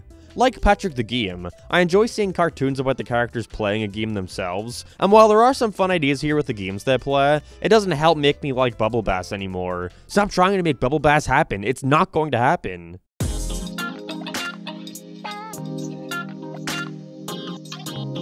With Mrs. Puff being pissed off that he's so cheap, which honestly was so strange seeing them tackle genuine drama, it reminded me a lot of Krusty Love. Except this time Squidward and SpongeBob are taking in to make them a fancy gourmet meal. Again, it's just repetitive. They get a meal, there's something wrong, he takes it back for a new one, and repeat. There's nothing else here until she starts getting pissed and demanding something to eat. But there's no focus, being stuck between 2 different things here. The crab stuff and the sponge and squid stuff. At least in Krusty Love, it's solely focused on crabs and SpongeBob being together, so they can make a lot of jokes about the one scenario. What's the biggest joke here? Vor? Amazing.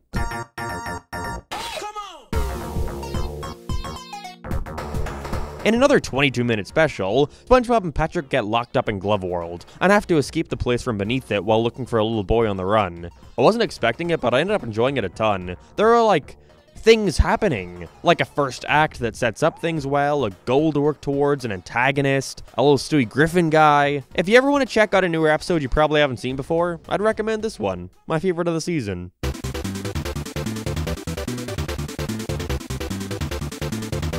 Sponge and Squid have got to sell patties during a big concert, and it's cool that they give each of them something to do. SpongeBob is selling patties, Squidward is sneaking backstage to try and meet the clarinet player, and Krabs once on stage to promote the Krusty Krab. It's too bad season 12 got so good near the end, but hey, better late than never. But this one was pretty good too.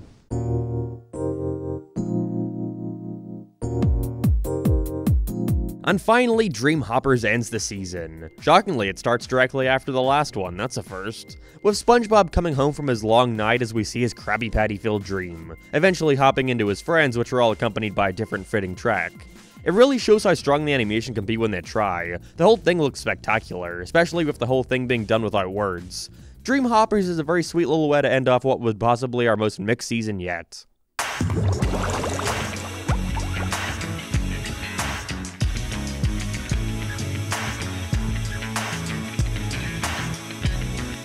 There were quite a few here I liked a bunch, some I thought were absolute trash, and a majority that weren't even worth mentioning. It's so strange considering there's occasional glimpses of greatness, but so many ended up being brought down by a lack of anything interesting. But they've shown that they're capable of good stuff, so I can only hope that now we're in the final stretch, season 13 could end things off with a bit of hope, with a string of episodes like the best of 12.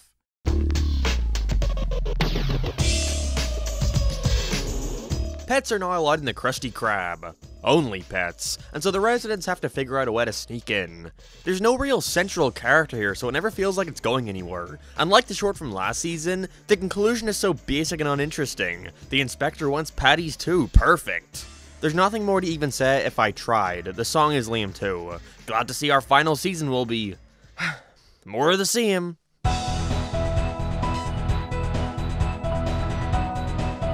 Being pissed at him yet again, Plankton is forced into giving Karen the perfect date or else he won't ever be allowed to leave the chum bucket again, getting distracted by stealing the formula at every step. Giving Plankton some sort of dilemma or non-Mr. Krabs obstacle when it comes to stealing the formula always works well in my opinion, and they do a solid job with it despite the reused dynamic from Plankton Walks the Plank. Patrick's Plankton design is the best part too, he looks so dumb. Lockdown for Love is going above the last.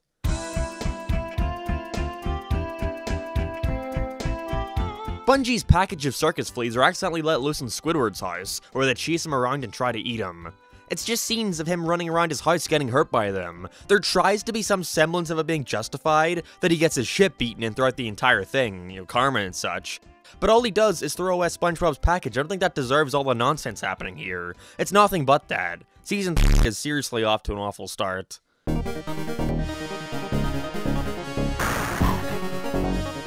Squidward's nightmare at the beginning was really well boarded, the stress has risen really well. This time he fakes being sick from work so he can stay at home all day, with Krabs being aware he's faking it and sending SpongeBob in for the day to take care of him. Son, in my imagination, you're a helpless little baby.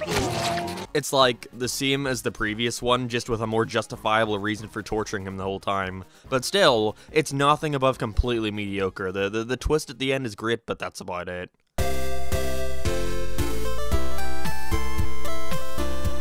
Another episode of Goofy Goobers. This time we're introduced to the animatronic octopus, clam, and bear. What the fuck, FNAF and SpongeBob real? They're replaced with someone more hip for the kids.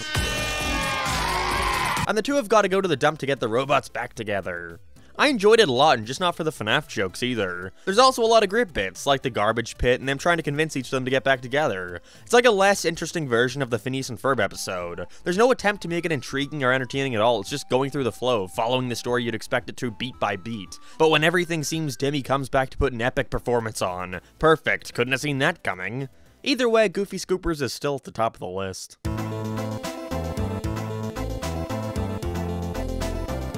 As if the last being so similar to the previous season wasn't enough, here's Pet, the dog. Patrick pretends to be a dog. It's not worth it.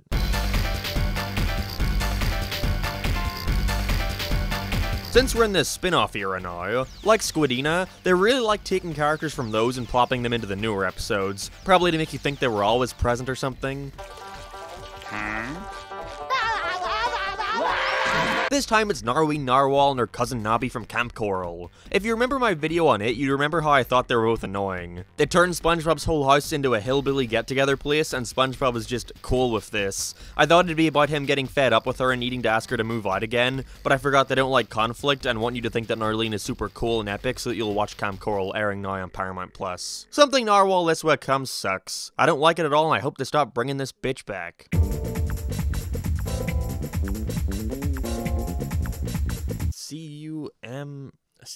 C-H-U-M-S should not have taken me that long to pronounce chum. F is for friends who do stop together. U is for you and me. Wow, I recognize that. Cool. Moving on. Plankton finds out that the chum he dumps in the sewer are sentient, who treat him as their king, whom he uses to try and get the Krabby Patty secret formula. See, instead of him actually focusing on that though, because it's the newer way it's written, all that follows this is scenes of him training them in different ways and being incompetent at it. I know, quite ironically, it's getting repetitive when I say this, but they're so bloody repetitive. It's so strange. If you're gonna copy Plankton's army, at least know what made that one good. We don't need to waste over half the runtime introducing said army that's not the interesting part, you know?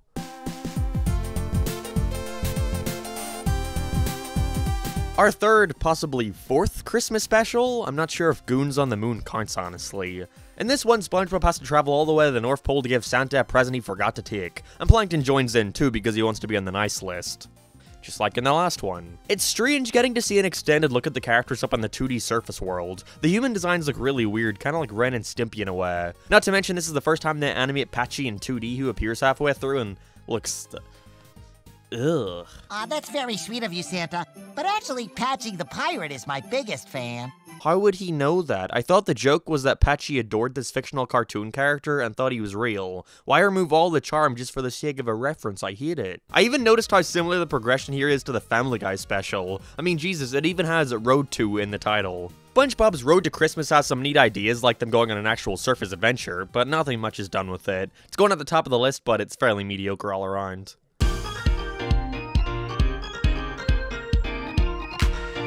I caught that Mindy on the wall there, you're not slick. Mrs. Puff doesn't want to be around SpongeBob anymore, and so replaces herself with... a potato. That's it.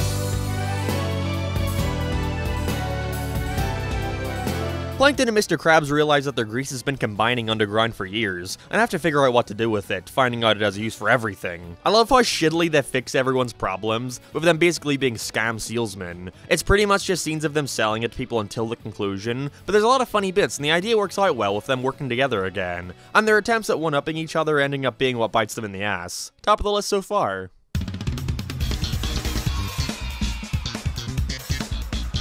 The Karen Fairy returns again, unfortunately meaning this is a sequel to Patnocchio, this time starring everybody's favorite, Bubble Bass, taking on the role of the Big Bad Wolf, trying to steal a rare action figure from SpongeBob and Patrick. I don't like Bubble Bass. I don't care if he wins or loses. I get it's like a tradition for every long-running show to start doing fairy tale parodies with their characters for some fucking reason, but it seriously doesn't work in SpongeBob, because they don't have the balls to go all out and have them be in some non-canon universe. How lame.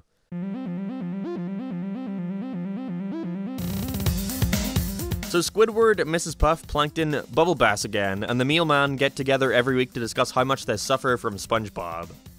How shit. Instead of telling a story, it's just each of them recounting their most recent experience with SpongeBob. I can tell you that, and you've basically already seen the episode. Nothing happens in here you wouldn't expect. Mrs. Puff has him be a bad driver. SpongeBob interrupts Bubble Bass's eating. Ruins Plankton's invention. That's all. It's the most standard and formulaic episode I think I've ever seen in the whole show. It's gotten to a point where it feels like a parody of itself. The only somewhat funny joke here is that the Mealman of all people are in this club, but that can't salvage it, nowhere near.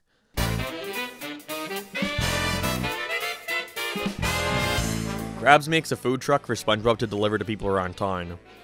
Again. This time just mixed with a bit of pizza delivery and rock bottom. At this point, it's gone on so long that you could describe a few episodes just by combining the names of two earlier ones. They're just chasing a guy around trying to sell him food. The idea that they've got to do it to afford the bus ticket home is neat, but that's all it means. A neat idea. It's only used for slapstick. They don't manage to sell it and go home anyways. Cool. Next. That's it. Go.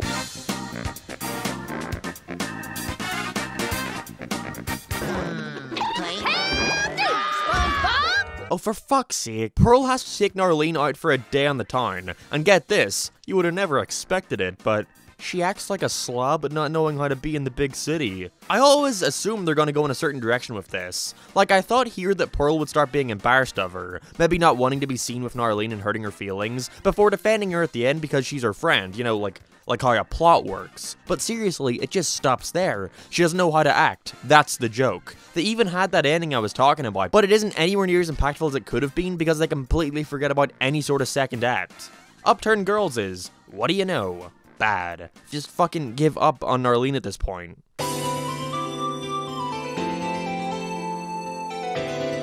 Say Us sucks. They do nothing with this despite the occasional cool bits of animation. Still though, it's one of the stronger ones here. With everybody thinking that Plankton is cute, he creates a giant robot duck that turns into a horrifying monster anytime somebody says "ah." The design for the monster stork thing is badass, but they conveniently choose not to follow their own rules, making it annoying. Like SpongeBob right away says "ah," and the thing doesn't transform, but it does the next time? Like, how did nobody catch that?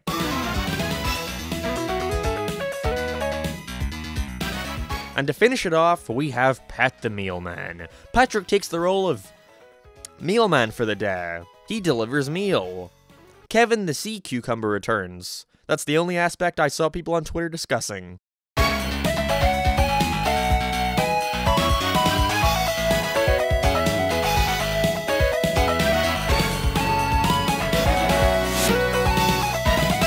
Season 13 is by far my least favorite season of the show, hands down. Maybe it'll get better by the time the rest of it airs, but as of now, it has the least amount of episodes I'd consider anything above decent. I'm done. I'm finally fucking done. I was not expecting this to be the challenge it ended up being. The Simpsons and Family Guy got bad, but SpongeBob went from good to bad to just nothing for the last 200 or so episodes. It is super unbearable to watch after a certain point. But screw it, let's just get to the ranking already. From worst to best, here's all the SpongeBob episodes. Are you ready, kids? At the bottom, we have Squid Baby. Then a pal for Gary. Yours, mine, and mine. Rule of Dumb. SpongeBob, you're fired. The Card. Stuck in the Ringer. Squid's Visit. Boating Buddies. Little Yellow Book. Good Neighbors. Karate Star. Patrick's Staycation. Smooth Jazz at Bikini Bottom. Big Sister Sam. Ink Lemonade. Restraining SpongeBob. Are you happy now? Pet Sitter Pat. One Course Meal. Cephalopod Lodge. Goons on the Moon. House Fancy. Sing a Song of Patrick. The Nitwitting. Jolly Lodgers. Feast Freeze. Squids on a Bus. Sponge Henge. Pineapple RV. To Love a Patty. Pat No Pair. Demolition Doofus. Sandy's Nutty Nieces. Whatever Happened to SpongeBob? Karate Island. Keep Bikini Bottom Beautiful. A Day Without Tears. Goo Goo Gas. Boat Smarts. Breath of Fresh Squidward. Weeding.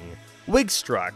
The Splinter. Choir Boys. Driven to Tears. Seaman Sponge Heaters Club. Pet Our Pests. Someone's in the kitchen with Sandy, Spongicus, library cards, squirrel jelly, the thing, slimy dancing, a flea in her dome, toy store of doom, oral report, my leg, grandma's secret recipe, rodeo deers, crabby road, band in bikini bottom, to save a squirrel, trench billies, the ballad of filthy muck, squid plus one, the inmates of summer, hide and then what happens, growth sprite, slide whistle stooges, pat the dog, pat the horse, the big bad bubble bass, upturn girls, something narwhal this way comes, insecurity guards, Patrick's tantrum, biddy sitting, pat heart squid, pat the meal man, SpongeBob's bad habit, boss for a day, knock knock who's there, the crusty slammer, Plankton's old chum, the masterpiece, that sinking feeling, senior discount, bummer vacation, funny pants, Stanley S. Squarepants, the play's the thing,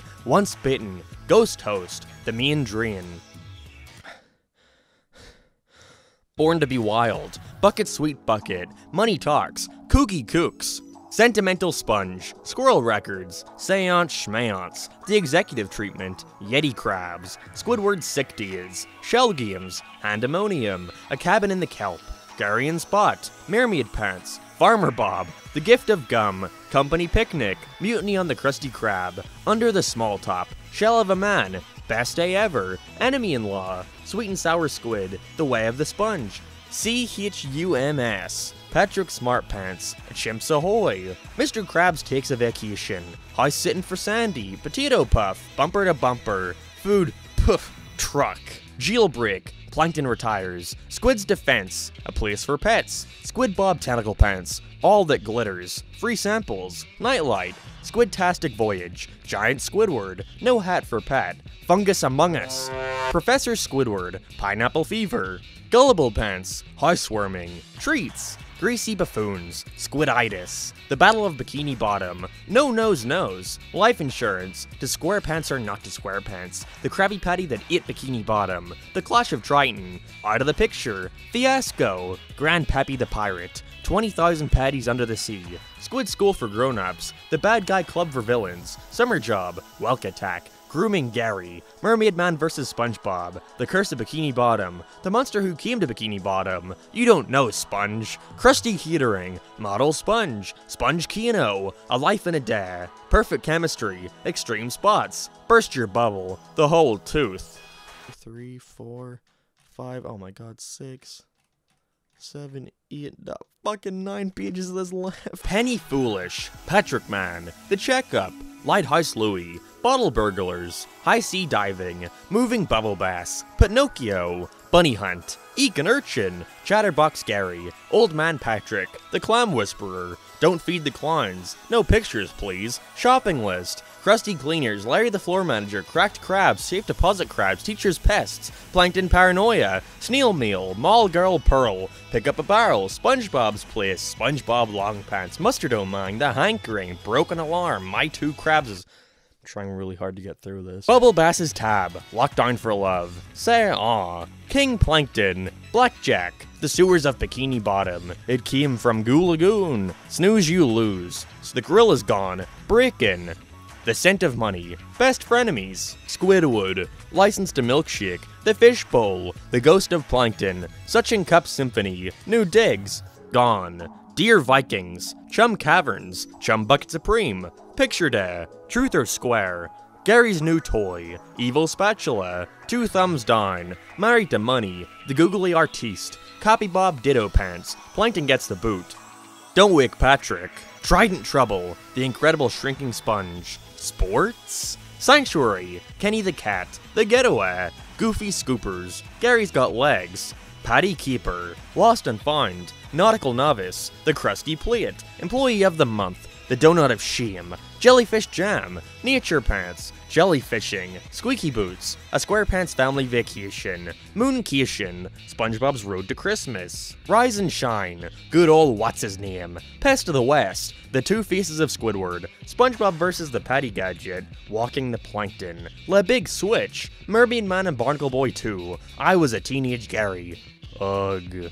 Whirly-brains, pickles, karate choppers, Neptune spatula, fear of a Krabby Patty, selling out, Mrs. Puff, you're fired, the pink purloiner, new leaf, Atlanta Squarepants, the Krabby Chronicle, the inside job, Plankton's good eye, Glove World R.I.P., move it or lose it, the slumber party, computer overload, back to the past, buried in time, accidents will happen, Gary in love, shellback shenanigans, the great Patty Keeper, tunnel of glove, appointment TV, bubble troubles, lost in bikini bottom, Tudor sauce, Larry's gym, Lehman fortune, food con castaways, barnacle feast, Karen 2.0, super evil aquatic villain team up is go, Man Ray returns, call the cops, drive happy, grandmom's the word, SpongeBob in Random Land, Hoover Zoo, Plankton's intern, one trick sponge, mind the gap, Karen's baby, Krusty Consignieres, I think so? Stormy weather, Plankton's regular, SpongeBob SquarePants versus the big one, Pineapple Invasion, the wreck of the Mauna Loa, Sandy's Nutmare, the good Krabby Name, What's Eating Patrick, Chum Fricassee, Sharks vs. Pods, Code Yellow, Surf and Turfs, Mermaid Man Begins, Spin the Bottle, Sanitation Insanity, Doodle Dimension, The Krusty Bucket, The Night Patty, Squid Noir, Hiccup Plague, Swamp Meats, There Will Be Grease, Salsa and Basilius, Don't Look Now, Sold, Spot Returns, On Real Estate, Cave Dwelling Sponge, Dirty Bubble Returns, Patrick, The Game, Plankton's Pet, The Curse of the Hex, Welcome to the Bikini Bottom Triangle, Krusty Dogs, Love That Squid, Frozen Face Off, For Here to Go, SpongeBob's Last Stand, The Other Patty, Enchanted Tiki Dream, I Heart Dancing, Single Sale Anniversary, Porous Pockets, Krusty Crushers, New Fish in Town, Overbooked, Drive-Thru, Home Sweet Rebel, Shuffleboarding, Shell Shocked,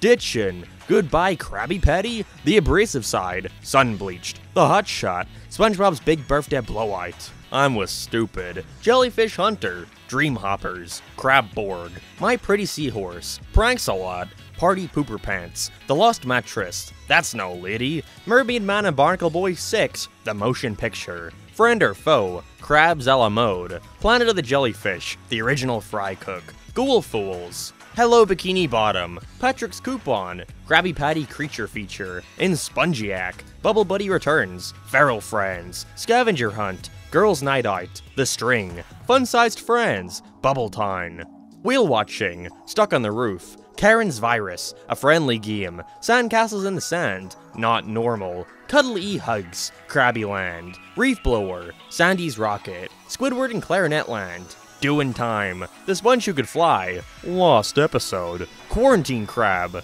Born Again Crabs, Spy Buddies, Bulletin Board, Earworm, Tentacle Vision, Escape from Beneath Glove World, Blackened Sponge, Help Wanted, Suds, Culture Shock, Hookie, The Krusty Sponge, Sandy SpongeBob and the Worm, Gary Takes a Bath, The Legend of Bikini Bottom, Secret Box, Skill Korean, Imitation Crabs, Krusty Towers, Hocus Pocus, The Smoking Peanut, Plankton, Fools in April, Arg, Dungeons and Dragons, Crabs vs. Plankton, It's a SpongeBob Christmas, Wishing You Well, Wheel of a Birthday, Roller Cowards, Bubble Stand, The Peeper, Bossy Boots, Grandma's Kisses, Missing Identity, Clams, Chef Bob, Mimic Madness, Pizza Delivery, Sleepy Time, The Chaperone, Opposite Day, Boating School, Home Sweet Pineapple, Your Shoes Untied, Valentine's Day, Scaredy Pants, Big Pink Loser, Wormy, No Free Rides, The Great Snail Race, Snowball Effect,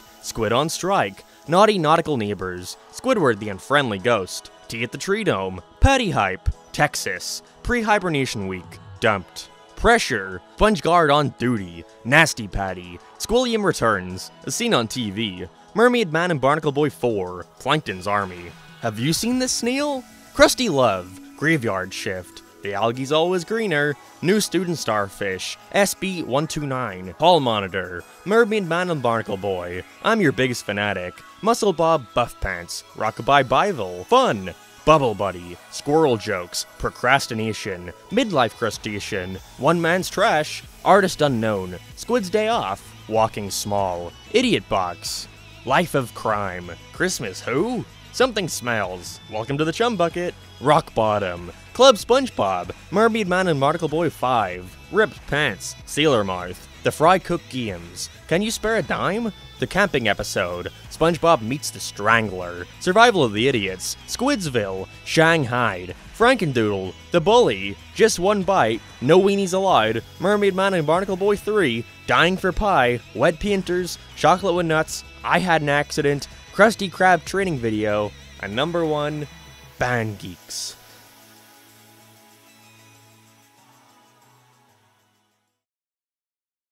20 minutes of my life I'm never getting back. It's really quite sad seeing what happened to SpongeBob. It is true that it's nowhere near as terrible as it was for a while, but what it is just not worth discussing at all. There's nothing to it other than the really good animation and frequent references to back when the series was good. It sucks because I really genuinely didn't want to say that. I wanted to be able to say the recent stuff is good too, but it's just not.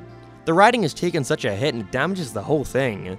Saying this though, that'll never take away the love and appreciation I have for those first 3 seasons in the movie. Even some of the later stuff too that manages to recapture it. Like the few episodes from season 10, 11, and 12 that I thought were pretty good, or how I bought a lot of season 4. The fact alone that we managed to get over 100 wonderful episodes of this series is worth praising enough. That I'm quite alright with the show continuing the way it is, even if I wouldn't mind someday them finally putting it to rest. Don't see that happening soon though. With all the new spin-offs and movies that were announced, Viacom is never letting this shit die. Either way, rest in peace, Steven Hillenburg. You truly made something that changed the world.